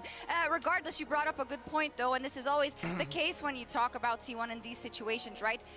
Although we need to respect that we know what this team looked like without Faker shot calling and his presence in the team, you also always need to mention all of them who can rally for moments like this. We even heard it in this tournament specifically, right? Zeus, who was calling a really important fight in the knockout rounds. We know that Keria can do the same. We know that Owner can step up together with not Huma, he's home, Gumayushi. So, you know, it was great to watch. But then, we have the Faker Silas play, right? Play, now for real. You probably know it's coming. He ends up stealing the Rakan ult here when after BLG you think it's over, the arrow misses, right? And here comes Faker from the side. They even see him coming, steals the Rakan ult, sets up for this beautiful combination with the Keria Renata. It's just insane. I mean, he used it perfectly. He's forward, then he rocket belts flashes onto the next two, charms up everyone, sets up the CC, and it's those plays that are so iconic, and Faker has so many of them leading to Worlds titles. I mean, shades of the Azir catch on Ruler, right? In a similar situation versus an LPL team in a situation where you're up against match point, Maurits. Class is forever. And then it's also the follow-up, right? Like Owner flashing on immediately, Keria being at the ready, and they're gonna need that as well, because in this game number 5, do not forget, because of the fact that T1 lost on the red side, BLG will have the opportunity to go back to blue. And this roster T1 7-7 in game 5, so they are beatable. We'll see if BLG can pull it off. Yeah, because I'm not gonna write off BLG either. They love playing these grudge matches, these best of 5s back in the LPL. They can go forever, Emily, but this is their backs against the wall. Everything that we have set up at the beginning of the day about the pressure of all of the LPL fans, of all of the BLG fans, they are the ones that were supposed to exact their revenge on T1, and they had him, and they didn't finish it. Is it gonna come back to bite him? I mean, they're on blue side, so I'm super curious. I want to see them go for full comfort, right? Because even though that composition that they had in the last game was good, it's like, do you really want Knight on Smolder? Even when Smolder is insane, but you want him on something with agency. You want him on something where he can control it. You see the players coming out now. That's what I want to see from BLG. Default to comfort, play your game. Hey, you get to walk past your own name there if you're T1 from last year, Azale. Must give him some confidence. I mean, it's engraved on the trophy. They can see it. You just have to reach out and grab it. And we'll see if T1 can pull it off on the red side. BLG earned themselves that blue side advantage by beating them on red. BLG. That is the edge that they have going into this all-important game 5. And if you look at the games thus far, I actually think BLG have looked better. It's obviously been close. The games have been really one-sided, which makes it hard. But like this punch back that we saw in topside for BLG, for example, I think spells a lot of hope. But the real question is, how are they going to be able to deal with the pressure of being in that game number 5? And I gotta say, I think it's a toss-up at this point. It is. All 10 players walking in look completely unfazed. Neither side seems nervous at all. Absolutely, and that's what we want to see. And if you feel like it is building up to a crescendo, I hope so as well. We heard some of the music pieces, but one was too loud for the one orchestra and the other was too loud for the other. I want to see them synergize and fight it out till the very, very end. It is only one game that stands between us and knowing who our 2024 World Champion is. Will it be Faker with his 5th or Knight with his 1st?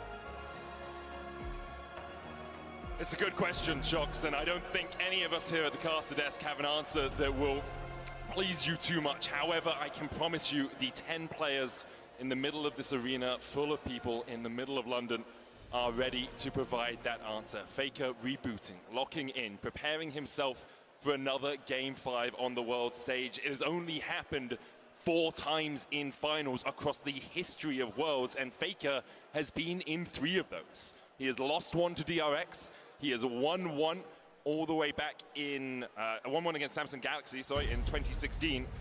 And now we'll see if he can Varus win ban against by BLG. BLG, who are on the blue side. Varus, their first ban. So last time that BLG were on blue side, they did the Varus, Ashe, and Skarner bans. And T1, they did their duty in doing the Aurora and Yone bans, Ashe. and threw in the Nico as well, as both Knight and Faker Yone. are very good on that champion, as well as on Encaria, this flex pick. But I'm really curious, will they still ban the Nico once again? I think it's Kalista. Nice. I think they'll take it away. I think it's proven to be too strong in the series. Sylas. I don't think they're going to allow it to go through. Honestly, I agree with you. I just think that the Kalista is just such a powerful bot. But we had the same conversation where it's a question of, do you trade Kalista for Jax? And the Sylas. T1 couldn't find much success Ben from the Jax Sylas. pick, and BLG really made the Kalista work for them. Now Kalista. they have to make the decision. The Kalista will be banned, but that does mean that Big in game Sylas. 5, Big Jack. All Alright. Nice one. Big Sylas. He immediately locks it in. All right, are we going to get the Zeus Gragas, the Zeus Gnar, perhaps? I mean, you have to trust in Zeus. He's shown that his Gragas is an effective answer into the Jax. Alright, Gragas, I mean, but I would call it an old school counter pick, but it's the one what that if- Zeus has been leveraging what throughout this World if Championship.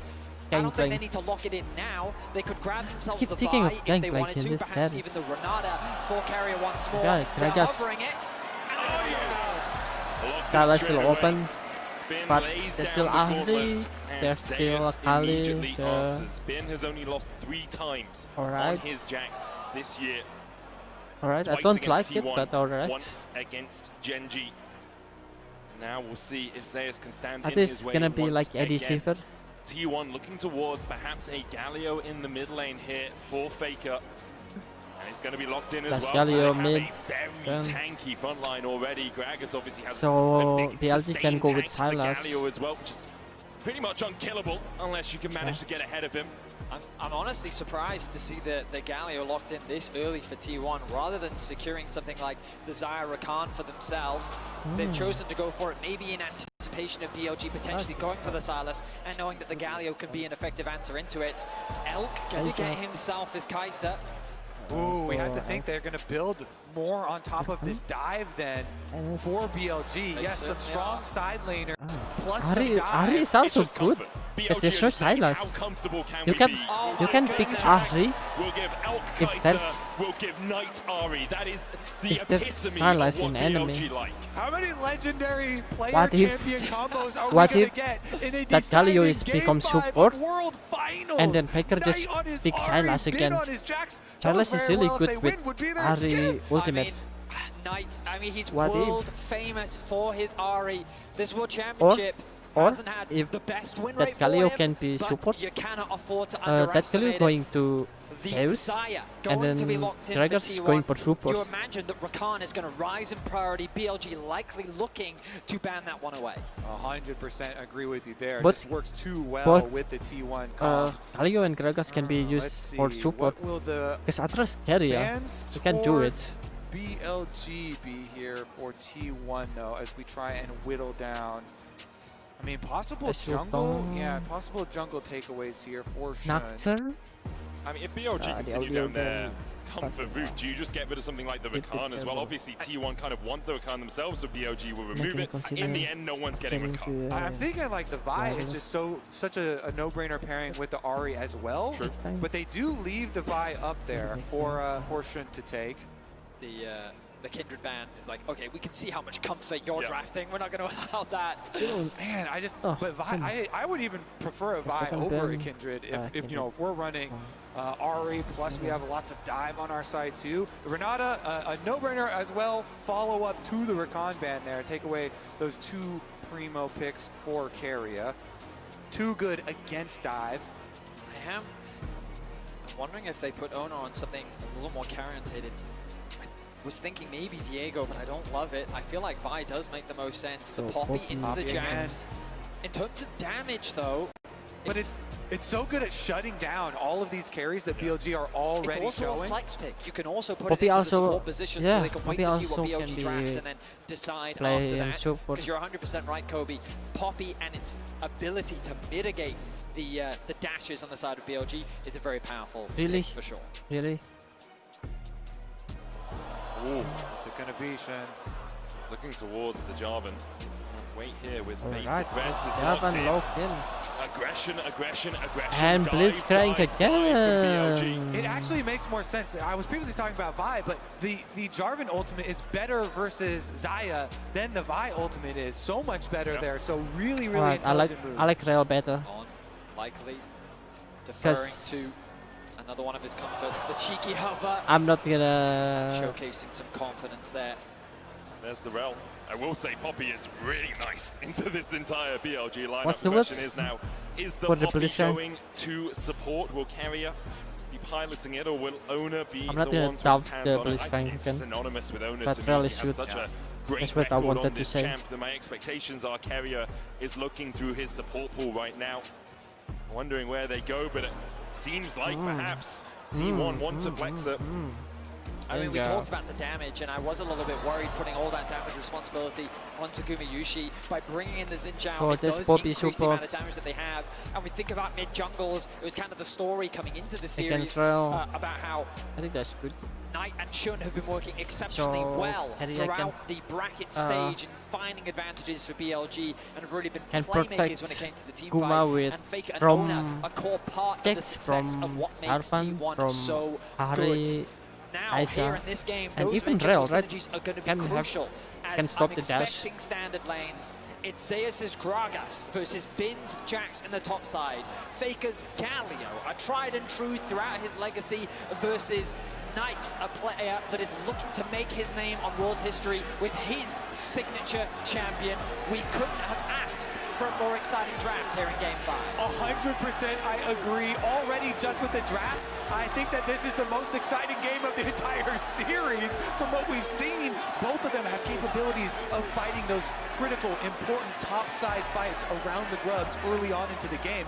Xin Zhao plus Galio, such a good combo. Final game plus the Ahri, also such a good combo. And we get in Bin's final legendary of Jax World versus Zeus legendary, I would say, Gragas at this point. He is 23-4 on the Gragas all time. Impressive stats to say the least.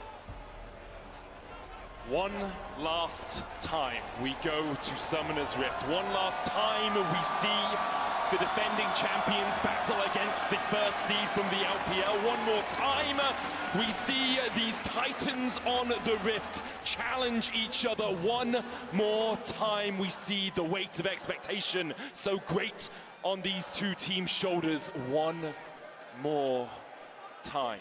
What skill is that? And there's so much on the line for both sides. BLG getting some revenge for last year's World Championship as T1 made their way through every single LPL team. T1 looking to raise their 5th trophy. LPL and BLG looking to hoist the Summoners Cup. So much on the line, and a single game will decide it all. A standard line of scrimmage to start off the game. I keep my eyes on, pathing up towards the top side. A lane swap possibility seems very real. We were optimistic, we were hopeful for Bin versus Zeus, but it looks like we're going to be denied. Yeah, looks like we are. The ward goes down in defense for T1. Sweeper comes out immediately, though, for BLG as they move in for that lane swap. Now we got to track, are they going to try and soak experience this time around for their level 2s to defend against these dives? Looks like Zeus just immediately going right down, and we'll head on through that mid lane once again. Owner starting on his wolves right now. Carrier spotting Bin out. Bin was trying to get to the wave to try and soak some of that XP, but couldn't get in range. Zeus has been able to get a little bit of XP out of mid as Knight is just catching that wave that Faker and Zeus will push forward. It's going to be a split map. Bin goes in with the counter strike here. Tries to get into range for some of those minions dying. He didn't get any XP. Yeah, look at that. It's that melee right there that was one auto away. He does soak a little bit now, though. I mean, every little bit. We're on pins and needles because of soaking experience and lane swaps. It's every little bit that top laners can get. Note that Zeus grabbed XP in the mid wave and is now making a way towards top. On his path towards bot, preparing for the potential dive, knowing that the split map has come through. Zeus going to take a bit of damage, a lot of damage from Elk, but he's going to tick over to level 2, and he should be fine now on the top side. And they should be able to defend this dive. On was able to soak his level 2 before heading down. On is here. There's so much CC with a Rel plus Jax. I think there's no dive. There will be Elk's no already swapping dive. as well. So Bin's going to Level get level 2 2 for here. Bin. Bit of No farm dive. this experience underneath the tower on there as well. Faker Knight being gets the charm charmed. onto Oh Faker. my god, Has the flash by flash. Knight. The Justice punch. Faker punching in the opposite direction to get that little bit of an extension on that E. And it might seem weird that he would do that, but it's because he knows that Owner is on the bottom side of the map, and he hasn't showcased on the bot lane dive, meaning that he's in the jungle, and the possibility of him showing up mid is very real. Knight showcasing that respect, doesn't want to give over first blood. He's getting pushed underneath this tower, but his farm is doing just fine as Faker on the Galio continues his pressure in mid. Meanwhile, once they do teleport Bin back to that top Shun side, he is here. should be able to soak up his level 3 as Zeus already pushed the wave. Zeus is going to get first move, but Faker under attack. Has no flash. Oh, Faker's just a punch. the charm as well. And Charm. Faker might fall first in the finals of the finals. Knight gets the kill. BLG find first blood. The Jarvan Ari strikes first. First blood here. Owner is here. Wait a second. Elk has flash, has cleanse. Carrier looking for that Carrier. right position. Onto where to use the Carrier E. striking. Knight goes Flash down by and Elk. flashes. You can see Carrier trying to bait the early flash. They're on just able to escape to the relative safety of the other side of that wall. Another game, another BLG first blood. Finding it onto Faker, crucial. Especially given that Knight did have to expend his flash earlier, but a good response from T1 as they lay in wait in the bot brush, ready to try and trap Elk. They couldn't convert it into a kill, but they do get his summoner spell. And look at this bot wave. It is very awkward, slowly pushing towards the bot lane of T1. They're going to require Jun to shadow in the lane to help them get that push out. Exactly, he has to come all the way down here because Carrier and Guma are doing such a good job just holding it. Meanwhile, top side, easy trading up there. The Jax into Gragas matchup is so much denial there for the Gragas. The phase rush for Zeus, easily able to hold them off. But here comes Shun, as you mentioned, came to shadow, make sure that they can move up to the wave. Bin. Going in, looking for the damage onto Zeus there. Relatively even top lane after obviously the first few levels were spent on opposite sides of the map. Very tiny gold lead for BLG. Faker again with a good Justice punch to dodge away from the charm in mid. That's Shun hovering around. Yeah, really cost Faker last time. Giving up that first blood, no flash on Faker. Pretty good movement so far from Shun, doing so much for his lanes, you know? Going towards Knight to make sure they can get their first blood, going towards bottom lane, make sure their wave is in a good state. So you have to do on the Jarvan, right? It is a very gank-orientated jungler. It does cost him in CS though, so this is something you're gonna have to keep track of. Just remember that Shun did a lot for his lanes. Now he's gonna try and catch back up though and see if he can clear the rest of his jungle. And you know, you can sit there and go, oh, it's a shame that T1 didn't get that kill in the bot lane 2v2, but they still benefited massively. You look at the AD carry difference, and because of the farm that was denied from Elk and the wave that Gumayushi was able to catch, he finds himself with about a 200 gold lead. And now he paths back up towards top. T1 have done this consistently, ready for the grub spawn. Faker ticking over to level 6 very soon. Nice trade onto Carrier. It's going to make this contest of the grubs very difficult for T1, but Ona has found an angle onto Bin. Bin has the flash here. Ona dash forward with that audacious charge. Hits him with the Wind Becomes Lightning. There is the counter strike out from Bin. Ona happy enough to eat that. You can see the TP coming in from Zeus as well as T1 are bringing more members up towards the top side. Faker has the hero's entrance to come in. BLG is also here. Flash away by Owner. T1 disengaged for the moment. Owner jumping back in. There's Faker going in. On is so low. Oh my god. By Faker. And now Bin and Shun have to Zeus! But Zeus does not want to let them get away. The explosive cast knocks them back in the end. T1 will win the fight. In a series that has been so focused on grubs, in the game number 5, all 10 players show up, and it is T1 who get Owner's Poppy Slam into the wall on. They get the kill, they get the grubs, and they immediately get turret plate money. T1, even though they conceded first blood, they set up for the grubs extremely well. And BLG got caught off guard. You feel that, Vedius? That is a wave of T1 fans. We look back at the replay. Ona walking into darkness, but he knows he has the support on. Not quite connecting on the stun. It could have been crucial, especially with Knight right there for the follow-up. The Galio ulti comes in, the connection into the wall, and then Faker securing that first kill. Yeah, and it's Carrier Poppy this time around, of course. He's the one who got it, and the grub secured. T1 with the early game lead secured. The reason we're so focused on that is because you can balloon these gold leads so quickly, but Faker under attack! On is here, Knight is here, Faker. Oh,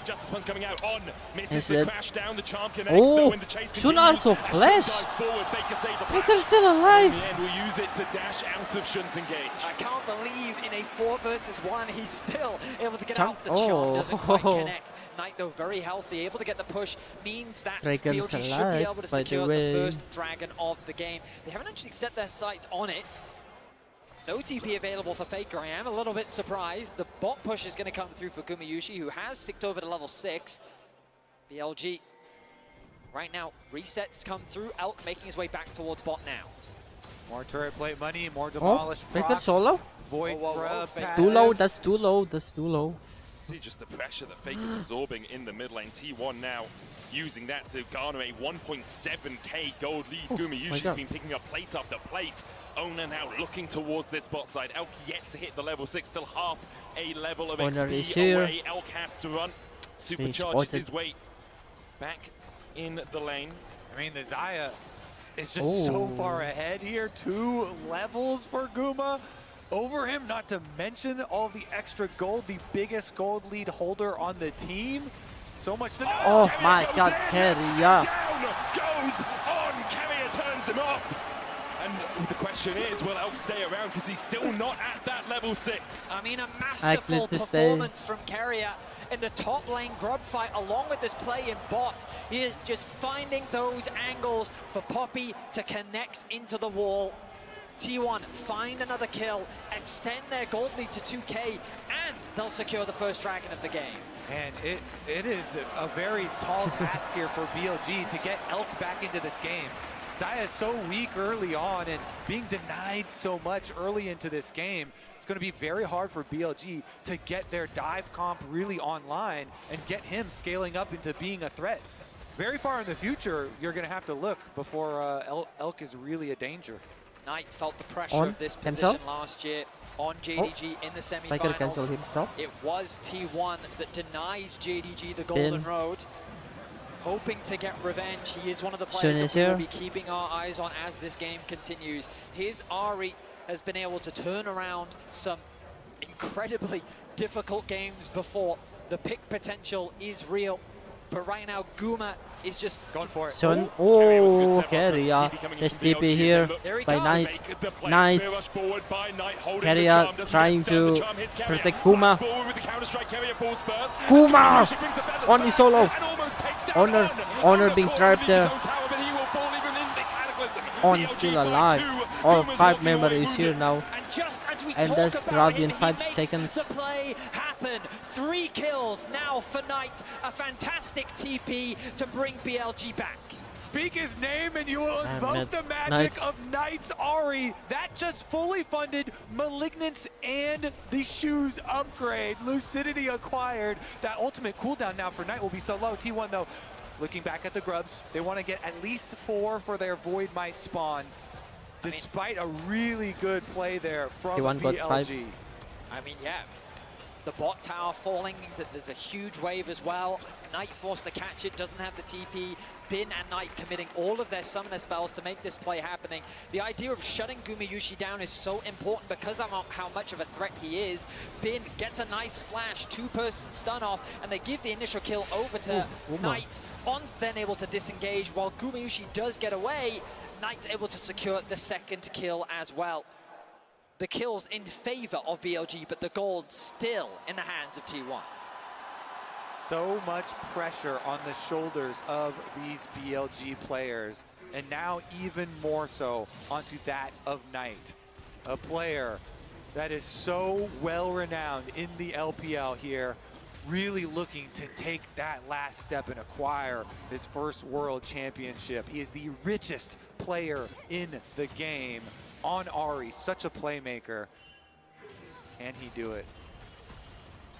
That's the question that everyone asks themselves in moments like this as well. For BLG, it would be the first time they have won a world championship. For T1, it would be their 5th. Faker so often leads the charge. Now it's Knight who has to take the charge into his own hands. Flash out. STP from Faker. Faker looking for that flank. BLG disengage. T1 can't quite find the fight that they were looking for right now. Faker doesn't quite realize he's sitting on a ward, but chooses not to overcommit to the play. TP's in ready for the action to kick off, but nothing too chaotic just yet. A minute and 15 until the next Rift Herald spawns. The bot lane has been completely abandoned. As T1 looking to now provide support for Zeus. See if he can push that wave underneath the tower. Keeping my eyes on the minimap. On has gone to reset, so it's BLG that will be forced to concede for the time being. As T1 have numbers on the map, but On is quickly making his way towards top. Elk catching that wave in mid is crucial for him as he tries to close that gold gap between the two AD carries. Galio ult is available here. Remember, for Faker, you have to be careful as BLG. All for T1 have that safety net. Wave clear from Knight though, coming with Galio, so there's gonna be 5v4. The Malignant's completed and level 9. Just Elk stuck in mid. The Q is going to be doing enough damage to help clear out those waves, but Gumayusi not slowing down, going to catch another wave as the resets now come through from T1. Dragon spawning in 55, the Herald in 25. And again, the reason we're focusing so much on Knight, you know, him getting all of this gold is because Elk has been put so far behind in this game. It's going to be a while before there is another really big carry threat on the BLG side, and so Knight is their big threat of getting kills. Bin, of course, on the side lane is going to look to farm up and scale up some more money on the Jax, but that as well might take a while. And typically, Zyre is a difficult AD carry to midnight kill. in my time right Thanks now. to the feathers, 1 thanks to AM. the ultimate, but with a Poppy and a Gragas and a Xinjiao and a Galio, it's going to be even harder, and it becomes that question, as you highlighted in Draft, Kobe, can the Jarvan actually lock the Zyre down? The flash is about to come off cooldown for Gumayusi. Both neutral objectives are alive. It's T1 that set their sights on the Herald, and they're going to be the ones to start this objective off. Start Herald. Now they will begin it. They have the vision control around there as well. You can see Knight pushing in the bottom side, does have the TP. He's also the only gold lead on his team right now. A few more seconds until Knight's TP is available. It looks like that they are just going to concede it as the bot side of the map becomes BLG's priority. Tier 1 going to be happy to secure the Herald and the top tier 1 as well. No one could really gain hurt just on the mid wave as it's just cleared out by Elk and Zeus. But Tier 1 do have a tempo advantage here and they're looking to keep the pressure on top side. Top side objectives have been turned so quickly into tower gold during this series. They're going to do it again. Knight's still working his way through that bot side tier 1, will now take it, then TPs to try and save the tier 2 in the top side. Rift Herald was not put down by T1. They just disengage as soon as they see that teleport used, that investment from BLG. They'll happily take it. Zeus is catching the wave in the bottom lane, so T1 not losing any gold on the map either. Yeah, BLG feeling like they need to invest Knight's teleport to deny that big influx of gold from one of those side lane secondary turrets to try and stop that snowball that has been so prevalent. Allows them to push right back out here for Bin, as well as Elk taking care of the wave in mid too. Some critical income for them. One of the things we were very excited about coming into this game was Bin versus Zeus, but Tier 1 have actually put Gumayusi versus Zeus for the vast majority of this game. And remember that given that Elk has been so far behind, he's been either playing into the Galio or he's been playing into the Gragas. And Zeus has quietly built up a very healthy lead for himself. Just a few moments ago, he was about 1k gold ahead. Now that he's back out onto the map, he's spent that gold. And Bin yet to actually complete his first item. Let's see if this back will secure it for him. And there it is. So now the Trinity Force finished for Bin. He's going to feel a lot more confident as we get closer to these mid-game fights. Still about 1,000 gold lead for T1. A Drake Capice, Hex Tech to T1, Infernal to BLG. The Grub's advantage as well with that Rift Herald in pocket means that T1 do have the pressure advantage on the map. If they want to push in like this, they'll take a tier 2 in the top side with 3 towers to 1 in their favor.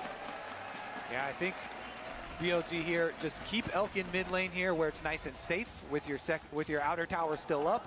Farm up with the static shiv on the Kai'Sa. Keep on farming till he can at least get his second item here. And then they can try and look to actually contest. Little cheeky steal away attempt here on the blue. Should be good. You can feel the tension. 3-2 in kills. 2k the gold lead for Tier 1 after securing that top tier 2.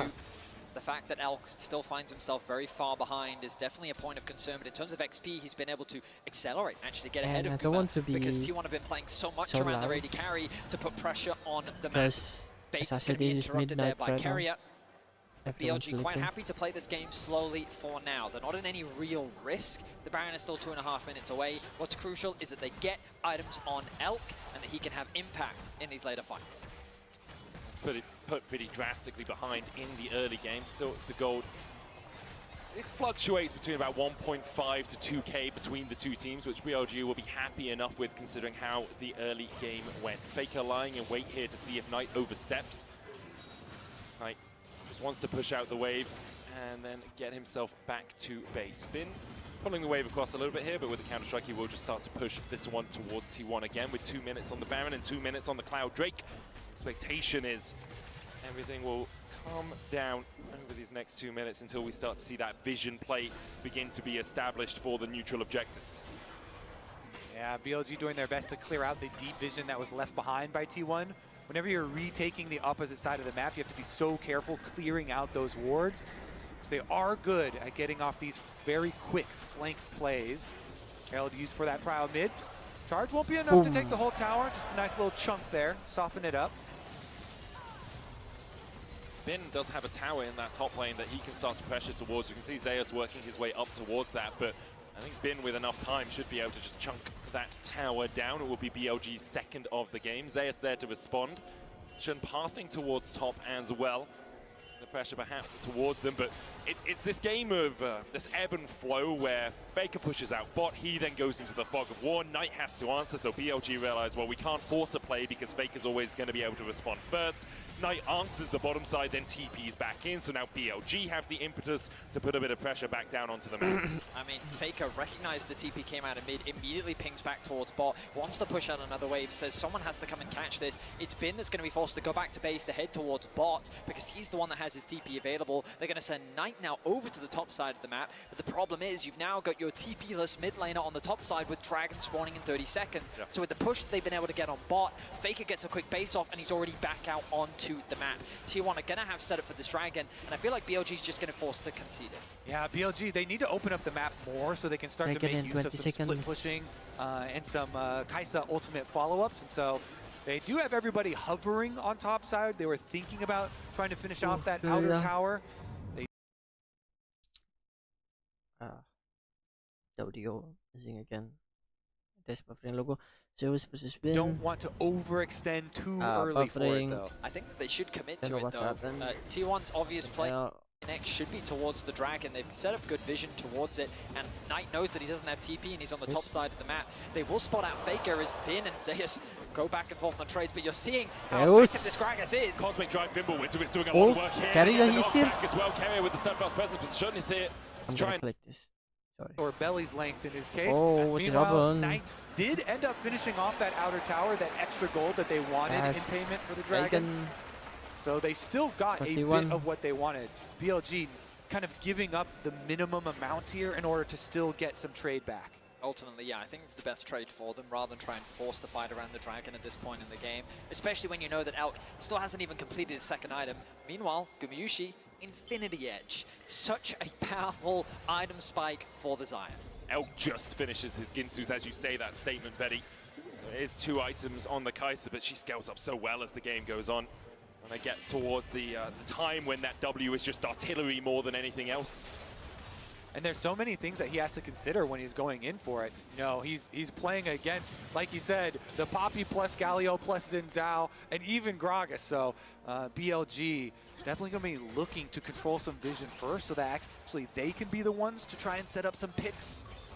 Now, in Game 4, you said with confidence that you don't expect the game to end in 27 minutes. I feel like this game isn't going to end in 27 minutes. With how tense it's been so far, with clear win conditions laid out for both sides, the 4th Dragon of the game is where I expect a lot of action to be happening. In the meantime, both teams are prioritizing farming, looking for outer objectives, and ideally, if either one of them could break open that mid tower, that would be great. But in terms of the siege, I think that it's not easy for either side, given the amount of wave clear that they do have. But that point of tension continues to build up as both of these teams fight for that crucial edge to help determine who will be the 2024 World Champ. For Elk, for On, for Shun, for Knight, it's their first time here in a Worlds final. Knight has fallen short a couple of times.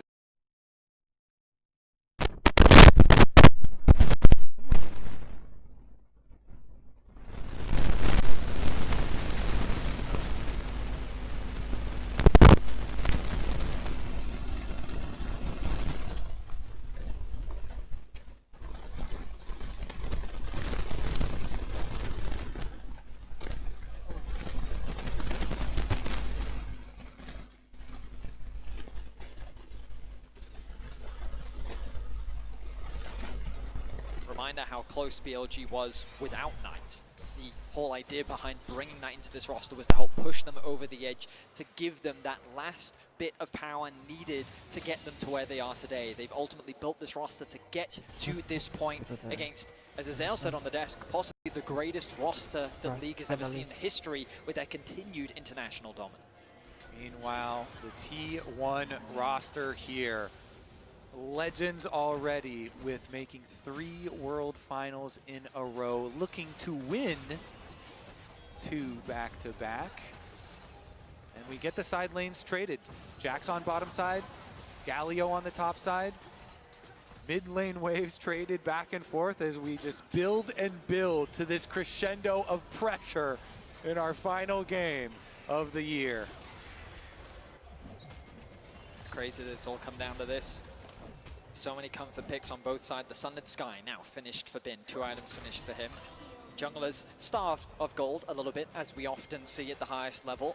If they could secure that second item ahead of this crucial fight, that would be absolutely huge. Both now fighting for vision. Resets come through for Zeus. He's making his way back out onto the map. Has the arm guard, a crucial pickup, providing a little bit more durability and just time-wasting potential in the upcoming team fight. Dragon a minute away. We get ever closer to that crucial objective. Arm guard also finished for Knight. The bot wave pushed in. Elk not yet completed that Nash's Tooth, meaning he's not quite at the point of that consistent poke that we often see from the Kai'Sa. He's almost there. Has the blasting wand, has an amp tome as well. Gumayushi on the other side, sitting on a Zeal alongside his IE and the Essence Reaver. It feels like one of those games where a single fight's going to decide it, you know? As soon as a team starts snowballing, it's a Drake into a Baron, into a few towers, into a gold explosion. And I think that's why we see both teams so tentative about making that play. Obviously, no neutrals really up apart from the Baron for them to fight over right now, but there's a lot of this bouncing waves back and forth without really finding purchase. And the first step before T1 can go take this dragon is they have to secure vision on the Baron. Because of the Rage Blade being completed for Kai'Sa, you can actually burn through Barons and neutral objectives very quickly. And so that's why we just saw these last like 30 seconds, 40 seconds of T1 really trying to make sure that they will have an early alert system if BLG try and do a cross-map play on them.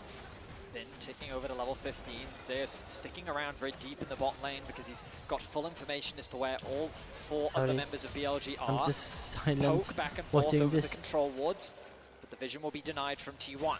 Critical defense of their vision here from BLG. And then T1 immediately fight back. They reclaim control over that space. Control ward still sitting in the inventory of Carrier, but crucially, none left for BLG. I'm sure On would love to get a quick reset off, but I don't know if he's going to be given the time to do so. Pings coming down from the side of T1 of the bot side jungle. Taken Salat, by the way. Shadowing Strike going in. Alright, On going in. With the follow-up here onto That's Zeus. Faker. Oh my god. On just gone. On just gone. What the hell is that damage? And now BLG have to play a 4v5 if they want to try and contest. I think their decision will be not to. They'll just back away, clear out their own jungle, but On went in on Zeus and T1 immediately collapsed. Again, T1, they're so confident and we're like, they've got the Galio ult to back them up. Zeus is very tanky. They were not worried for a second during that pick. On definitely bit off way more than he could chew, and that is a 100% sacrifice of the dragon, of the objective. Critically, it is just putting T1 to that soul point and not breaking the game quite yet. Gumayushi picking up the Phantom Dancer, immediately swapping it over for the Navori Flicker Blade. Help securing that kill, giving him a nice injection of gold. You can hear the support from T1 from the crowds. The BLG supporters ever present in the arena as well. You have to believe that T1 are very confident in their team fight and their strong setup here. I mean, why wouldn't you with how strong Gumayushi is? And so that's why maybe you see BLG wanting to rush into some picks whenever they see anyone, because they do kind of feel that unspoken mounting pressure facing them. You can feel as well, just kind of on the map, how T1 is slowly but surely beginning to gain more control. BLG feels like that they're being pushed back even further onto their side of the map. And T1 remaining calm. Of course, this game is far from over just yet. That deciding fight is yet to happen. All summoner spells are available for everyone on the Rift, TPs included. The next dragon still a ways away after T1 secured that mid-tier 1 from BLG. The Baron becomes a very scary point of contention for both sides. How exciting is it that our entire year of professional League of Legends is going to be condensed down to presumably a big fight now to break open the entire series and determine the world champion. It's just absurd, and for the players down there as well, that weight on your shoulders. I'm nervous, and I'm not even playing. It's just monumental. It's not just you, it's not just your team, it's your fans, it's your family, it's your region that have supported you through thick and thin. And Owner, very close here. Pressure on you, Shadowing Strike going wide. Carrier solo. Puma. He got trapped. Oh, flash away. Owner going back in. There's Bin going in. Has already put him in the dirt. Kevin is next up. BLG find 2. T1 able to back away for the moment, but the TP behind by Bin as he looks for a little bit more. Oh, they go back in. Baker flashes in, and down goes Knight once again. Baker, when you need someone, when you need anyone to stand up and show just what the fuck? I thought you were losing. Another T1 5-5, and alongside it, the Baron in there. Faker is so good at acid.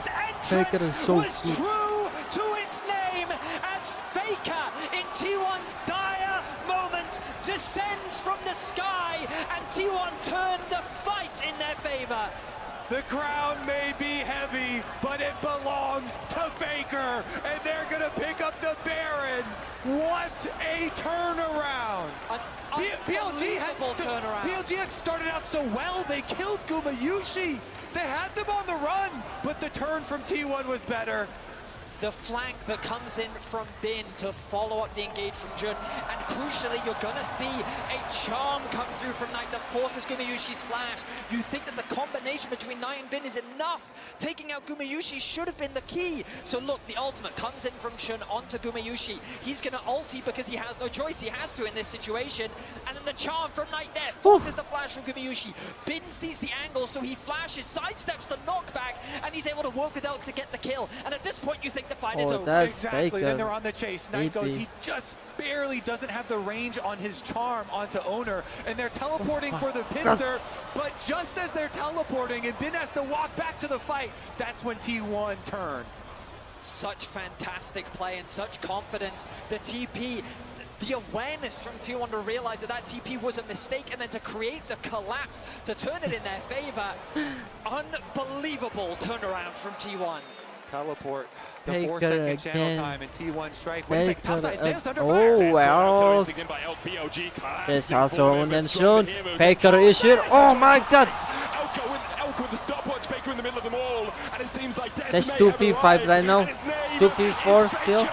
Zeus solo. The rest of T1 begin his collapse. Faker's gonna fall as he pops the stopwatch, manages to buy himself a second. Owner here to save his mid laner once again, and Faker still stands. He has ascended. He stands above it all, and he looks hungrily at that. What the hell is this guy? Unkillable Demon King, unkillable one more time. Unbelievable once more. What the How hell? does he keep doing it? I mean, with the Baron buff, 4 members dead. It's only Knight left to defend his base. His crumbling kingdom at the hands of T1. An inhibitor will fall, and T1 set their sights on the Nexus. Knight goes in with the Spirit Rush, lands the charm as well. The first Nexus tower is fallen, and T1 are just Faker. looking for the prize. They're hungry for it. T1 are the past, the present, and the future. A new era, the same empire. T1 How the hell you do that? 2024 Faker. World Champions. Faker.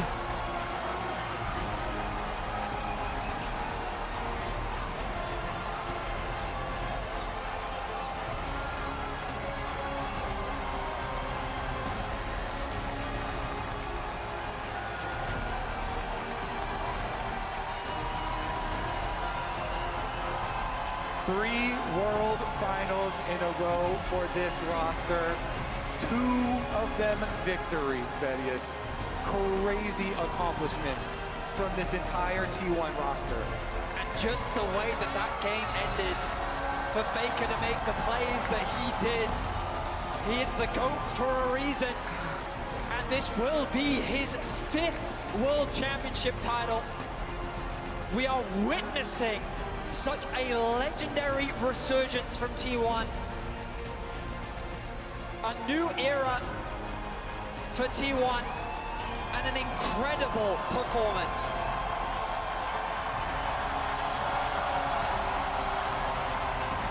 Please keep that roster together again. That right there is a new T1 dynasty. Heartbreaking for BLG to be so close. In the end, as Faker said it best, you've got to prove it. That's where you play. When you face T1, when you face the best in the world, the defending champs, you've got to prove it. And today it was T1 that proved it. The trophy ceremony presented by Mercedes-Benz. They will hoist the Summoners Cup. I still wanted to see the replay, but from 4th seed in the LCK, 1 game away from not even qualifying to the World Championship, to making it all the way to the final, a full 5-game banger. They will lift the Summoners Cup once more. Oh, those steps must feel so sweet. A 5-game banger, as you say, Vedi. T1 take to the main stage, and they deserve every accolade that is bandied towards them. It's back-to-back. London, Europe, the world, give it up. It's T1, your 2024 world champions once more.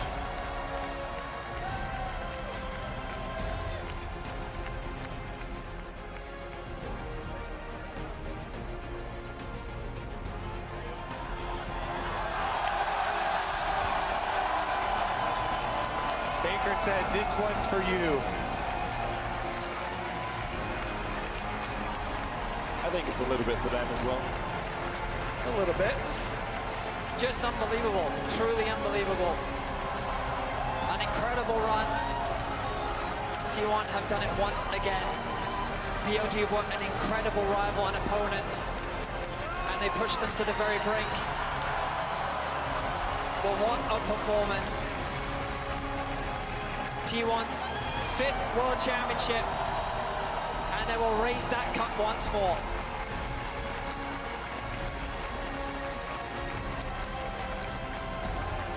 Zeus, Owner, Faker, Gumayushi, Carrier. Remember the names, legends, all of them.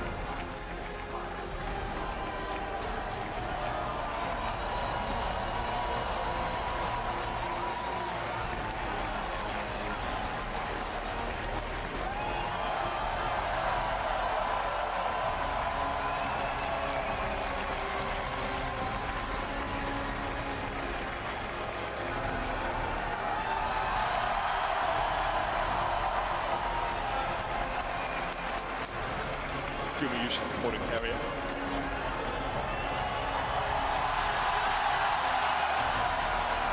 He transcends League, he transcends esports. Faker is one of a kind, to say the least, as he raises that trophy for the 5th time. The team around him obviously deserve all the praise as well, but I'm still thinking about that Faker play. Roster in League of Legends history. Yeah. 3 back-to-back World Finals appearances, won 2 out of the 3, and the one that they didn't win, it was a full 5 games. It's truly incredible what this roster has accomplished. Largely built through the academy system of T1 with the addition of Carrier. Phenomenal stuff. incredible stuff from them through all of Worlds. Let's take a look back at T1.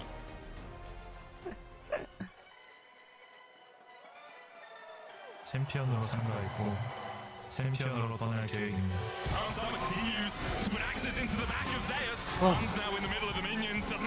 Zeus Gragas so good.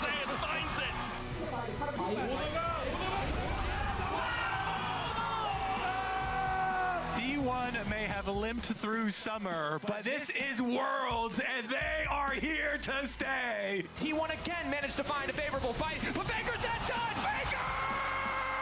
He gets the double! That was insane footwork from the Rakan! T1 refused to lose a best of 5 to the LPL, and they move on to the semifinals.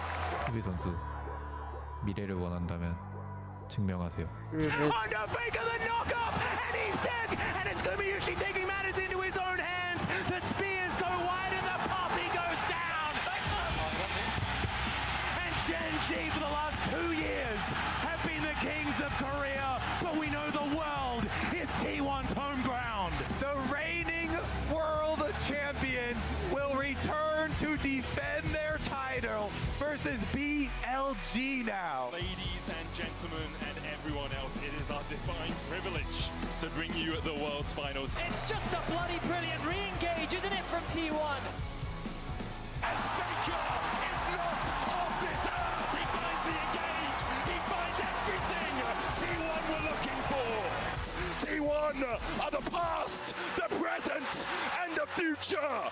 A new era, the same empire.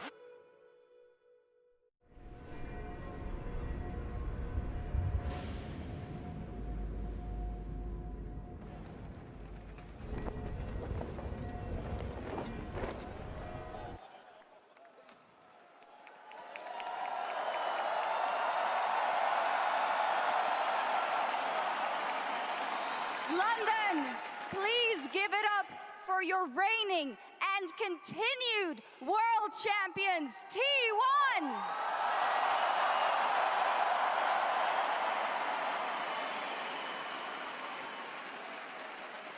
We have Ji-Sun here with us to help with the translations as we continue on. And also a quick note, Zeus will be joining us very, very shortly, but we do have Chris Greeley here to celebrate T1 as well, the global head of LoL Esports. Thank you, Shox. What a series that was. Congratulations, T1, our 2024 World Champions. We are beyond excited to crown you as this year's champions and welcome you to the legacy of greatness. 2024 월드 챔피언십 우승을 다시 한번 정말 축하드립니다. 이 자리에서 함께 여러분들의 위대한 유산을 이루어내는 시간을 함께 보낼 수 있게 돼서 정말 큰 영광입니다. Your journey throughout the season and the tournament was nothing short of incredible. It was a joy to watch you rise to the top and claim your victory. You have made your fans, all of these fans, and the LCK very proud. 올 한 해 T1의 여정, 그리고 이번 월즈에서 T1의 여정은 정말 경이로웠습니다. 이렇게 또 한 번 우승을 이뤄내면서 여기 계신 모든 팬분들, 시청하신 모든 팬분들, 그리고 LCK를 자랑스럽게 만들어주셨습니다.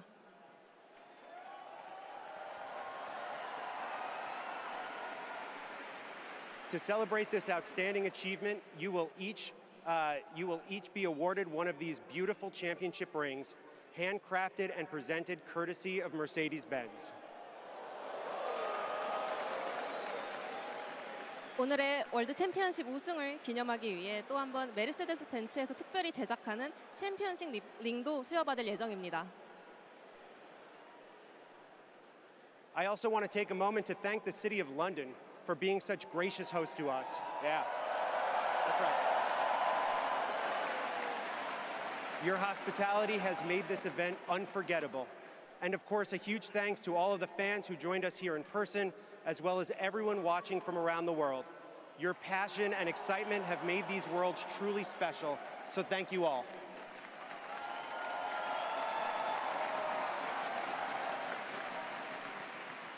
I'd like to invite Riot Games co-founders Mark Merrill and Brandon Beck, League of Legends executive producer Paul Beleza, and Riot Games CEO Dylan Jahada to share their congratulations as well. GG to your world champions, T1. Still fucking, yeah.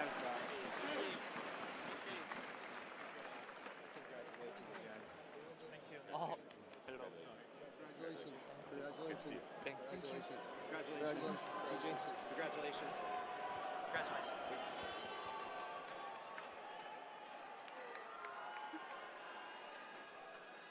Thank you so much, Chris. Now it is, of course, time to hear from our winning team. We have gathered that perhaps the players don't have the perfect audio, but we will go along as we see and hope that they can understand us as we ask these questions. So let's fire off the first one. Faker, I have to go to you first.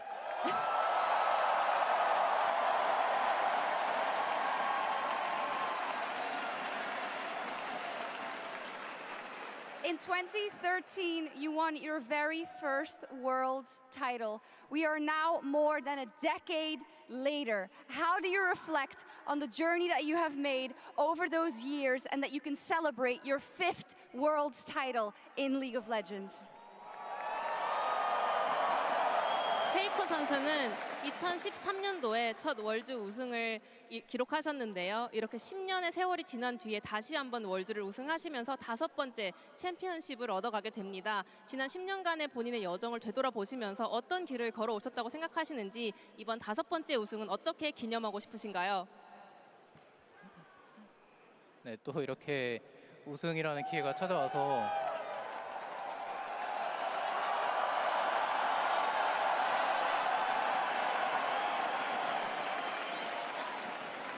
네, 우승을 할 수 있게 돼서 정말 너무 기쁘고 또 여러분들 앞에서 이렇게 우승할 수 있어서 너무 좋고요.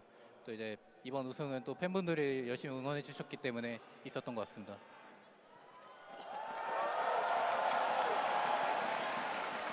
I am very happy to be able to lift up the trophy in front of you guys, and this 5th title was possible thanks to all the support from my fans.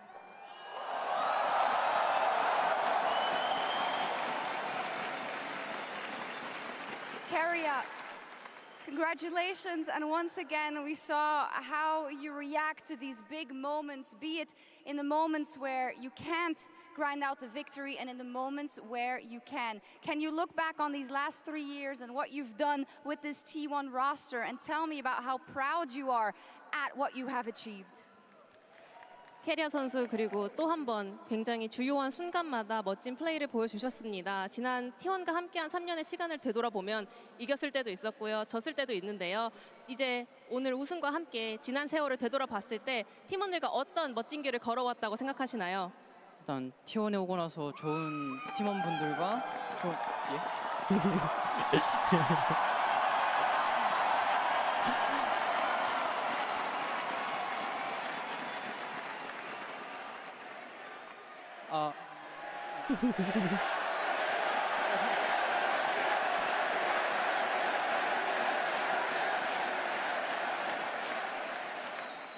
일단 땡큐 하고요. 그리고 일단 T1에 오고 나서 이제 많은 선수들 분들과 많은 이제 좋은 사람들이랑 계속 함께 하면서 많이 인간적으로도 그렇고 게임적으로도 그렇고 많이 배워가지고 이렇게 그 시간 동안 많이 배워서 이렇게 2연속으로 우승할 수 있었던 것 같아서 이제 너무 감사한 것 같습니다.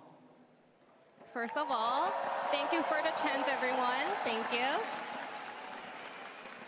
Ever since I joined T1, I was surrounded by amazing people, and thanks to them, I was able to mature and grow so much as a player, but also as a person. And because of that, I was able to claim this back-to-back championship.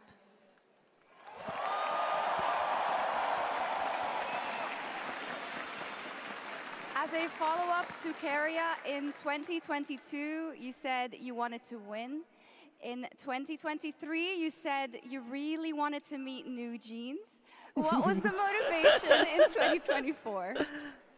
이제 22년도 결승에 진출하시고는 정말 우승하고 싶었다라고 하셨고 23년도 결승을 진출하고서는 뉴진스를 정말 만나고 싶었다라고 하셨는데 올해 결승은 어떤 게 가장 기대되셨나요? 일단 이번 결승은 좀 준비하는 과정에서 되게 후회 없고 열심히 했다고 자부해가지고 이제 지든 이기든 받아들일 수 있을 거라고 생각했던 것 같고 네, 지든 이기든 받아들일 수 있을 거라 생각했고 이제 그래서 이겨서 너무 기쁨의 눈물을 흘렸던 것 같습니다.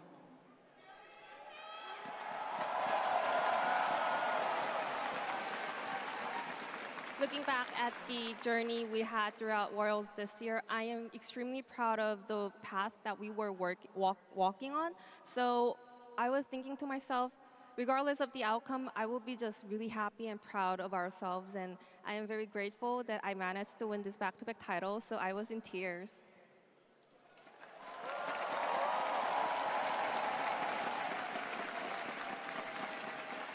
Koma, my sincere congratulations to you for yet another Worlds title. You who were there in the first iteration of the back-to-back championships way back in 2015 and 2016. How do you look back on this run with the team after you came back to coach T1 after 7 years?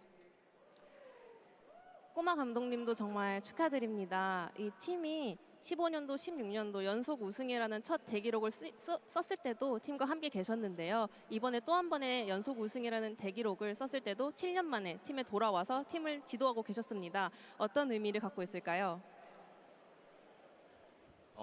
그 7년이라는 시간을 이제 날짜로 조금 해보니까 정말 긴 시간이었더라고요. 정말 그동안 이제 우여곡절도 되게 많았었는데 이렇게 다시 T1으로 돌아오고 너무나 좋은 선수들과 너무 이제 스태프들 진짜 항상 뒤에서 아낌없이 지원해주는 뭐 프론트 분들 이런 분들을 다 만난 게 그냥 너무 운이 좋은 사람이라고 좀 생각하고 있어요. 그리고 마지막까지 항상 또 응원해주신 팬분들에게도 너무 감사드립니다. 그냥 감사한 마음밖에 없는 것 같습니다. 감사합니다. I converted 7 years to days, and yes, it is a very long time. And yeah, I was very amazed that after such a long time, I had a lot of ups and downs, but I found my home back in T1, and I was able to find another huge success. I think it's because of the great players and talented players that we have, but also the staff members who supports us as much as possible. And thanks to them, I was able to, and the team was able to accomplish this greatness all together. So all I can say is thank you. I am very beyond grateful right now. And I also have good news. I have heard that Zeus is able to join us right now. So if you please give him a warm welcome to the stage.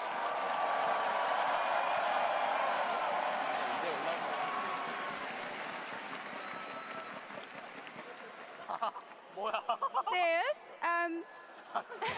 are you okay?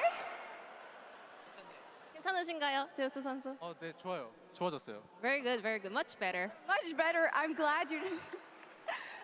When it comes to this game 5, Zeus, you counterpicked Bin's Jax, and I know that in your career there have been moments where people have counterpicked you and it didn't end up so well. So talk to me about the confidence you must have had going into this game 5 to secure T1 the championship. 오늘 정말 중요한 5세트에서 빈 선수의 잭스를 제우스 선수만의 카운터 픽으로 완벽하게 정복했습니다. 사실은 굉장히 중요한 순간마다 제우스 선수도 카운터 픽 당한 경우도 굉장히 많았는데요. 오늘 5세트 임하시면서는 어떤 자신감으로 경기 들어가셨나요? Gumayushi's helping out. 일단 빈 선수가 잭스를 워낙 잘해서 견제를 많이 되기도 했지만 제가 그라가스를 하면은 제가 더 잘할 수 있고 그리고 충분히 카운터 칠 수 있다고 생각해서 자신 있게 뽑았던 것 같고요. 그리고 네 그런 것 같습니다.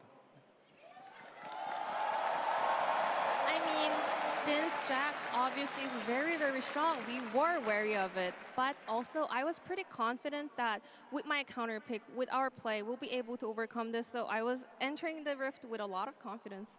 Yes, we definitely saw it. Owner, you have been a pillar for the team this year when it wasn't always going so well for T1. How do you reflect on all the work you have done for T1 and the work you have contributed in this phase of your career to the 2 Worlds victories that T1 was able to book? 오너 선수 그리고 올 한 해 T1의 조금 흐름을 돌이켜 보자면 힘들 때도 오너 선수가 언제나 단단한 기둥처럼 팀을 밑받침해주는 역할을 많이 해오신 것 같습니다. 지난 2년간 T1의 2연속 월드 챔피언십 우승의 여정을 돌이켜 볼 때 오너 선수가 팀에 어떤 그런 승리에 기여를 했다고 하시는지 지난 여정을 어떻게 좀 감상하시나요? 네. 어쨌든 2년 동안 저희가 이렇게 우승을 했기 때문에 굉장히 많이 기여를 했다고 생각하고요. 그리고 또 이렇게 좋은 선수들과 함께 할 수 있는 거에 대해서 너무나 좋게 생각하고 있어서 그래서 그래서 좋은 결과까지 나오는 것 같고 또 그리고 저희가 힘들 때나 좋을 때나 언제나 저희 T1을 응원해주신 팬분들이 너무나 많다고 생각이 들어서 그 팬분들 덕분에 저희가 안 좋은 상황에도 불구하고 좀 잘할 수 있는 동기부여가 되는 것 같아서 팬분들한테 너무나 감사하다는 말씀 좀 드리고 싶습니다. First of all, we won back-to-back championship, so that's a contribution there. Also, I mean, yeah, there were some hard times, but there were also some good times. But looking back at the entire journey, I can say for sure that I was surrounded by amazing players, so we were able to accomplish this greatness together. Also, sometimes there were moments where the hardships were getting us, but thanks to the support from the fans, we were able to overcome it, and you guys are my biggest motivations.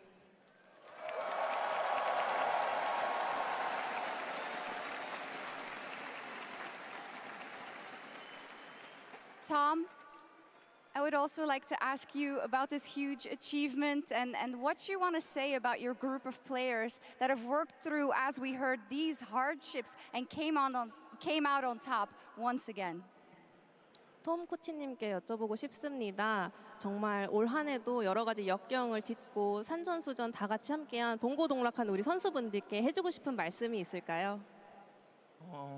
저희가 올해도 작년과 비슷하게 힘들었던 순간들이 많았다고 생각하는데 특히 서머에 되게 힘들었던 시절에 캐리아 선수가 형 플레이오프만 가자, 또 플레이오프 가니까 형 경주만 가자, 경주 가니까 뭐 결승 가자, 그렇게 계속 목표를 수정을 해 나가면서 저희가 좀 높은 곳을 바라봤기 때문에 이렇게 좋은 결실을 맺었다고 생각합니다.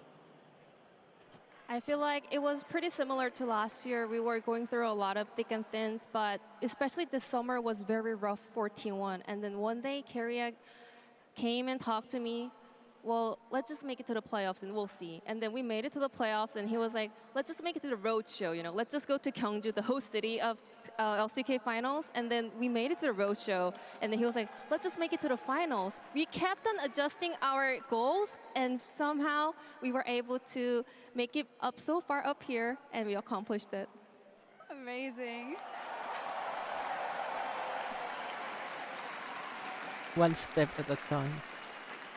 That's a good one. Gumayushi, congratulations on another world title.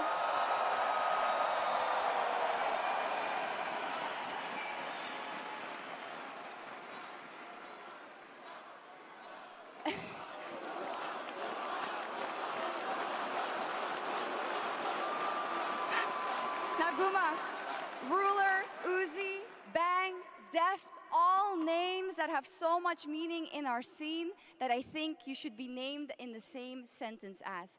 Where do you see yourself amongst these heroes of the role you play with what you have achieved?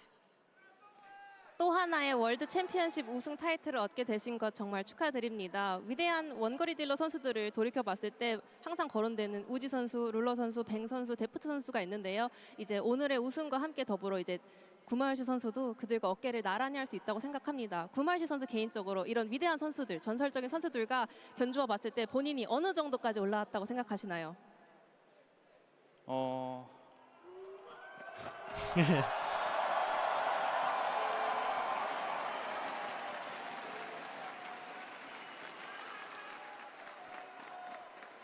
일단은 작년에 이어서 하나님께 감사와 영광 먼저 돌리고요. 지금은 그 역대 그 최고의 선수들과 아직 뭐 비슷하다고도 말할 수 있겠지만 아직 모자랄 수 있다고 생각하고요. 하지만 제가 데뷔하기 이전부터 제 목표는 역대 최고의 원딜이 되는 거였기 때문에 언젠가 반드시 정상에 서겠습니다.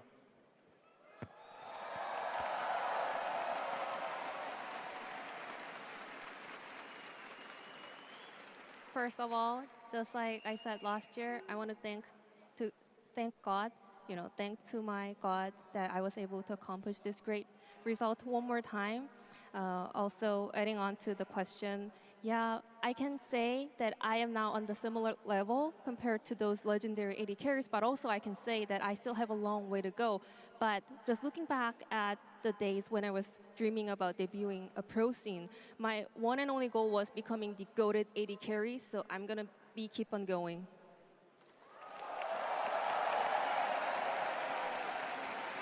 And of course, we have to ask Guma, because of the croissant last week and now spending a week in England, how have you been enjoying the cuisine here in London? 그리고 지난주에는 파리에서 멋진 크로아상과 함께 파리의 여정을 마무리하셨는데 이제 런던에서 일주일 머무르셨잖아요. 런던에서 미식 생활은 좀 즐길 수 있었나요? It's good.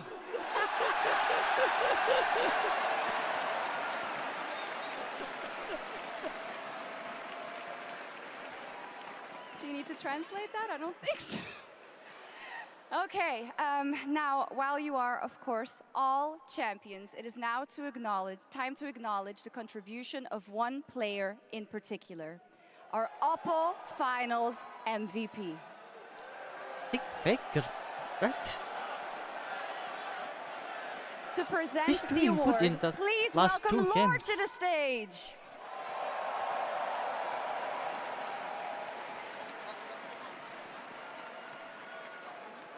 Thank you so much, Sharks. 송이 축하드립니다. Congratulations on winning Worlds yet again, and congratulations on an amazing season from you. London, once again for T1, please.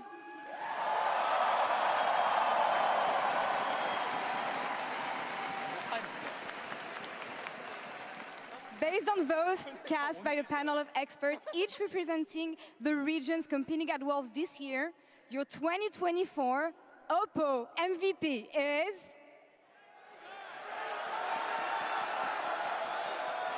Faker! Of course!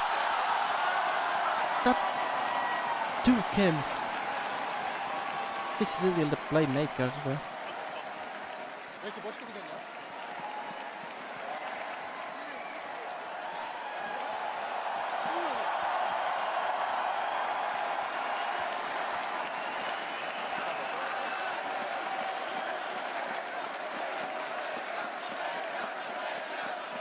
Faker, congratulations on a second MVP trophy. The first one was in 2016. You're the first player to achieve this. When you think of 2016, how much of a different player are you today?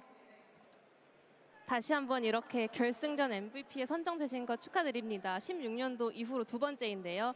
또 이렇게 두 번째 FMVP 수상하는 선수는 페이커 선수가 처음입니다. 16년도에 본인을 돌이켜 봤을 때 선수로서 얼마나 달라지셨다고 생각하시나요? 네.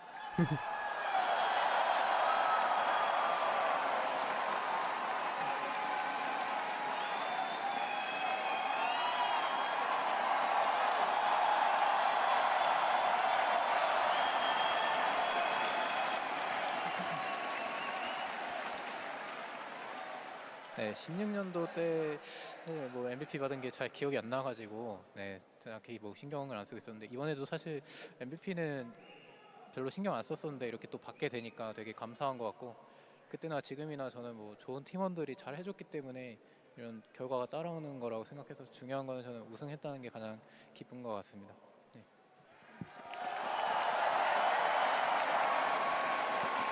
I actually could not remember that I won FMVP back in 2016. It was very vague in my memory, but same for today because I was not paying too much attention about, winning the finals MVP.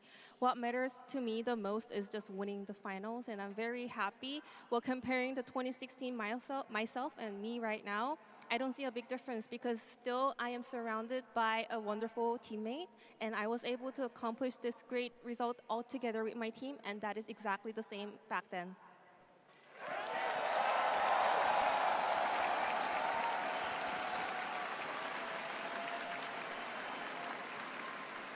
I know that you don't care about milestones. I know that you don't care about breaking records. So 11 years in, after everything you achieved, what is your motivation? What do you fight for? 또 페이커 선수는 사실은 기록도 나에게 크게 중요하지 않다. 업적을 쌓는 것 크게 중요하지 않다. 승리하는 것이 가장 중요하다라고 언제나 말씀해 주신 선수인데 이 오랜 세월 동안 활동하시면서 또 한 번의 우승, 또 한 번의 FMVP 수상을 하셨는데 여전히 본인에게 가장 큰 동기부여나 동력은 무엇인가요? 일단 뭐 가장 큰 동기부여는 저는 이제 팬분들이 또 저를 보고 또 긍정적인 에너지를 많이 얻어 가셨으면 하는 마음이 항상 큰 것 같고요. 그래서 계속해서 열심히 준비하고 스스로 굉장히 의미 있다고 생각하는 결과를 만들 수 있는 것 같습니다.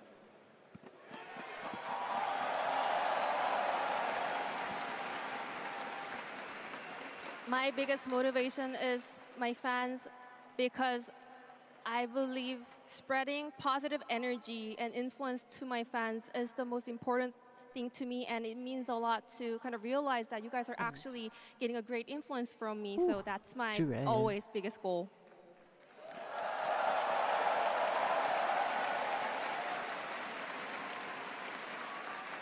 Now, last question that I have for you. 11 years ago, you were winning your first world title.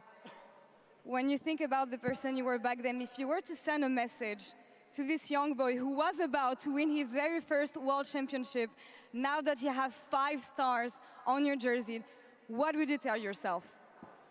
11년 전 13년도에 첫 월드 우승을 하셨고 정말 또 오랜 세월이 지나서 다시 이 자리에 와서 또 한 번의 우승을 이루어내셨습니다. 그 시절의 어린 소년 페이커 선수가 막 월드 우승을 하려고 했을 때를 지금 바라볼 수 있다면 어떤 감정이 들 것 같으신지, 이제는 정말 엄청난 경력을 쌓으셨고 5번째 별을 유니폼에 달 수 있게 되었습니다. 그 어린 페이커 선수에게 하고 싶은 말씀이 있을까요? 뭐 즐기라고 하고 싶습니다. Go ahead and have fun.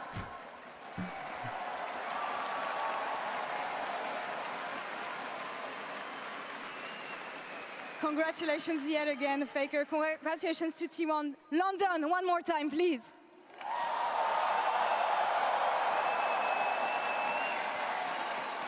Now, before our champions lift the trophy one more time, I'd like to take a moment to acknowledge all of those who made Worlds 2024 the incredible event we've lived and breathed over the last 6 weeks.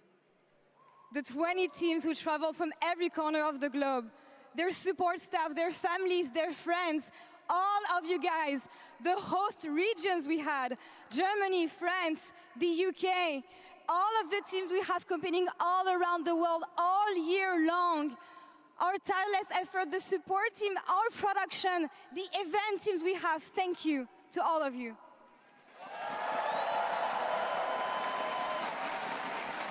And of course, last but most importantly, the millions of League of Legends players and fans around the world whose love, dedication, and passion for this game has built this community over the past 15 years. Thank you so much from all of us. GG. I started the league in well 2017, played. so it's not 15 years for me yet, right? We love you, and now one last roaring time for T1 as they lift the trophy again as your 2024 League of Legends World Champions.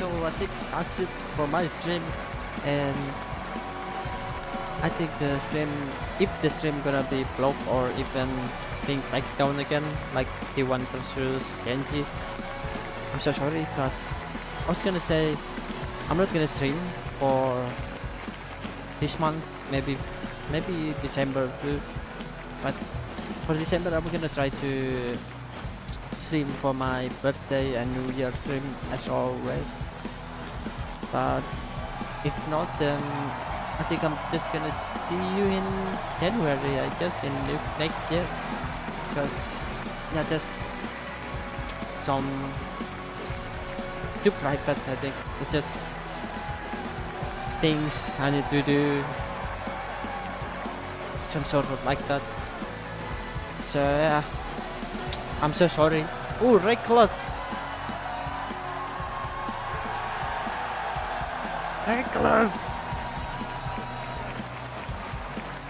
So yeah, I think that's it.